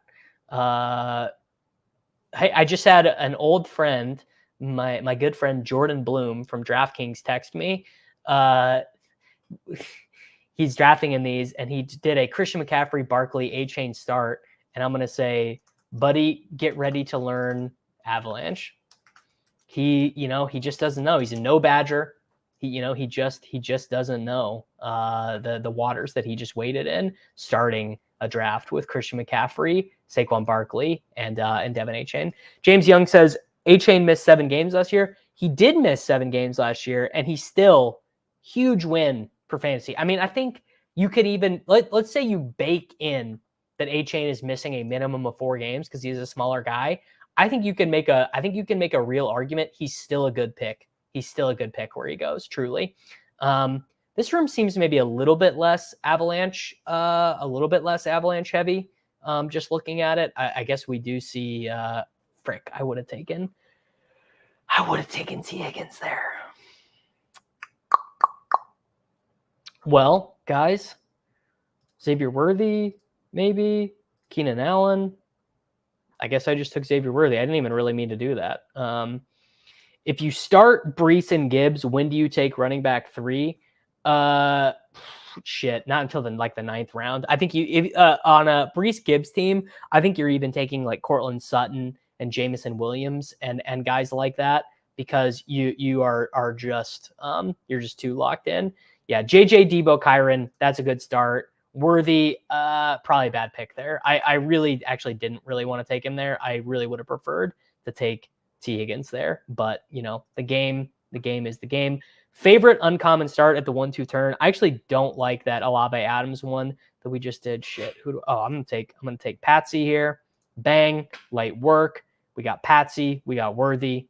Amazing. My favorite uncommon start is probably any of those guys with Debo, because you get Debo on the wrong side of the board and you can pick off Purdy. That would probably be where I would land. I got Debo ranked quite how.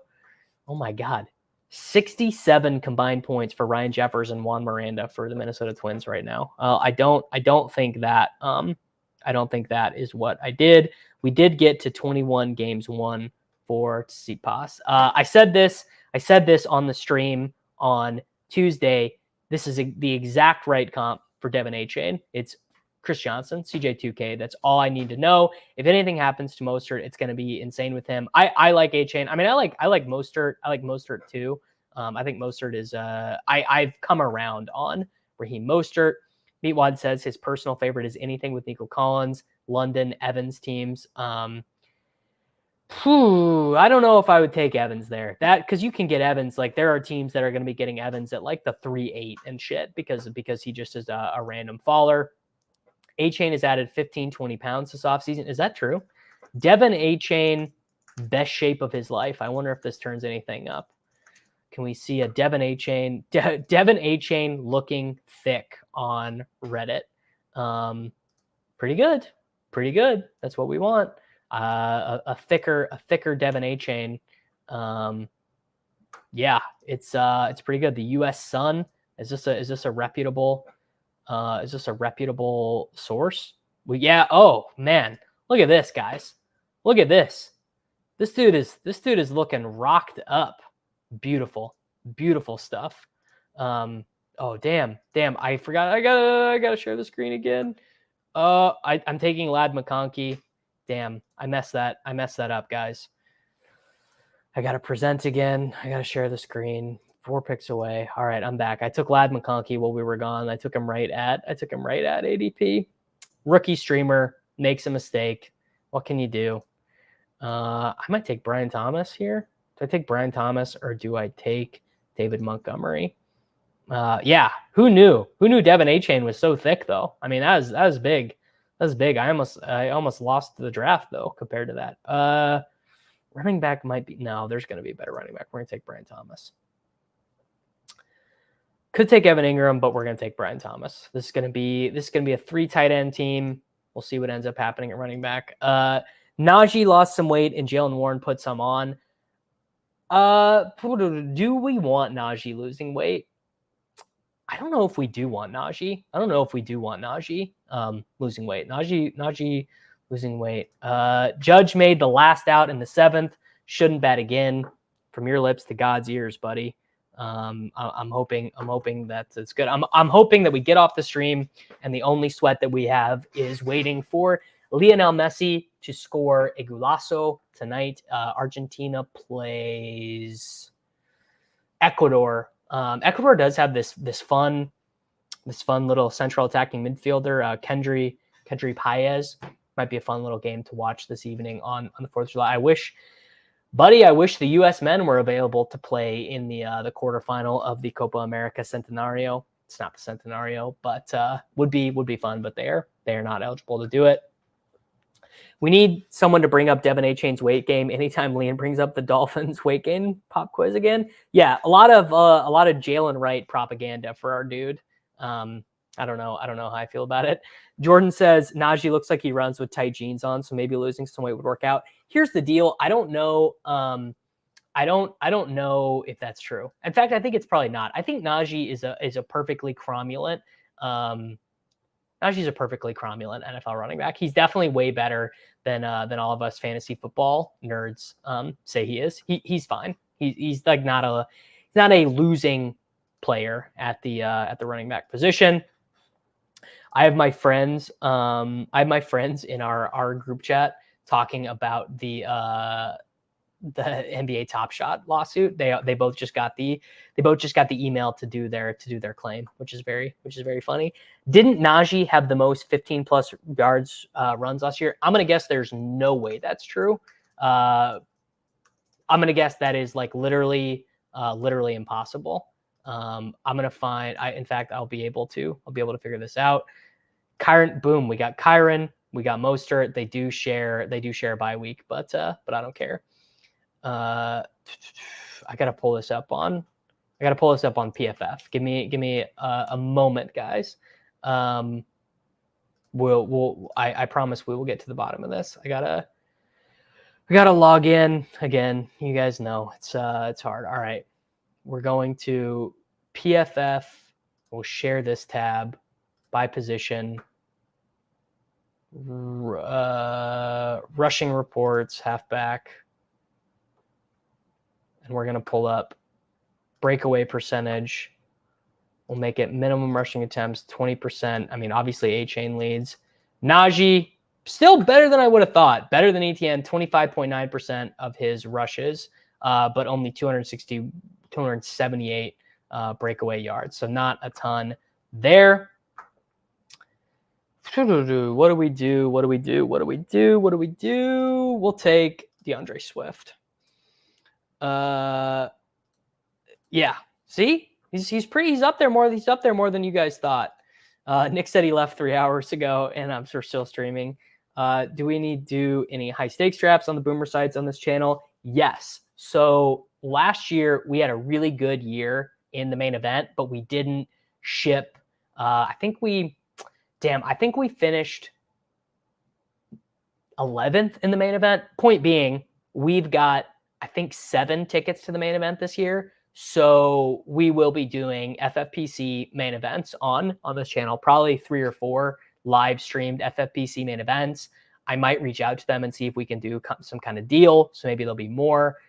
Maybe we'll do some of the $350 ones if they want to.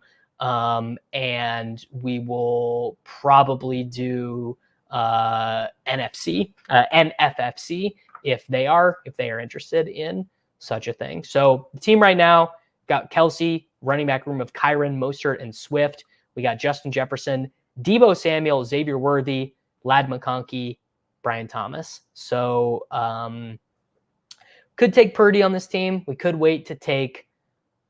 Oh, you can't take McCarthy. You can't take JJ McCarthy with Mahomes. Thank you, Davis, for reminding yourself of that. We could take Trevor Lawrence with Brian Thomas. All of that is fairly interesting. We got to make a decision on that soon, though.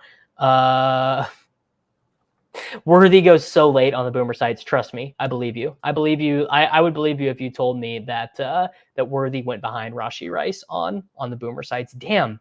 Am I going to take Javonte here? I didn't realize Javante's ADP was so low. I might need to move him down a little bit in the rankings just to compensate for how insane that is. Okay, we're not going to take him. We are going to take. Who are we going to take? We're going to take Dontavian Wicks. We're going to take Dontavian Wicks because we have Justin Jefferson and because I have barely been taking Dontavian Wicks. Johnny, this is a pit bull, and this is going to be my last one. This is going to be my last draft of the day. Losing my voice a little bit. I want to go hang out with my wife a little bit and enjoy the sunshine. I'm hoping that I am feeding the algorithm here quite well. I hope that I am rewarded in the algorithm. 1600. I'm on the clock. What do I do? What do I do? Could take Jerry Jeudy. I could handcut Kyron. I'm not going to do that because we're already in bye week. I'm going to take Jerry Jeudy. I guess I just took Jerry Jeudy. Damn, David Kitchen would be so proud of me for taking Jerry Jeudy right here. Worthy should go late, and Rashi needs to go later. To be honest, I disagree. I don't really see any way that could possibly be true unless you think that the Chiefs have somehow have a worse passing offense in 2024 than they did in 2023, which feels almost impossible. Consigliere says I'm the newest streamer, but damned if I'm not the most committed. I mean, to be honest, you got to understand this is entirely out of self-interest. I got good results on the first one with right now we got 5.6K views on the first one. That is pretty good. And I just simply want my life to go in a good direction. I turn this on and he takes Jeudy. Damn, Leonard, did I snipe you, brother? I wasn't meaning to. That was the 15-second clocks. They sneak up on you. You don't really realize how down bad you are until you get there. But I need to star Watson, and I need to put some Broncos in the queue so that I don't forget where I'm at again. That I've been kind of honestly, guys, I'm going to be 100% with you. I have not loved a ton of these teams today because I am kind of lost in the clock. Like the combination of streaming and then I'm like trying to search these things on StatHead. I've not been as locked in as I need to be. So the teams have been okay. I mean, this one is pretty strong. Like Justin Jefferson and Debo start with Kyron, Mahomes, and Worthy. We got Ladd. A lot of rookies. I don't know if you love to have the meat of your wide receiver room be rookies, but when you got Justin Jefferson, it's probably fine. Wu-Tang Jake is ready. Him and I are going to be battling here. Wu-Tang Jake is ready to start taking the guys that I have in my queue, and I know that and I acknowledge that. But Liam does get me locked in. Don't ever let me say a bad word about Liam. Liam's a good friend. Liam helped out on my first stream. We're about to do something controversial here, folks. We're doing the fade. We're doing the A-chain fade here. We're doing the Hancock, Raheem Mostert, Jalen Wright. It's controversial. But we're getting our popcorn ready. We're getting our popcorn ready to do the A-chain fade there, where basically you're saying that all of the A-chain haters are correct. That the A-chain haters they got that one right. That which I actually think that's the way to play it, is you get your Wright and Mostert exposure on non-A-chain teams, especially in spots where you could have taken A-chain. That's really the key. Oh my God, did he push? Is it over? Please tell me that is not what happened. Please tell me we did not get a push there. Although I don't know. Damn, dude, he did push. Sickening. CPAS push, bro. Oh man. Bad start to the day. Well, does anyone know how a push works in Pick'em Champions? I don't know. I don't know how that works. Someone's got to tell me. Someone's got to tell me how a push works.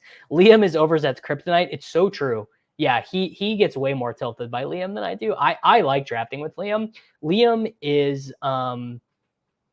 because Liam's such a grinder. You know, Liam just wants to win, and I feel similarly, where obviously doing these drafts is fun, doing the content is fun, but goddamn, I would love to ship one of these contests. It would feel incredible for me. The Dak walking boot photo was old apparently. Never forget that. Never forget that hour dip. I won't. I will never forget where I was for the deck dip. If I told you he had to push so you could get a JJ, Debo, Kyron start, you'd have taken it. Absolutely. Yeah. That's fine. So I did do the fake sharp TJ Hawkinson thing. So we are locked in to a 3 tight end team here, which I think is fine. I mean, I wanted it to be a 3 tight end team anyways. I do need one more running back. I do need one more quarterback. I'm probably going to take Deshaun Watson because I took Jerry Jeudy. Yeah, this is the thing that is so true about Liam is he does not give a shit what Roto World is saying. He doesn't give a shit what they're saying on the Legendary Upside podcast. He doesn't care what they're saying on Ship Chasing. He just wants to, am I good on bye weeks here? I am good on bye weeks here. All right, we got Deshaun Watson with Patrick Mahomes. Yeah, Liam just wants to draft winners, and he doesn't care. He doesn't care what the narrative is, and I love and appreciate that about Liam. Liam's a good dude. Shout out, I mean, honestly, huge shout out to Liam for showing up on the day of my first stream. That was like that's big. Like just giving someone an hour or so of your time to help them launch their vanity project is pretty cool. And asking what if is important. All right, we got Mahomes and Watson. We got them each single stacked. We have the double bring back running backs with Watson, with Mostert and Wright. Weird for me to take DeAndre Swift. I don't really do it. I don't even know what was living in my mind when I did that, but whatever, it's fine. By my rankings, the right running back would be Braylon Allen. So sure, why not? Let's do it. Maybe we even take 6. Maybe we even fucking live a lot and take 6 running backs on this team. More views than the Swolecast. That's what I'm saying, brother. Not that I don't want the Swolecast to do well. I want the Swolecast to do well, but also this is it's a 5-hour stream, 4.5-hour stream. So kind of getting a built-in advantage there. Who am I going to take for my late round tight ends? I kind of just been playing that a bunch of different ways today. Is there a second tight end? Is there a second tight end to be taking? Nick P says he does the opposite. He loves A-Chain with one of those two. I think that's fine. Honestly, I think it's fine. I mean, Mostert and A-Chain is pretty expensive to do 2 guys from the same team. But again, if you look at it, the way that the Dolphins, let's go. Just a heads up. Had to go do a few things and came back in the streams at the top of my grid. Look, man, I want to be on the top of your grid. That is why I'm here streaming for 4 hours and 30 minutes on the 4th of July. Yeah, you love to see it.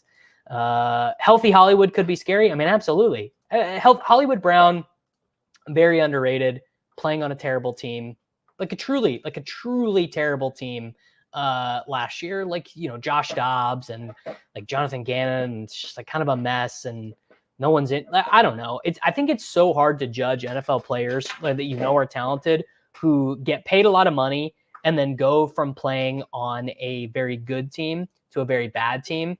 Like, who knows what lives inside Hollywood Brown's head? What I do know is that Hollywood Brown did a huge bet on himself thing by taking a 1-year, $7 million. I mean, look at some of the wide receiver contracts that were given out this year are insane. And Hollywood Brown got 1 year, $7 million. It's the same thing that Smith-Schuster did with the Chiefs, where he signed the 1-year deal with the Chiefs and got paid way more by the Patriots. I think Hollywood will do the same thing, and I think it will almost certainly work out for him. That is my opinion. All right, we do need a third tight end. Do we take another running back or do we take another wide receiver? Probably another wide receiver on this team. Probably we do need another wide receiver with the bye week situation, because 2 of our top 3 share a bye week. We're gonna do Cedric Tillman instead of Elijah Moore. Why not? Live a little, Davis. Where does Rice go? If the league is announced, he won't be suspended. He will go ahead of He will go ahead of Hollywood. He will go ahead of Worthy. He will be a fourth round pick, I think. Yeah, top 40, for sure. There's a wide receiver 1 living inside of Hollywood. I mean, I agree with that. I think that's almost certain to be true. I agree with that, and I agree with that. I would agree with that even if he wasn't a Chief. I would agree with that if he was a Raven. I would agree with that if he was a Saint. Who else needed wide receivers this offseason? I probably wouldn't agree with that if he was a Titan. Like, imagine he signs that deal. Imagine if the Titans got him to take a 1-year, $11 million deal and sign that Calvin Ridley contract. What would happen to the Titans ADPs if that was true? It's hard to say. All right, we got one more pick left. It's going to be the last pick of the stream. Seti Tillman. So we need a tight end. So let's get these guys out of the queue. We got Tucker Kraft. We got Dawson Knox. We got Zach Ertz. We don't want Juwan Johnson. We don't want a hurt guy here to match with T.J. Hawkinson. If no Rice suspension, do we just ship it to the 9th round? Rice? Yeah, ship it to me. Ship it to me, Rusty Shackelford. You can just say that that one of my Rice teams will be winning. Hopefully I win the big board, right? Hopefully it's a big board shipper, and I can be the greatest pre-draft drafter of all time. You know what? I hate to say it. And by hate to say it, I mean, I don't hate to say it at all, but Zach Ertz does just fit so good with Hawkinson. Bang, double week 14 buys. Hawkinson will be back by then. This team, Mahomes and Worthy. We got Deshaun Watson and Cedric Tillman, and that's it. Oh, and Jerry Jeudy. And we had the bringbacks with both the Dolphins guys. Running back room, Kyron, Mostert, Swift, Wright, Braylon Allen. We'll need Braylon Allen to score. We'll need Braylon Allen to score that week. And we did Hawkinson, Likely, and Ertz. Last thing, then I'm going to get out of here. If you guys like the stream, if you guys like the content, there'll be a lot more fantasy football content on davismattek.com, patreon.com/davismattek. Bonus podcasts, fantasy football articles, fantasy football rankings. There'll be new stuff pretty much every single day. Happy 4th of July to all of you. Thank you all very much for hanging out. I am going to get out of here. Please subscribe. Please like. Comments, I think, are quite good for the algorithm. So I appreciate all of you. Thank you for hanging out, and I'll see y'all soon.